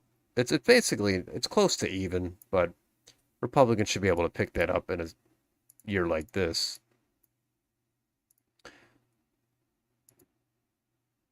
Okay, nothing really new here in Kansas or Nebraska, I'm sorry.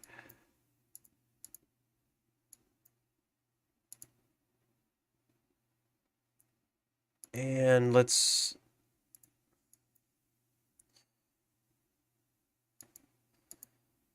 move on to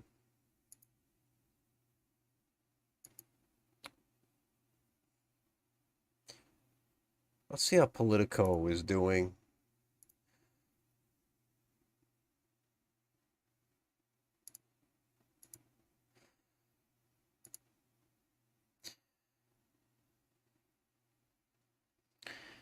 And first, let's see the governors.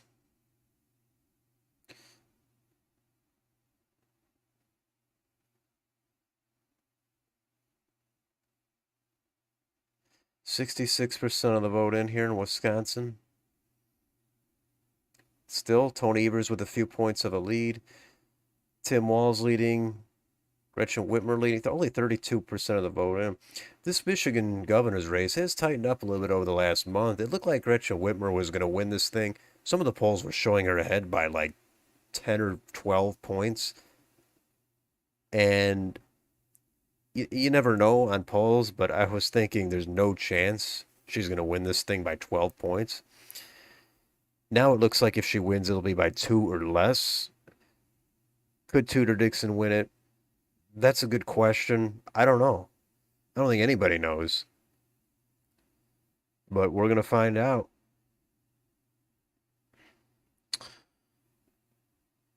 Oregon, that's another race. That's really a race that seems to have tilted back toward the Democrats in the final like 4 or 5 days. But Republicans have a chance to actually win an election for governor there. First time in 40 years.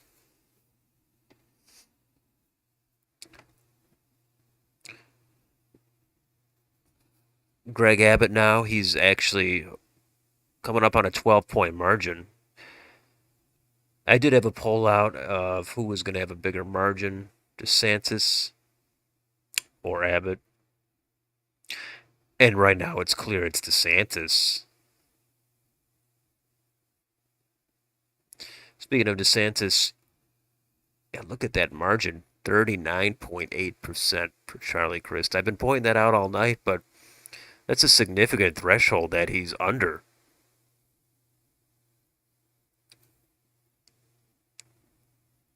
I wonder if he already put out his concession speech. I'm not really following speeches or tweets right now. I'm just focused on doing the stream. So Brian Kemp here now, he's got a big lead, 75% of the vote in. But again, there was when we checked last, there's a lot of vote outstanding in Fulton County, Cobb County, around Atlanta. So we can't jump to conclusions. Kansas, it's getting closer, but Laura Kelly, she's ahead, 4 points still.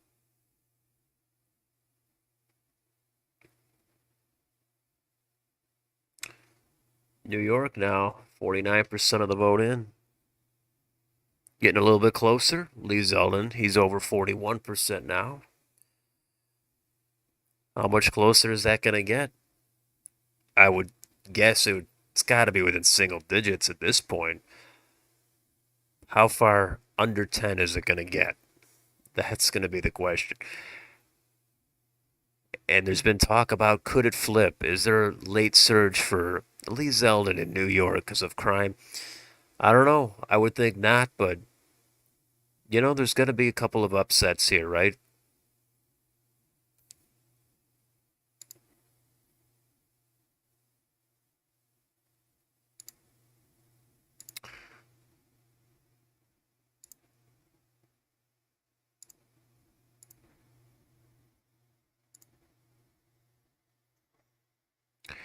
And let's see here. Let's go on Connecticut. This looks more narrow now in Connecticut for governor somehow. I mean, it was narrow last time, very narrow. It was narrow before that as well. But I wouldn't expect Bob Stefanowski to get it that close. But we'll see what happens.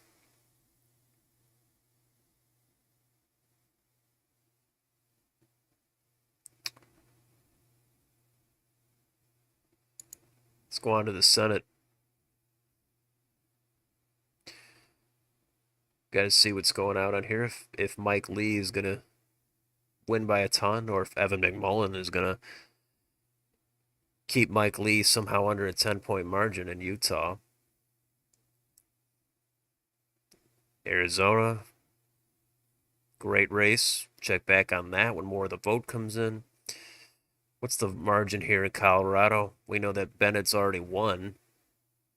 It's a wide margin still. 14 points almost. 14 to 15 there.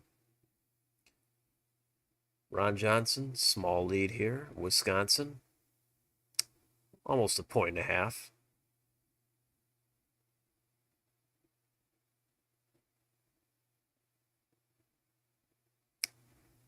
Eric Schmidt, Missouri, called for him. 60% of the vote. He's at 57.5%.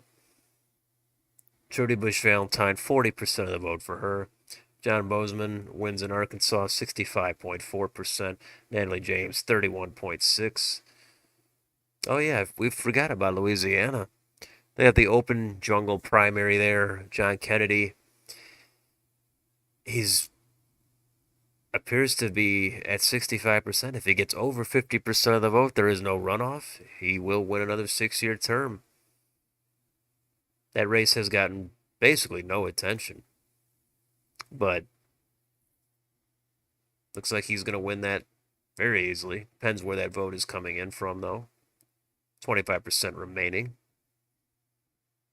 Katie Britt's going to be the new senator in Alabama.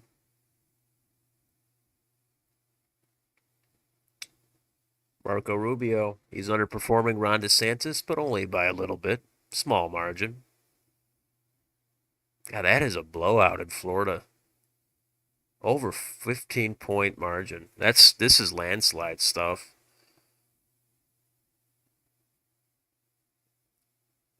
That's very, very impressive.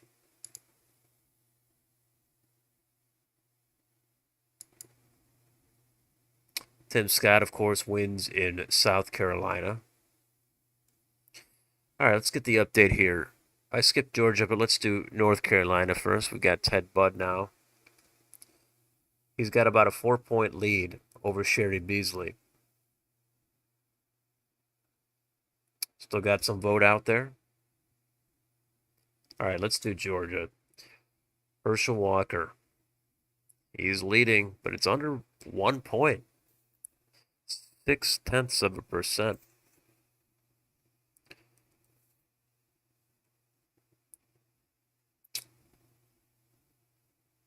Rand Paul wins in Kentucky. Another 6 years for Rand Paul. He did say he was only going to run for 2 terms when he first got into the Senate in 2010. But he's kind of backing out of that pledge. That's an easy win for him there over Charles Booker. Ohio, not much has changed there. J.D. Vance, decent lead for him. Pennsylvania, here we go. This is one of the top 3 races in the country, for the Senate at least. Dr. Oz, he's down by about 1 point. 40,000 votes. We'll see what happens.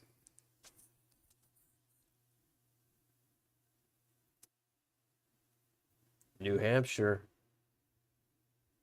It's narrowing up, but not enough.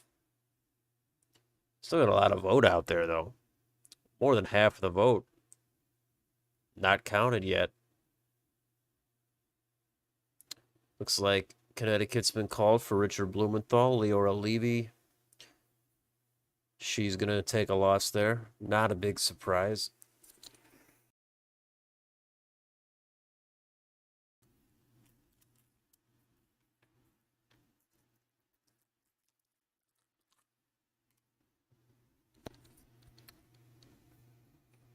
All right, let's take a look at the governors, or let's take a look at the House on Politico here.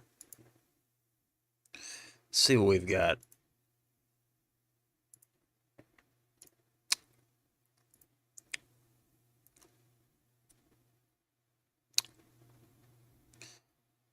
Texas is 34th. Not sure. I think these percentages are behind.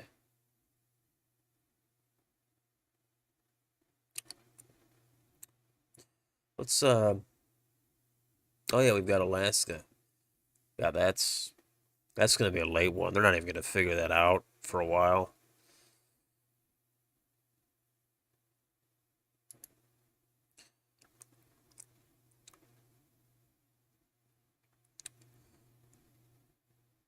Let's go back to decision desk.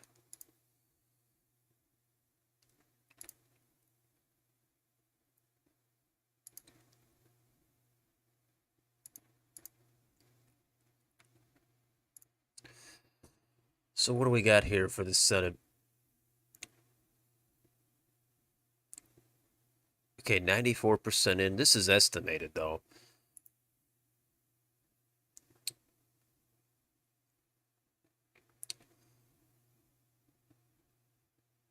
It still shows all this vote outstanding in DeKalb and Fulton. Gwinnett.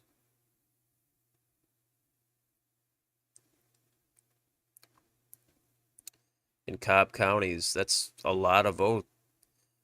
Why does it says 94% of the vote in, but so many of these counties have like at CNN, these counties were at like 90, 80 to 95% in. Now this says 94% in, yet most of these counties are like 50% in, and DeKalb, Fulton are under 50. I don't understand that at all.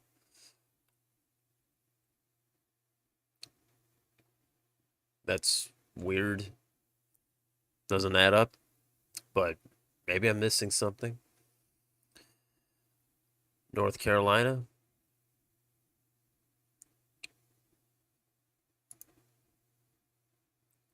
Okay, this says over 99% of the vote in. But these counties only say 49, 50% of the vote in. Okay, these county estimations are totally useless. One of these is useless. It's either they're only at like 50% in, which they've been counting for a long time, or these estimated county percentages are off and they're useless and we can't even look at them.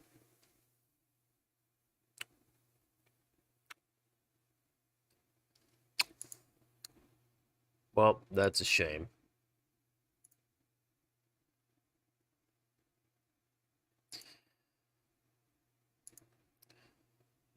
I would assume the main top line number is correct, but I'm not even sure what to believe anymore. I mean, that's why I always encourage using multiple sources. Wisconsin, okay, 34% of the vote is in there, 35%. And a lot of these counties are zero.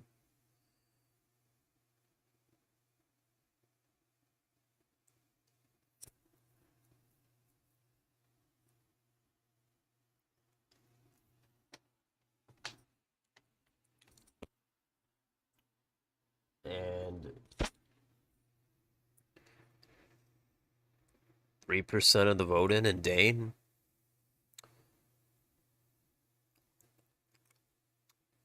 All right, this is really not striking me as being confidently accurate. I want to look at some of these other races real quick. Attorney generals, if this is even correct. But Texas, Ken Paxton, big lead for him. Oh, yeah, and Minnesota, we want to see this one to see if Keith Ellison holds on or if he gets taken down. This one will be a flip. Well, so would Michigan, or Minnesota would be a flip, but Wisconsin would be a flip. Michigan would be a flip.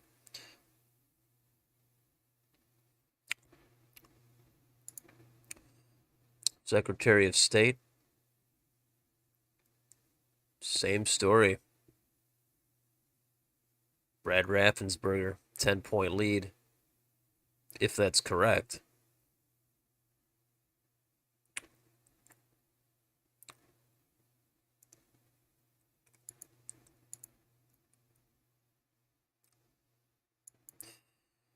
All right, let's move back on to, I guess, CNN. Let's compare these CNN totals.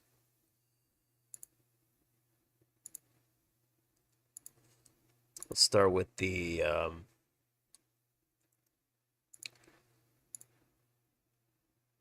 well, let's start with the Senate.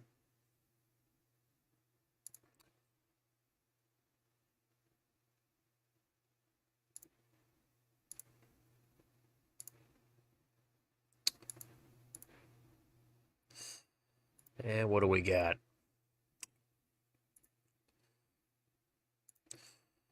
Well, North Carolina. See, this says 91% in.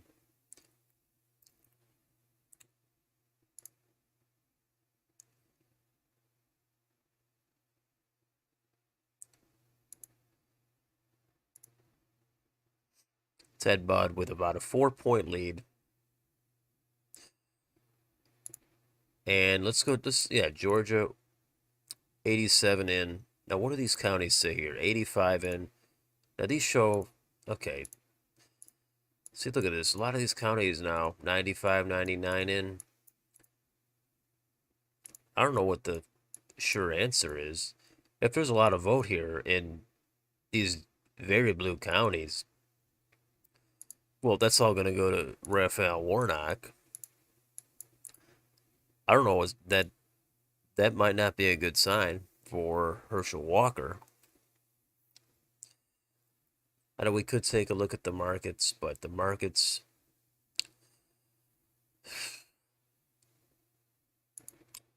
it's not a great time to look at it when things are really up in the air.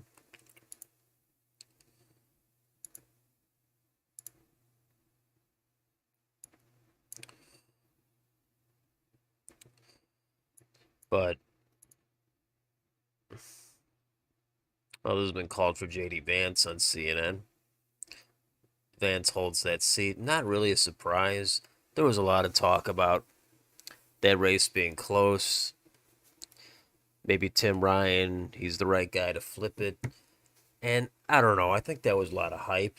People knew who Tim Ryan was. They've known the guy for a couple decades. J.D. Vance was an outsider. The establishment didn't like him. You know, he got the Trump endorsement. He squeaked by in the primary. People didn't know who he was. Didn't really want to necessarily come around to him early on. So it took him a few months to build up his brand, and Ohio was a red state. And in the end, looks like he's going to win that pretty comfortably, which is kind of what I thought all year. I had it at likely Republican. And the Democrats thought maybe, you know, this could be a flip. They could pick this up. You know, I know they got to project optimism. Every party does. But I didn't think Ohio was really one they should have done it on. North Carolina, I thought would be more likely to flip than Ohio.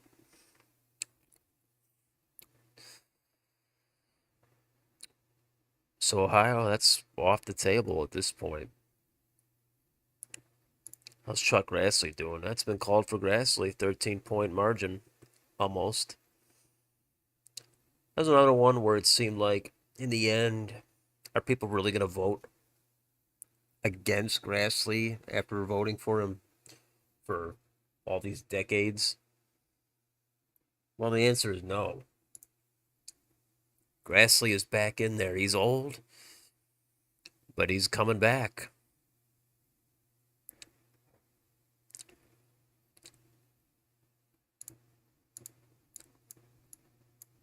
Pennsylvania, 0.9% lead for John Fetterman. God, this state is, the map is filling out just how you'd, basically how you'd expect it to. Polarized state, like a lot of them.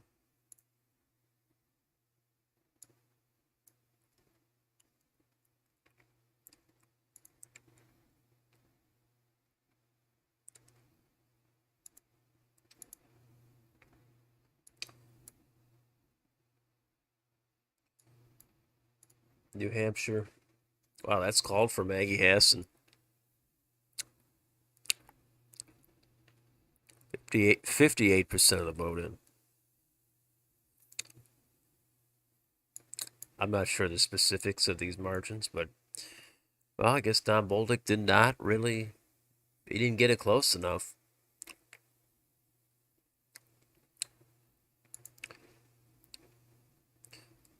Well, we got to see the final margins, but I don't know how well the polling is going to be then. There's certain times where it probably over and underestimated both sides, which is disappointing. You can't say that one time it overestimated Republicans and one time it overestimated Democrats, so it evens out. No, that's not how it works.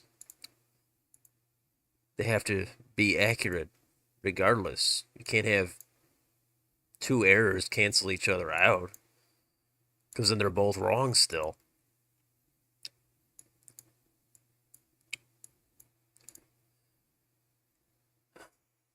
Ron Johnson with the lead here. 69% of the vote. 51% for Johnson. How does that compare to the governor?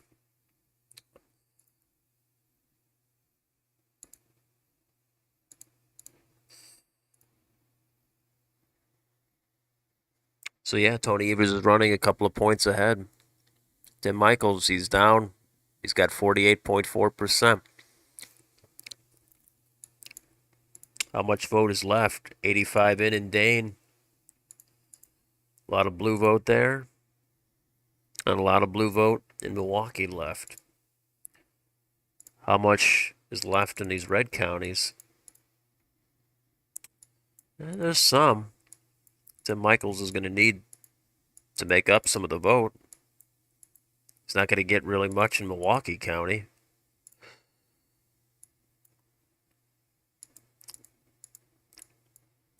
How we doing down here? Kenosha and Racine. Tim Michels with the lead. Tim Michels with the lead, but only 56% of the vote in. What's Kansas doing? Getting close. Laura Kelly still ahead. Abbott, big lead there. Kind of done with Texas, but we got to check in once in a while to see how the margins are. O'Rourke still winning in Williamson. That's something.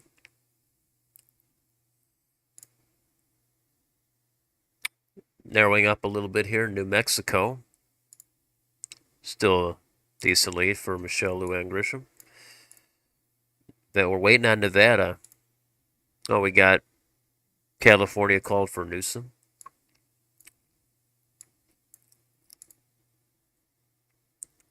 %50 in Oregon.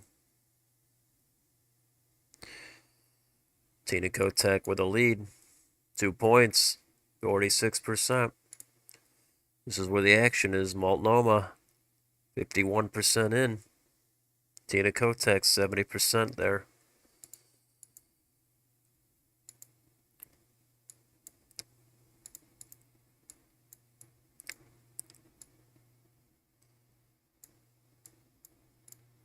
Minnesota. Not even half of the vote is in. Michigan, 39% still only. It's not enough of the vote.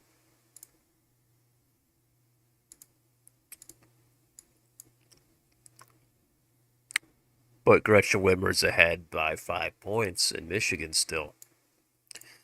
About New York, still 11-point lead for Kathy Hochul. 71% of the vote is in.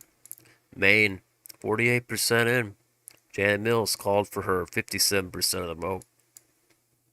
Paula Page is at 40. I'm not really shocked by this. I thought Janet Mills, I mean, she might win by a smaller margin, but right now she's at 17, almost 17 points.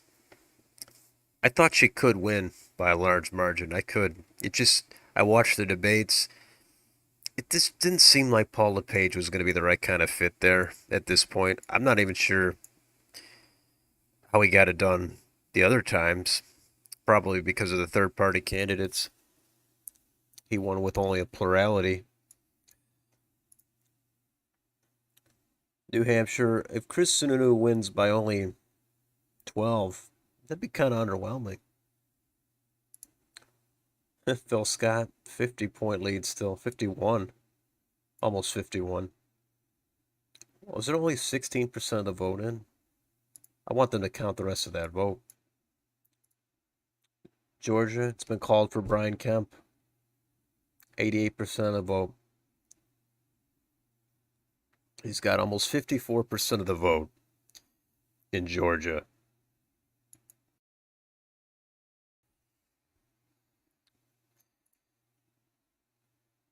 So what are the surprises so far? I don't know. I mean, it, the margins might be a surprise, like here in Oklahoma, if Kevin Stitt wins by 14 points. If that's what it is, then that's a little bit of a surprise considering there was a little bit of talk not that long ago about maybe it's in play. Well, it's not remotely in play if Kevin Stitt wins by way over 10 points. And then in the House, let's go back to the House.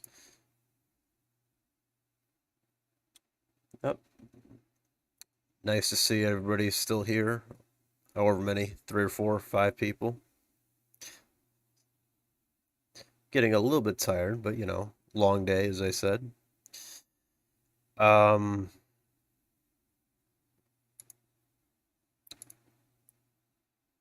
where are we? We're at the House. What are the other surprises? Well, I thought in Virginia, 7th district was going to go. Well, I before all this, I thought Spanberger was going to win, but then it looked like, oh, she's taking a 2-point loss, and then you come back a half hour later and turns out she won by 4. I don't understand that. I guess that's just bad reporting, but that's unsatisfying as a viewer. But Republicans did flip this district here with Jen Kiggins over Lane Luria. Margin's not huge anymore. We're only looking at a 4-point margin. And in the 10th, that's what, a 5-point margin?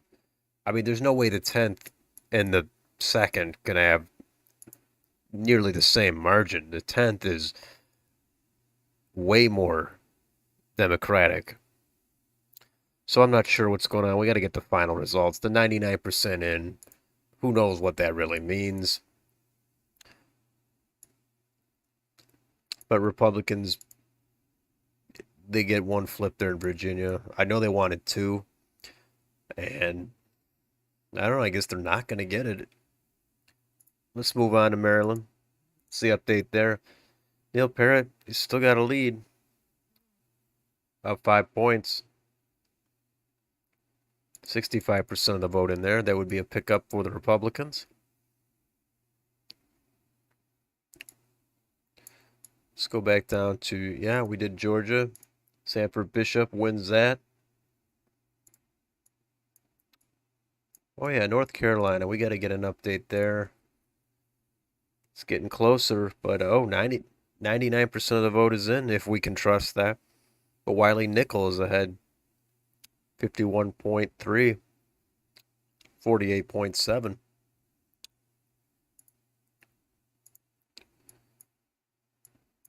And we got to take a look at New Jersey.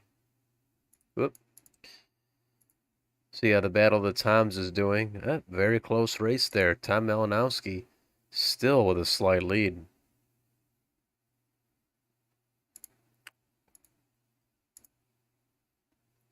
Under 1 point, though.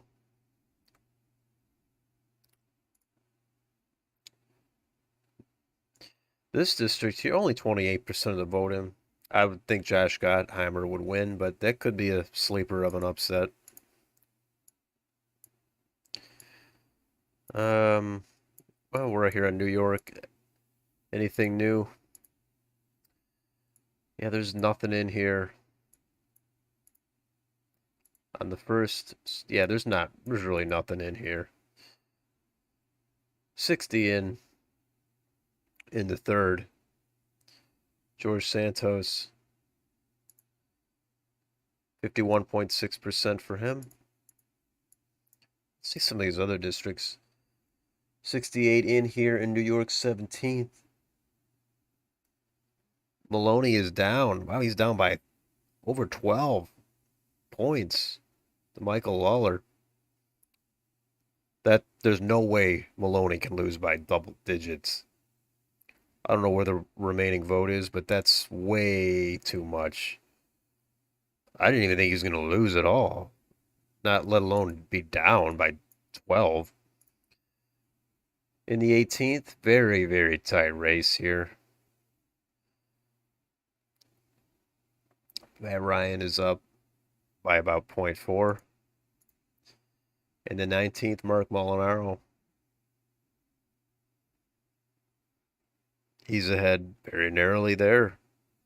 Some very tight races here in the New York's 19th and 18th.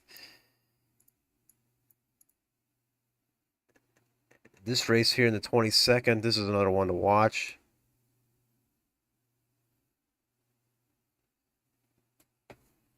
And right now, Francis Canole, 54%.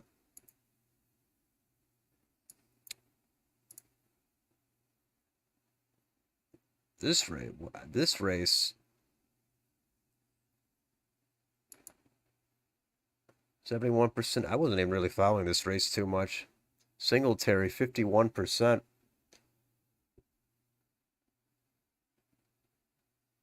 Incumbent Morelli, 49.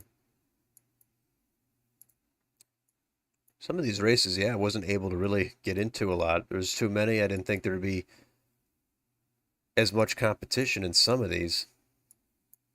But yeah, there's going to be bound to be a few upsets like there is every time. New Hampshire, still 55% of the vote. In the first district, Chris Pappas, now he's got a decent lead. These polls showed it close in New Hampshire in the first and for U.S. Senate. So if somehow, these incumbents win by like 8 points, well, then these polls were really bad. Maine, anything new? Jared Golden, he's close to getting 50% of the vote. He's at 49.6.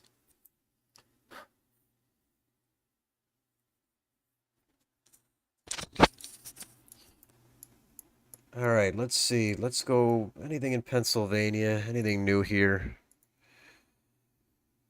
Scott Perry, he's only up by 1 in Pennsylvania's 10th.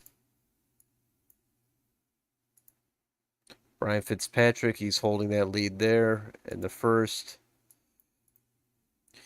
Susan Wild and Lisa Scheller. How about this race? This is a key race.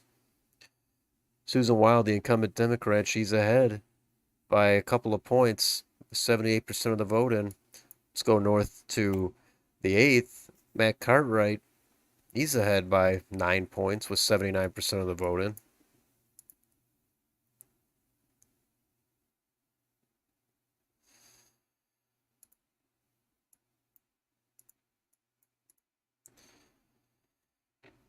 The 17th district.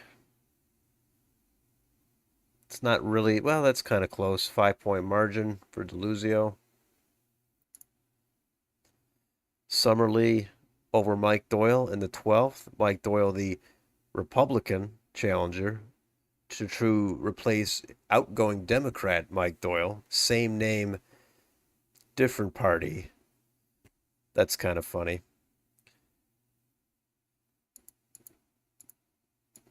Okay, how about Ohio? What's going on here? Greg Landsman, he's holding on to a lead here over Steve Shabbat. 89% of the vote in Ohio's first.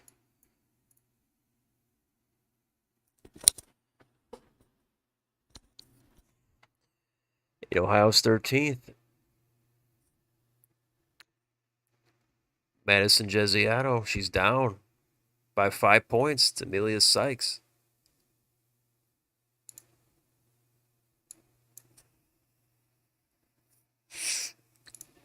Ninth District, Marcy Captor, she's the winner.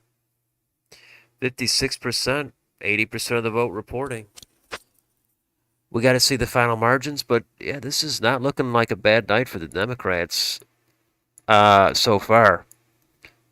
So far, the Republicans are not just steamrolling the Democrats at all. Democrats have some holds here.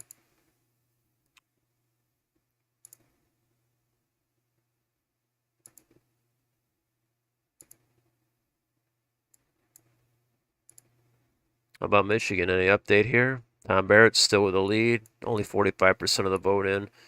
Not enough.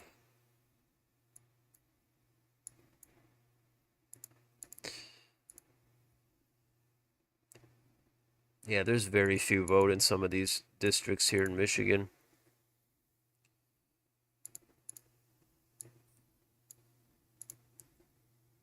How about Illinois? 17th district. Esther Joy King got a 3-point lead over Eric Sorensen.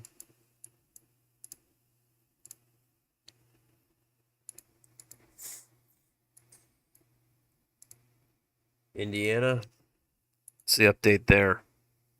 Frank Mervan, still, he's probably going to hold on.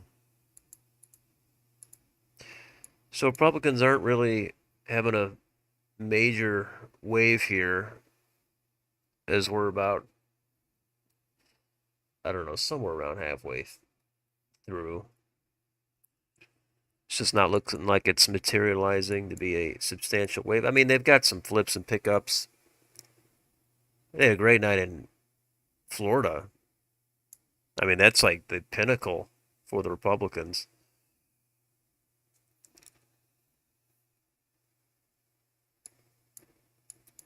How about back in Texas? Not much update here. Still Vicente Gonzalez with a big lead. Henry Cuellar also with a big lead. In the 15th, Monica De La Cruz with a big lead.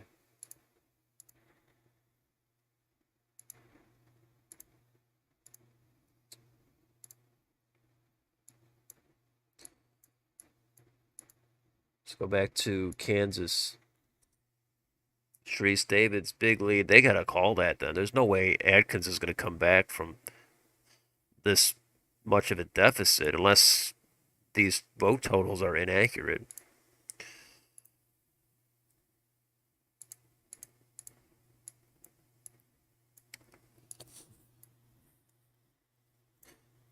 Oh yeah, Iowa. We haven't checked that out lately.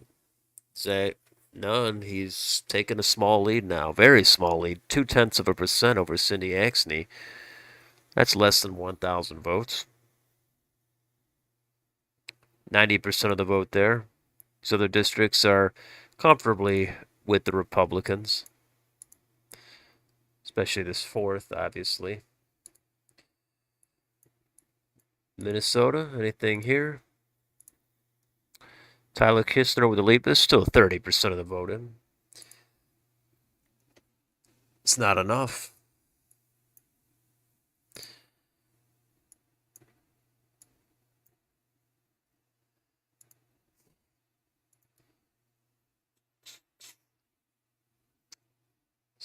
Montana's first.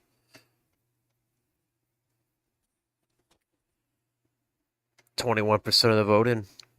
Got to see what happens there. I mean, Ryan Zinke should win that pretty easily, but it's really not a super red district now that Montana has added a second district after reapportionment.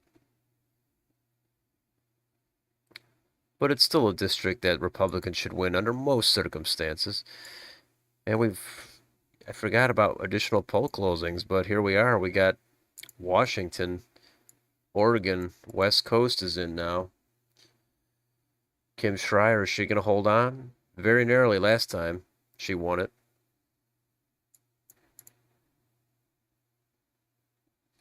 This district here, Joe Kent should win this over Marie Lusenkamp Perez. 59% of the vote in. What's going on in Oregon? Need to see the 5th district here. This is the one we need to look at. Jamie McLeod Skinner, she defeated Kurt Schrader in the Democratic primary. More progressive. Now she is probably going to end up losing to the Republican Chavez DeRemer. We'll see what happens. Another interesting race here in the 6th. I wouldn't think this would be really... I didn't think, Republicans would be able to win another one here in Oregon, but it's possible.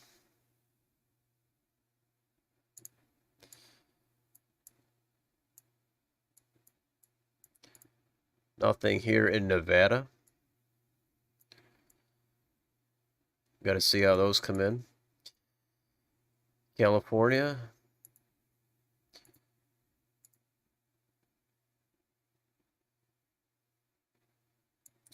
Not enough of the vote is in yet, but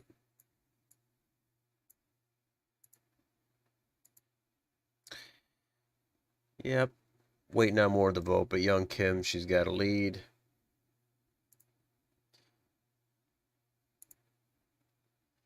Michelle Steele barely trailing right now. Still pretty early.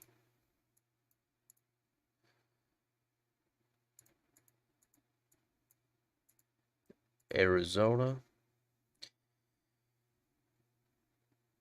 Still too early to call.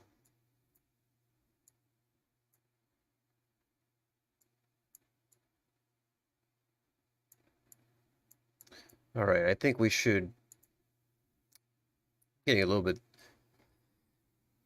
tired, but, apologies on that. Let's get back to the Senate. Let's see what's updating in the Senate.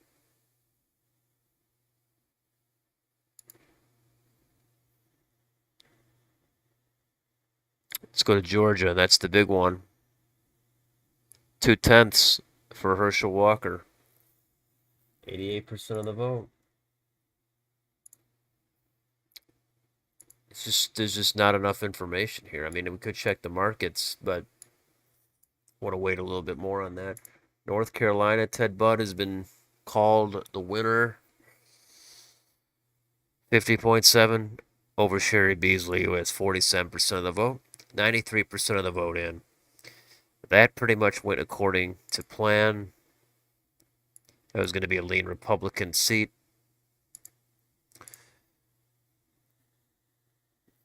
Ohio, likely Republican I had. That one's panning out to be what I predicted as well. Pennsylvania, here we go.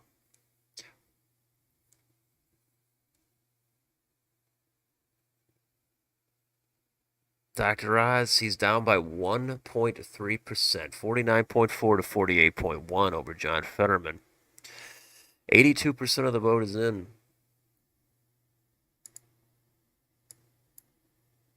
New Hampshire, it's already been called for Hassan, but that's a massive lead. Some of these polls, I mean, again, we got to wait for the final results, but some of these polls seem to be, I don't know, might be biased for the Republicans on some of these. Florida, though, not in Florida. North Carolina, so far, they're fine.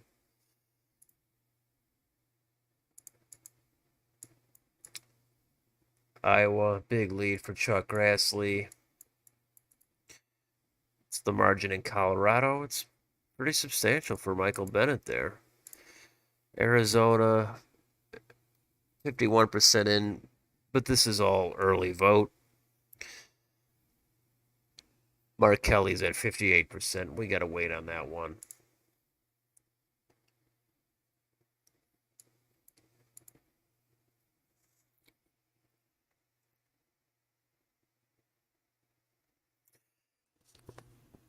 Okay, let's move up to Patty Murray in Washington. Now, this is one people said maybe it could flip, maybe get close. I don't know. I wasn't really seeing it. I kept this at likely Democrat. I was just reluctant to put it down to lean, but maybe the margin narrows up here at the end, but Patty Murray's going to win another one. If you're a Tiffany Smiley fan, yeah, I know you're going to think, how could she not be in there? I mean, that's what everybody says about their own candidate. They think the other side is horrible. And, they feel good about their candidate that year. But a lot of times it doesn't pan out.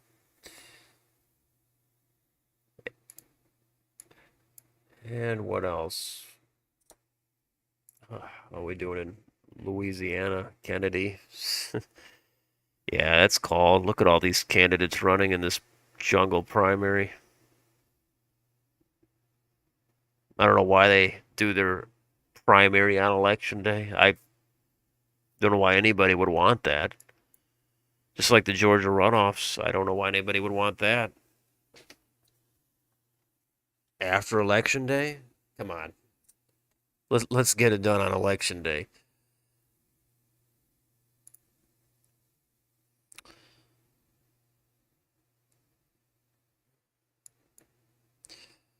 All right, let's go back to the governors. What are the updates here?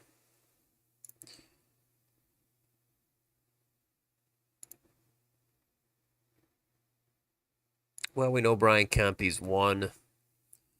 It's not really a surprise. It's what we all thought. Wisconsin, this is the key one, right? Is Tony Evers going to hold on? I don't know. Still a little bit of vote here in Dane. Still got some decent amount of vote here in Milwaukee. How about these red counties? There's not a lot of people in these counties. There's a little bit of vote left. Only 24 in here. Again, that is if you can trust the percentages. 99% in Barron County. I mean, maybe.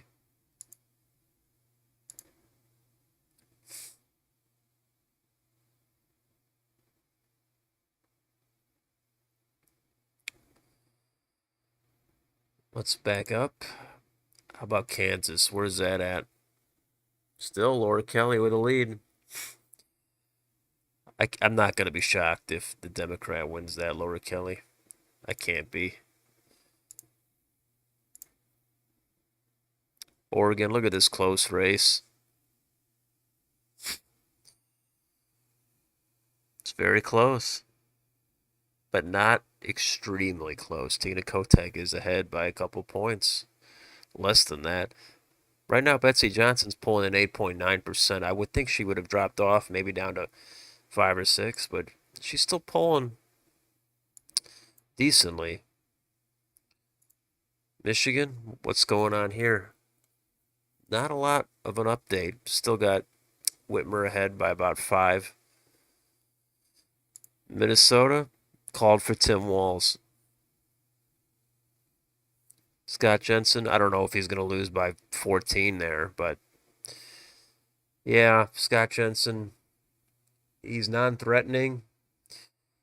Seems like he might be a fit for the state, but he's not really firing up the red counties. He's just not.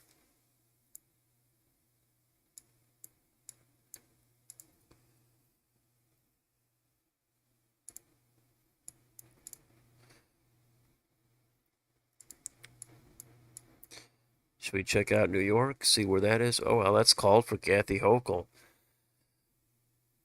So Lee Zeldin did not make it close enough.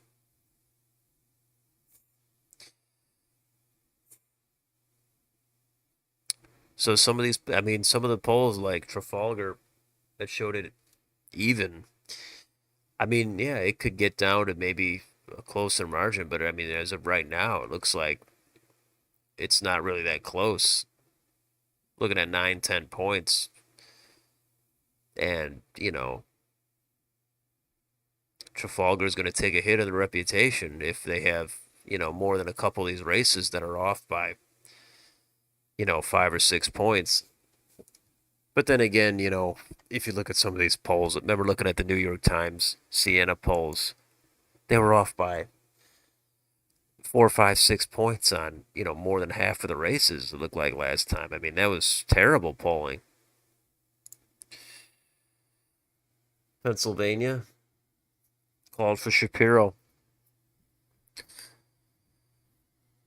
Well, Republicans really wanted that one, and Mastriano was left out to dry.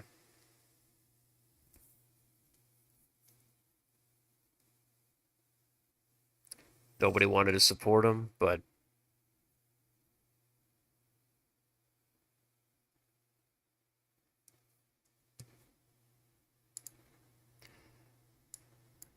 that's how it goes sometimes. That's a closer race here. Only 37% in Connecticut.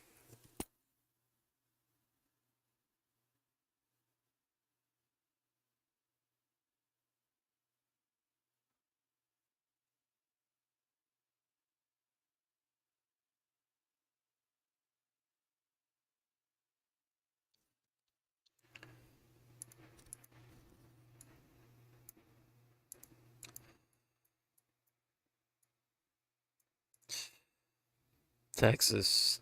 Yeah, we're kind of done with Texas. We're kind of done with some of these states now. Oklahoma, Florida, that's way down. It's about some of these West Coast states now. We got to get a little bit of Nevada. There's still nothing there. Arizona.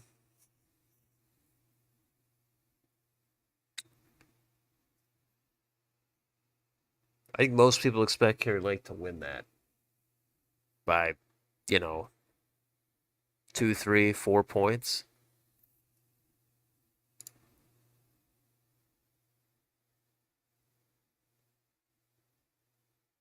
Oh, well, yeah, thanks for stopping by.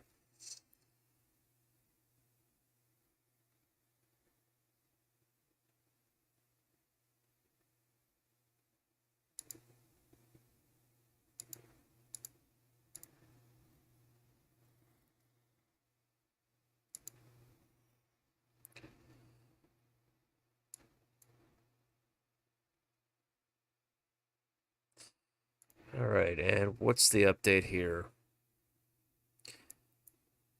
Nope, not Iowa. Kansas. Laura Kelly's holding on.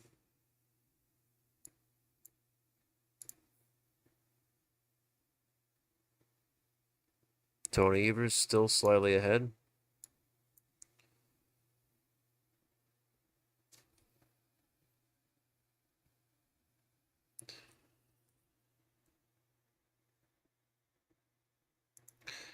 Let's get some house updates.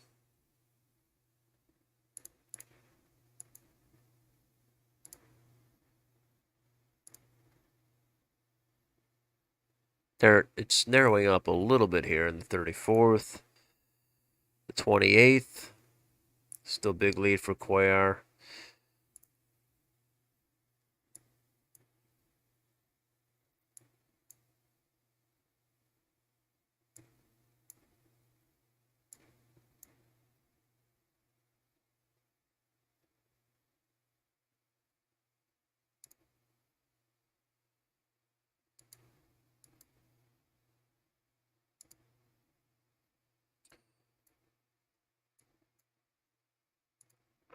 North Carolina.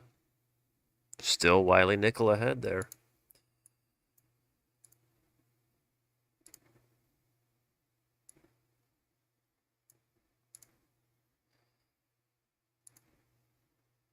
Yeah, these Virginia races are all like the same margin.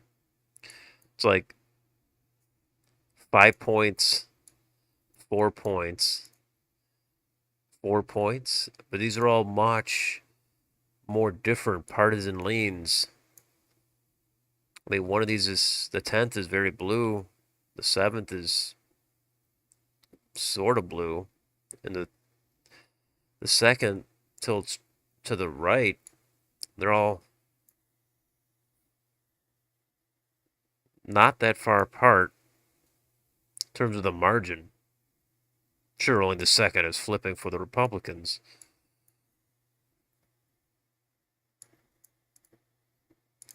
We got New Jersey. Oh, now we got Tom Keene in the lead there. Wow, that he took a big lead. Almost a 5 point lead. Okay, Gottheimer's got a decent lead himself now in the 5th.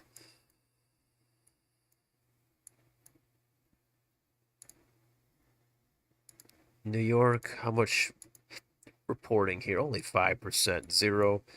There's really nothing coming in here in a lot of these New York races for some reason. 76% here in, but then there's zero next to it. I don't know.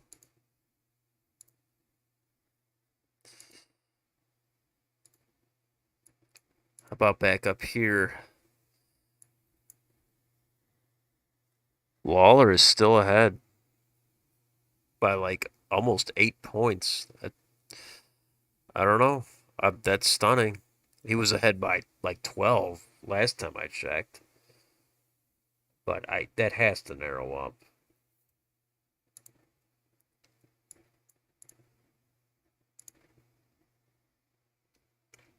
This is a very tight race here. Very, very tight. So is this. 19th. Now Mark Molinaro is trailing. I think he was ahead last time we looked.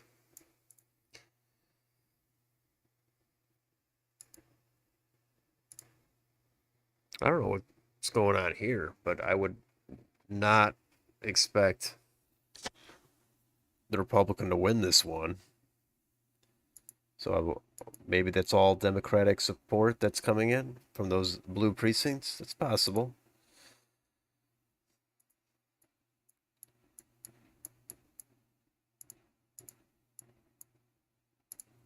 Anything in New Hampshire?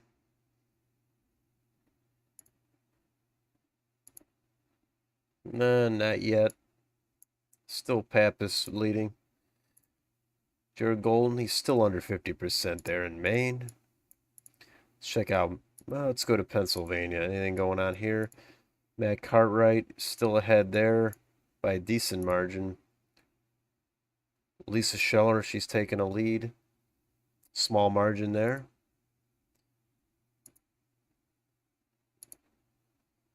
Brian Fitzpatrick, comfortable lead for him. Scott Perry, comfortable lead.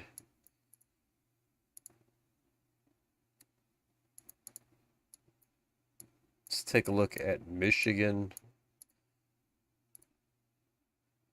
Paul Young now is taking the lead, but it was only 37% of the vote in. That's not much.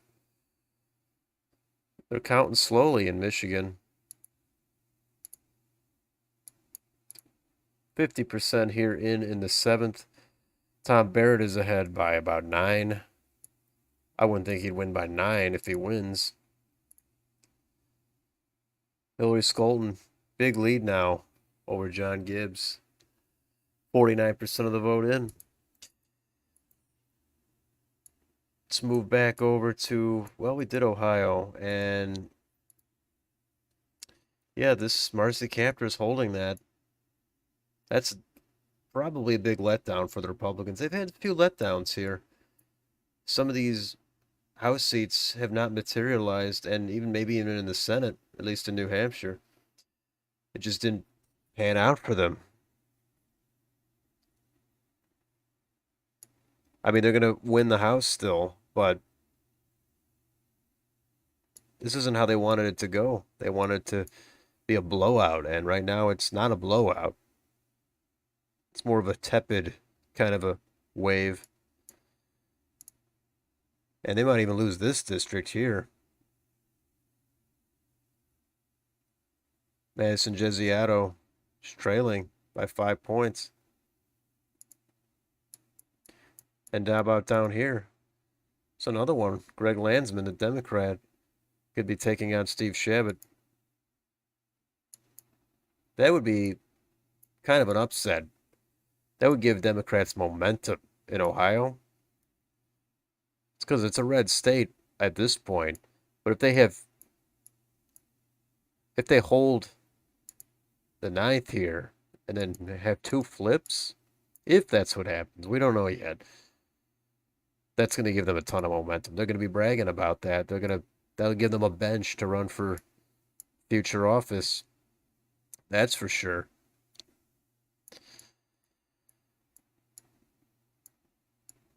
Let's go over to Indiana. What's the update here in Indiana's first? Still similar lead for Frank Mervan.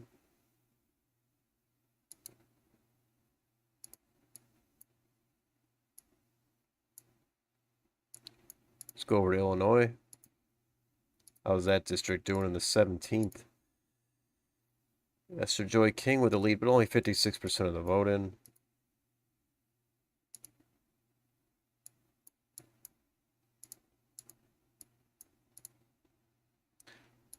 Back up to Wisconsin. Really only one main one to look at here. Derek Van Orden, he's probably going to win this, and by a decent margin. Got a 6-point lead as it is. Minnesota. Tyler Kistner with a lead still, but it's early there. This was a close one. Still very close for Iowa's third.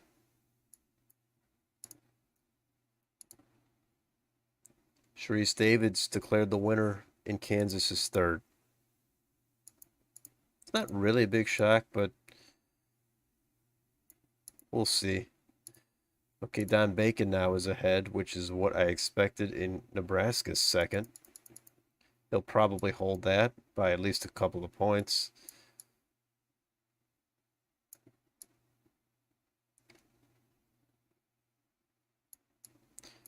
All right, what are we looking out west here? This race should go to the Republican, but right now it's not looking like it. Not sure where the remaining vote is. Colorado.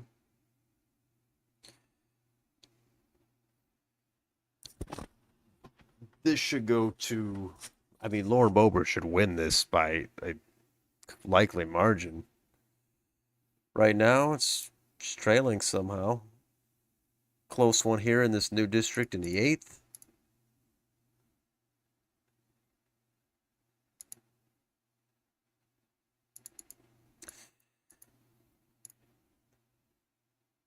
Only 28% of the vote in here in this Montana's first district.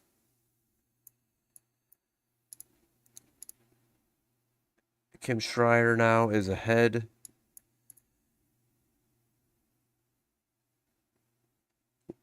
.59% of the vote in the third. Joe Kent should probably win that, I would imagine. It's a pretty red district, but we'll see.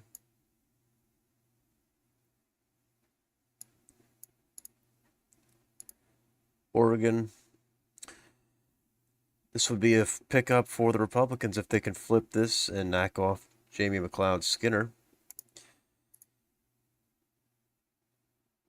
6th district. Salinas is ahead there. That might be on the table for Republicans. I didn't think it would be, but a lot of people were saying it would be.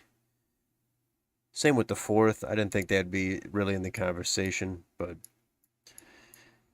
California, there's a lot of California races.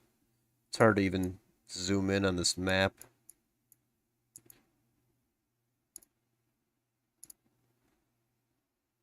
David Valdeo is ahead there, very slightly. Mike Garcia, he is ahead slightly. Young Kim, she's ahead by a little bit there, 4.5 points. Shell Steele now is trailing 37% of the vote in. She's down by a point in California's 45th.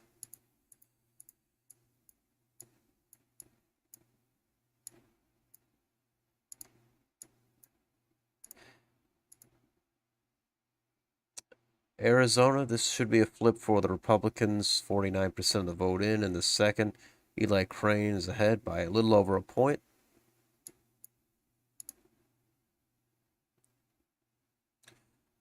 This should be another pickup for the Republicans.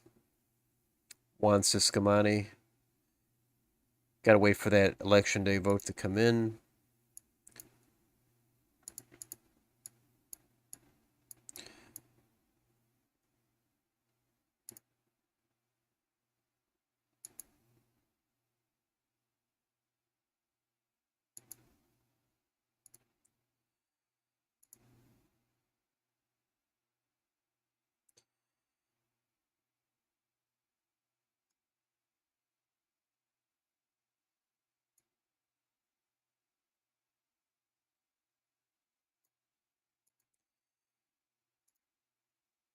Uh,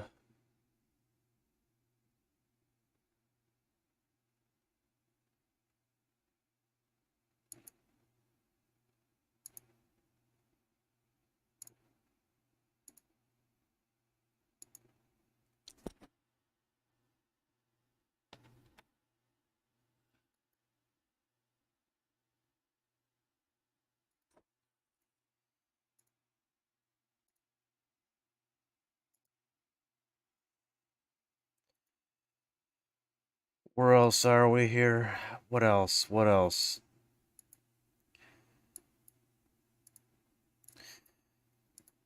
All right, let's go back to the. Where are we at for the governors? Let's get an update on the governors real quick. Sorry, I'm really getting a little bit tired, but I'm trying to keep on going.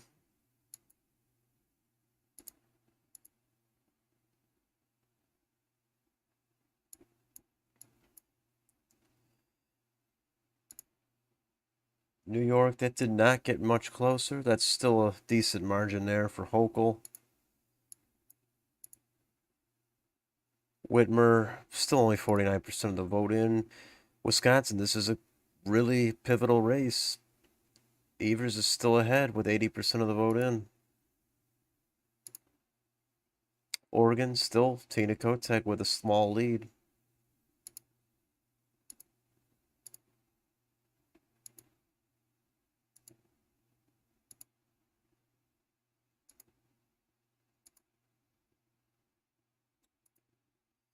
And Arizona, still waiting on that election day vote.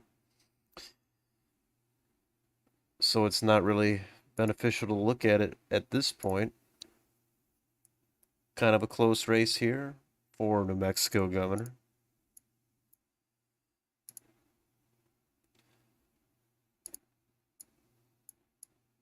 Where else? All right, let's go back. Let's look at the Secretary of State. Where are we at here? Georgia, Brad Raffensperger. He's got a 10-point margin. I don't know why that's not called for him yet.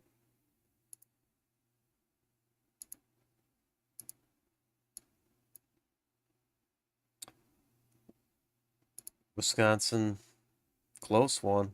Republican is ahead there. That's surprising. Doug LaFollette, the Democrat's been in office for decades. I would think he'd hold on there, but he might not.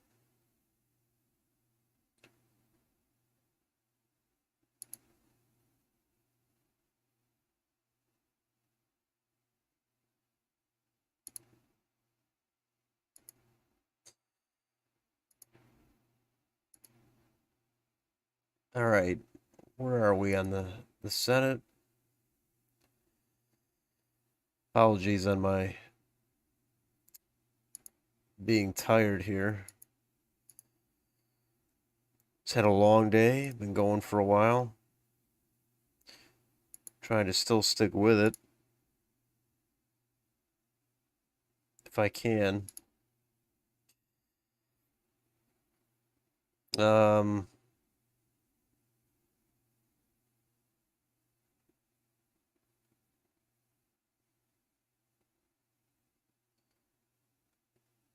all right, here we go. All right, this Kansas race is narrowed up. It's under 3-point margin now for Laura Kelly. Still got Whitmer ahead there in Michigan.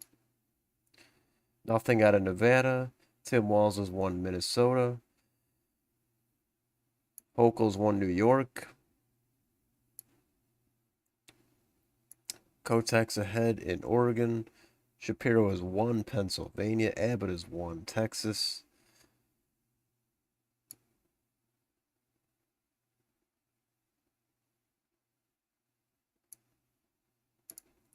And in the Senate, Fetterman is ahead 1 point right now.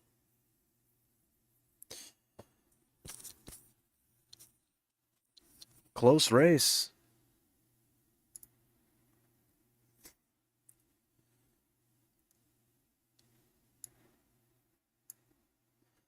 It's all about what these margins. Where's the remaining vote going to be? What are these margins?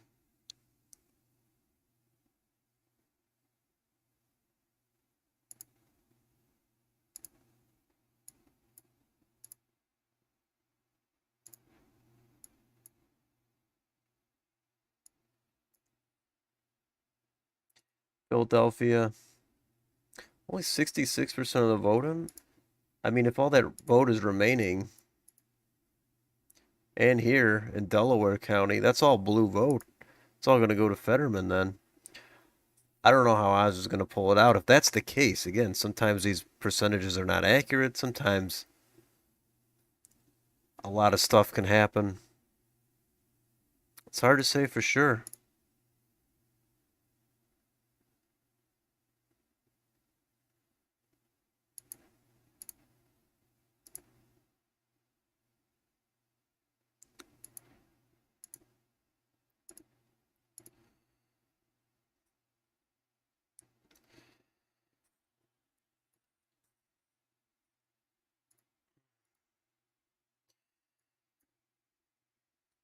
What's going on here? Anything? Okay, Mike Lee, about a 10-point lead.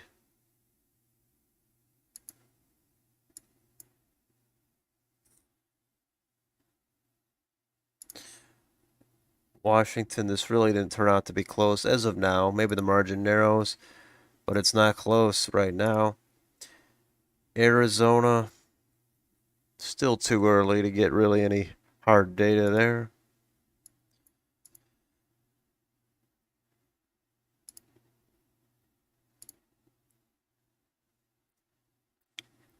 Ron Johnson maintaining a lead in Wisconsin.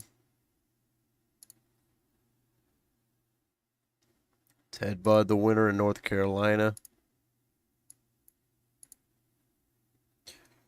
Herschel Walker with a lead still, but again, these votes in Fulton, DeKalb, Gwinnett, there's still blue vote out there. How much red vote is left? I don't know.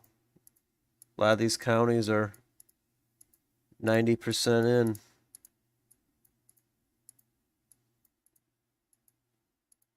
And then we got to be talking about a runoff. Because right now, Walker, he's under 50% if he holds it.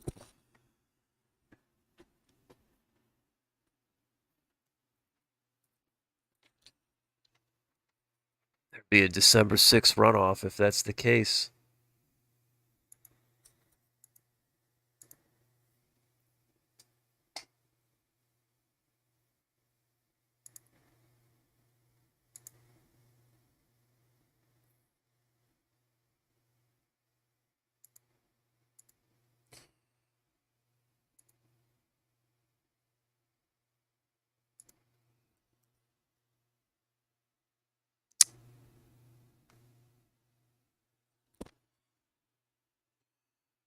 Still too early to look at Arizona. Gotta wait on Arizona.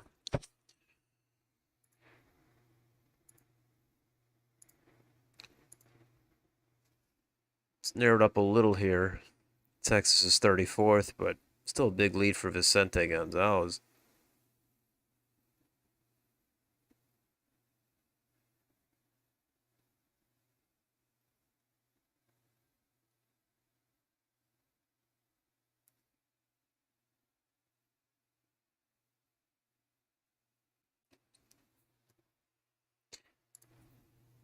Cuellar's won it.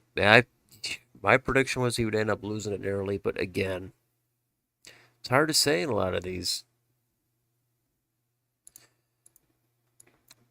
These polls were really, I don't know what, kind of hits and misses on both sides.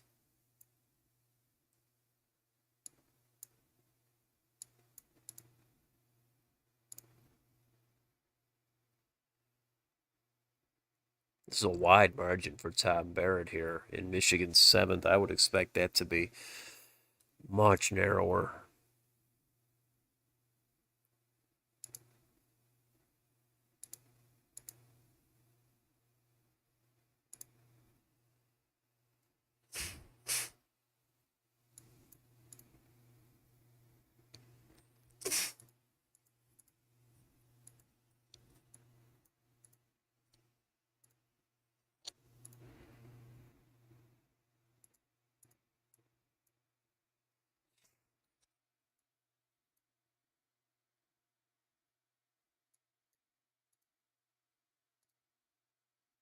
Don Bacon now opening up a 1-point lead.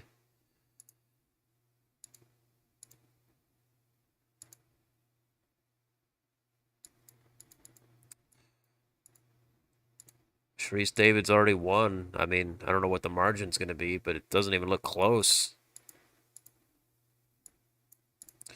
And Iowa's third here, yeah.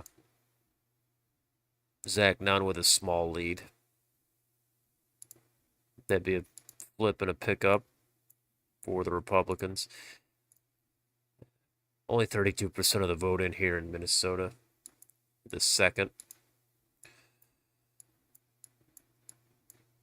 What's the update here in Montana? 28% of the vote, and this is not enough vote.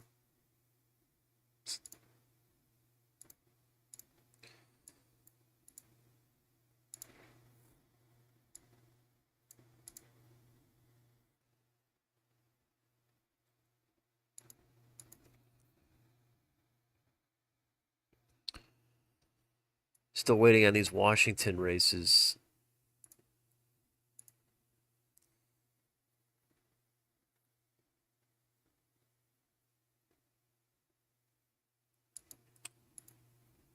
There's some interesting dynamics here going on, but yeah, the Republicans are not having the great night they were looking for as of now. It's like it's not really breaking their way that yet. I mean, some of these races that are losing by a lot, like this one, Ohio's 9th.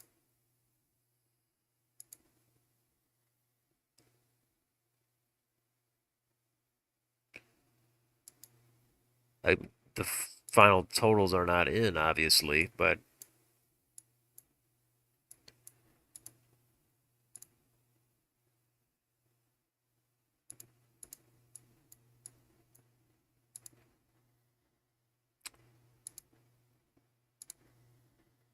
some of these are very narrow here. I don't understand this, how Maloney is down by 6, 7 points. There's got to be some blue vote out there that's they haven't counted yet.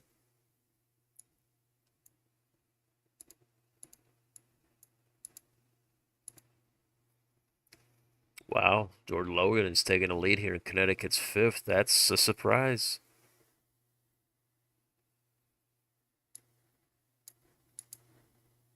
Oh yeah, what happened to Rhode Island? We haven't looked at that in a little while. Oh, Seth Magazine, Ernie's won it. Close one. Open seat goes to Magazine, or at least according to CNN.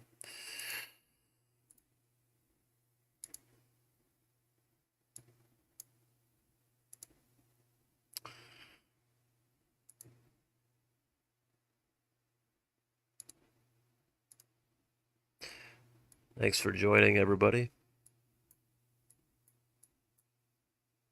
Getting a little tired. Trying to stay at it, though. Hope you'll like and subscribe.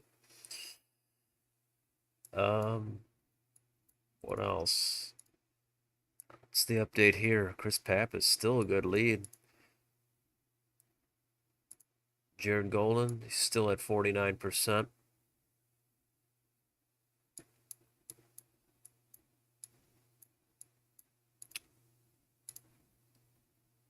Illinois 17th. Esther Joy King with a lead still.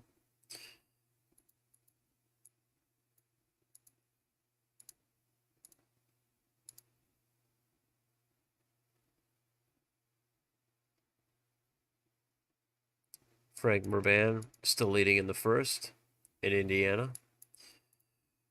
How about these Ohio districts? Yeah, wow. It's a pickup for the Democrats. Greg Landsman takes out Steve Shabbat.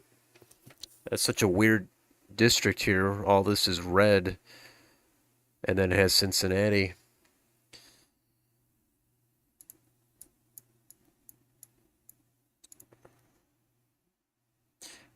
Yep, and as I said, this is going to give Democrats a lot of momentum in Ohio.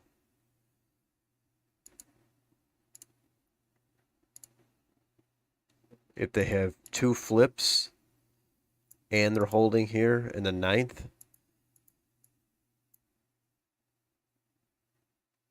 that is that's a tough break for the Republicans here because now they're losing ground.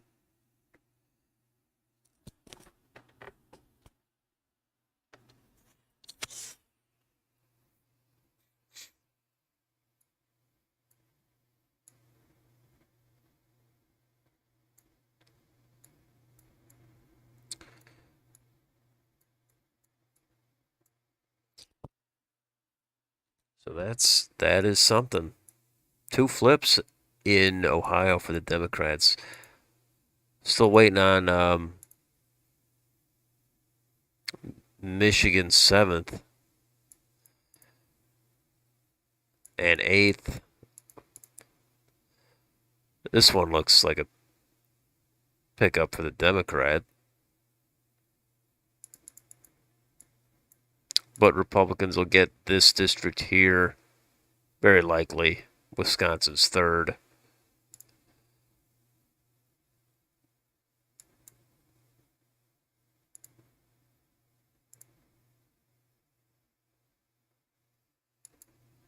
Possibly Minnesota's 2nd.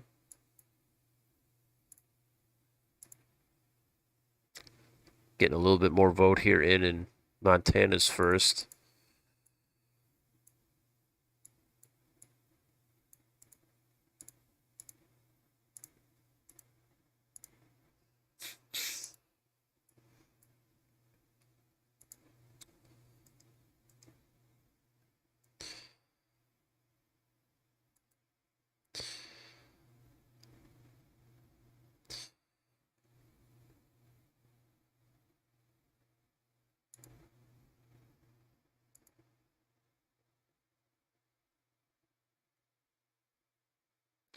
Back to the governor. Let's see here. First, let's look a little closer at Ohio.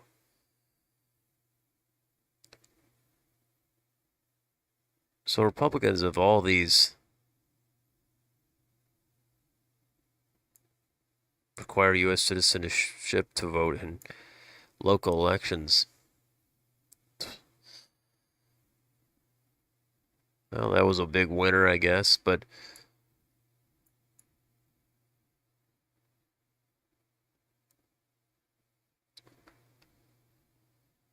they don't have the Supreme Court elections on here. But let's come back to that. Here we are, Wisconsin. 1 point race. Governor. How much votes left? Almost all of it is in. 92 is in Dane County. 61 in Milwaukee only. Still got a bunch left.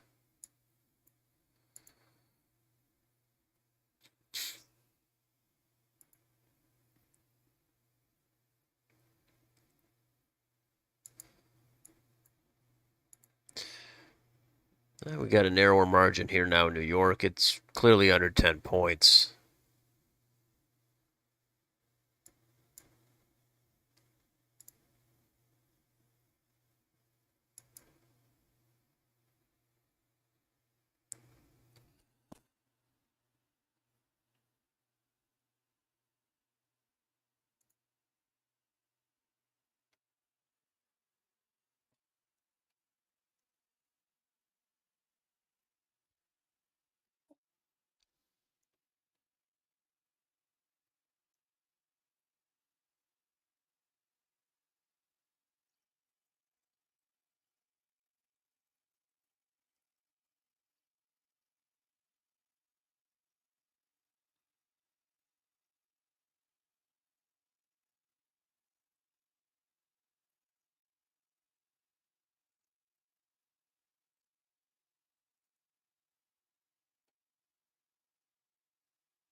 So yeah, under 10 for margin right now in New York. It's not too bad for Lee Zeldin.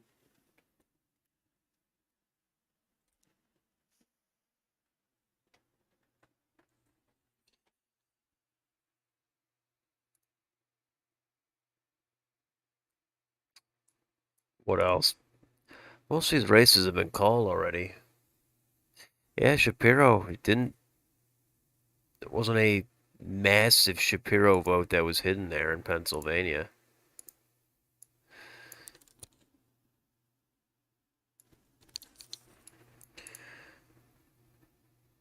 Illinois governor. Probably going to get under 10, like I was predicting.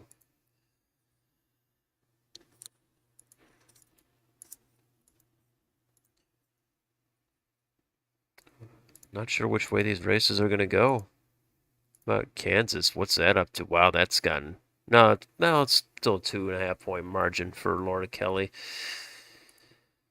Most of the vote is in Johnson and Wyandotte, over 90%.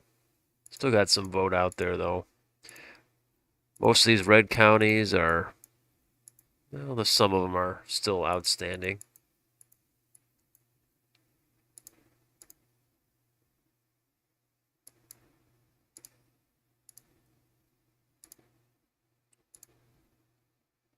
New Mexico, what's that up to? Well, yeah, that's kind of close. 6 point margin, but it's probably not gonna be enough for Mark Ronchetti. He's gonna lose again there. Arizona is just getting closer now with the election day vote coming in.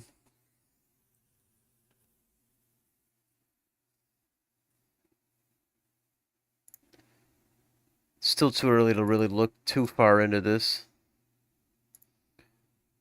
Oregon narrowed up slightly, but 1.5 point lead, 1.6 for Tina Kotek. Anybody just joining? Thanks for stopping by. Appreciate it. Feel free to like and subscribe. I'm getting a little late, had a long day, so I am getting a little tired. Apologies on all that. But still trying to go through some of these races.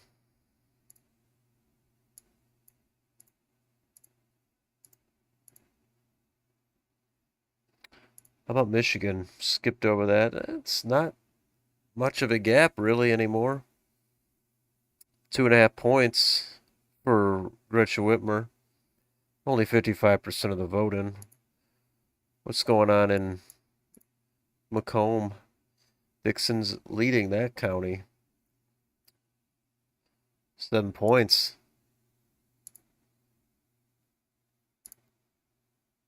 She's losing Kent County by about 9.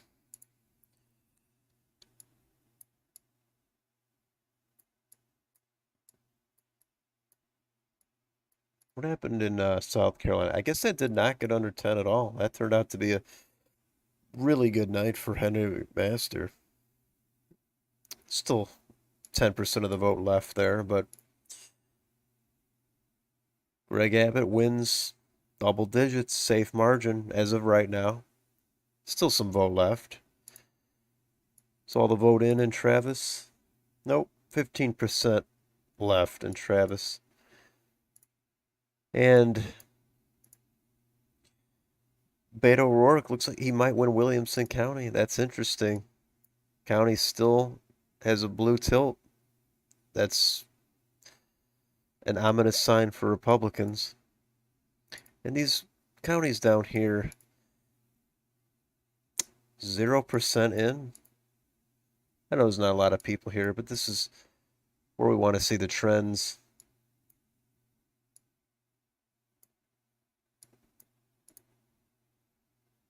Abbott wins Tarrant County.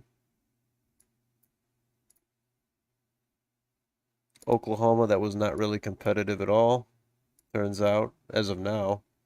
Still 8% of the vote in. That's a blowout for Kevin Stitt.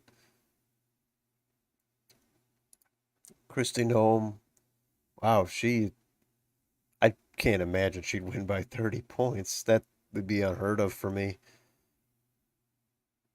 I did not think she was supremely popular like that.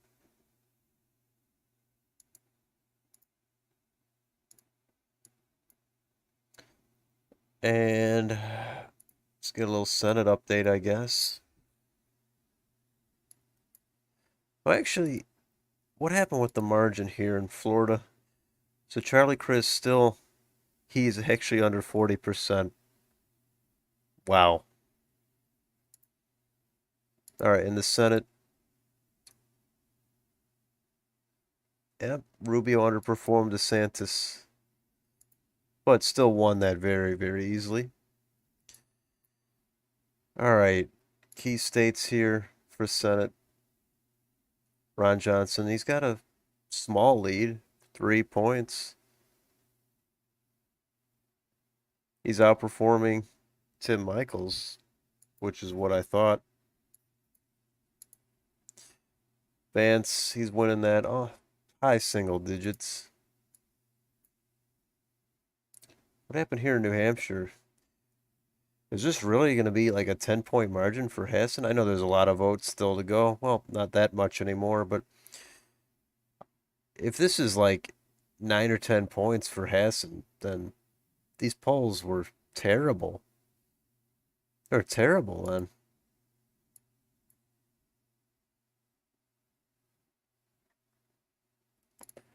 About the margin here, Michael Bennett, he's winning by double digits handily. Washington, that didn't get remotely close. Patty Murray got a massive lead right now. Still got nothing in Ohio, or excuse me, Nevada. Very long day here. Okay, now Warnock is ahead now, which is what I was saying. There was so much vote left here in Fulton or DeKalb and Gwinnett.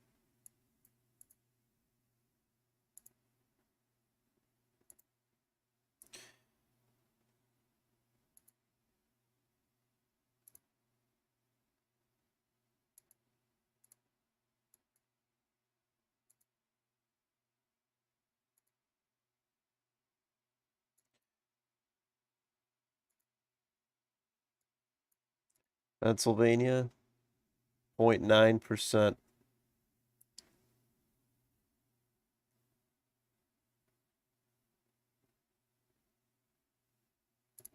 Fetterman's ahead, 0.9.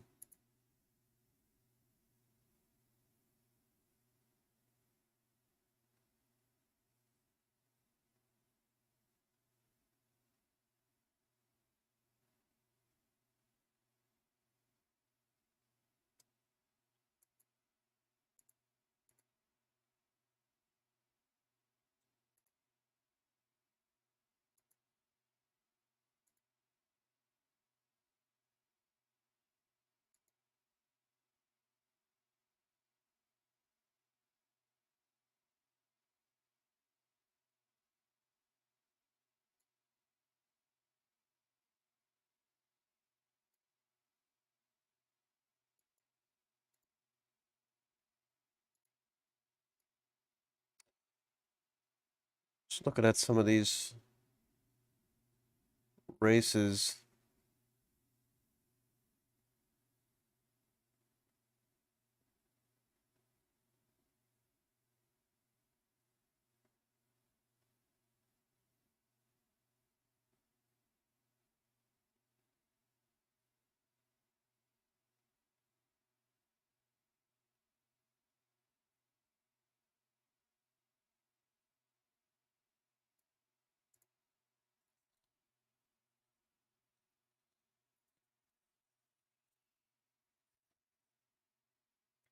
We got some Secretary of State updates.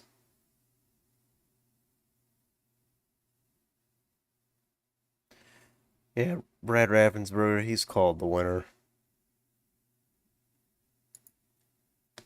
No surprise. Somehow this is actually close for Washington. Still lead here, Republican in Wisconsin.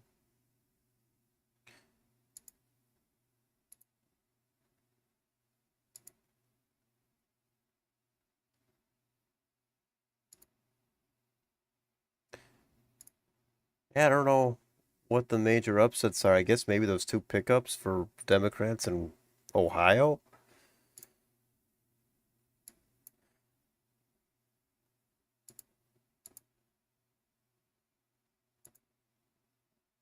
I think that's got to be it right now.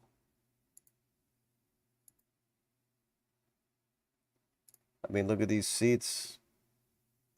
That's a clean win. 5 point or 4.8 win.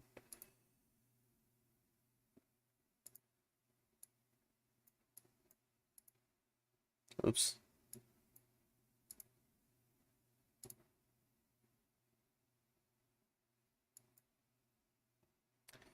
Yeah, I don't know. It's gonna be disappointing for Republicans. There's no doubt about it.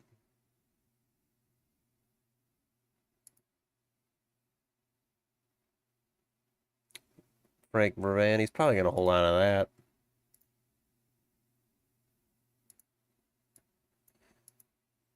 Republicans might pick this seat up. I don't know though. There's still a lot of vote left. Who knows which precincts are left?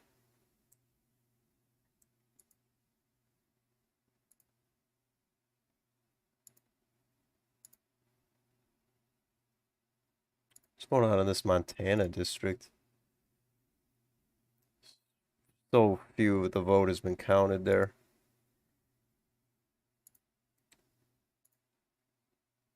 Yep, Vicente Gonzalez. He's got it.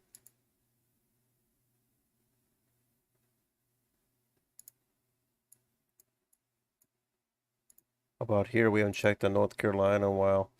Still a close one, but Wiley Nickel, he's ahead.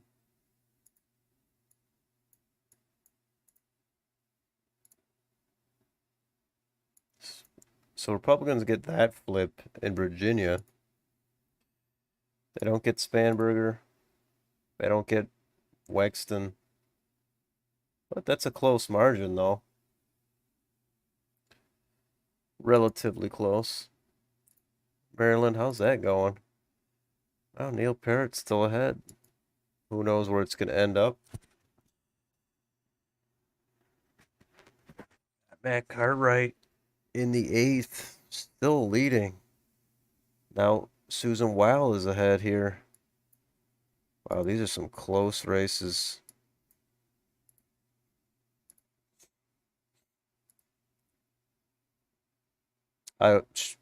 Sean Patrick Maloney is seriously losing by 6, 7 points. I don't get it.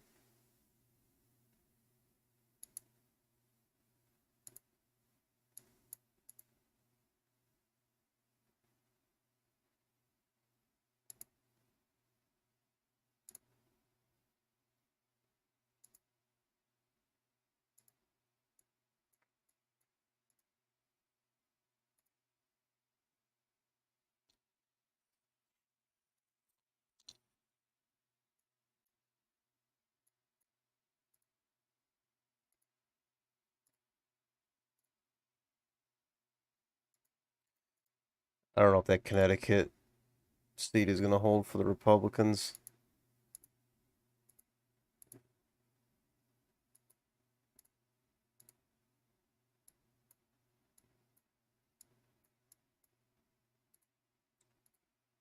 Don Bacon, small lead for him still.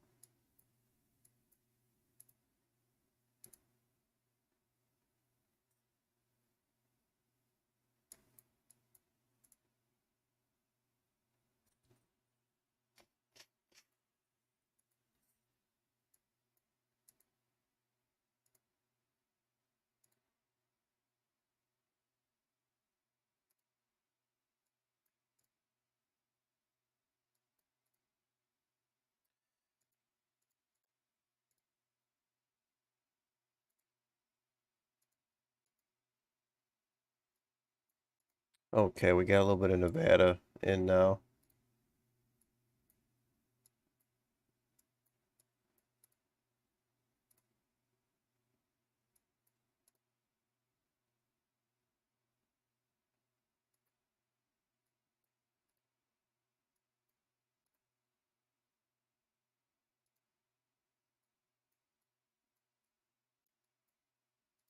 Still not enough data though.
I'm practically falling asleep here, but still trying to stick at it.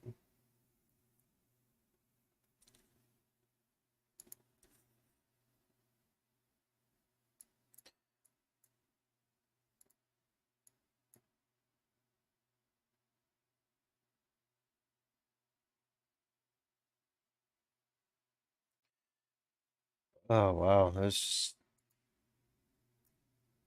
what are the updates here? Fetterman's still leading in Pennsylvania. Gotta wait and get some Arizona results, but it's gonna be a while until these ballots come in. Alaska, Hawaii, that's gonna be way too much time.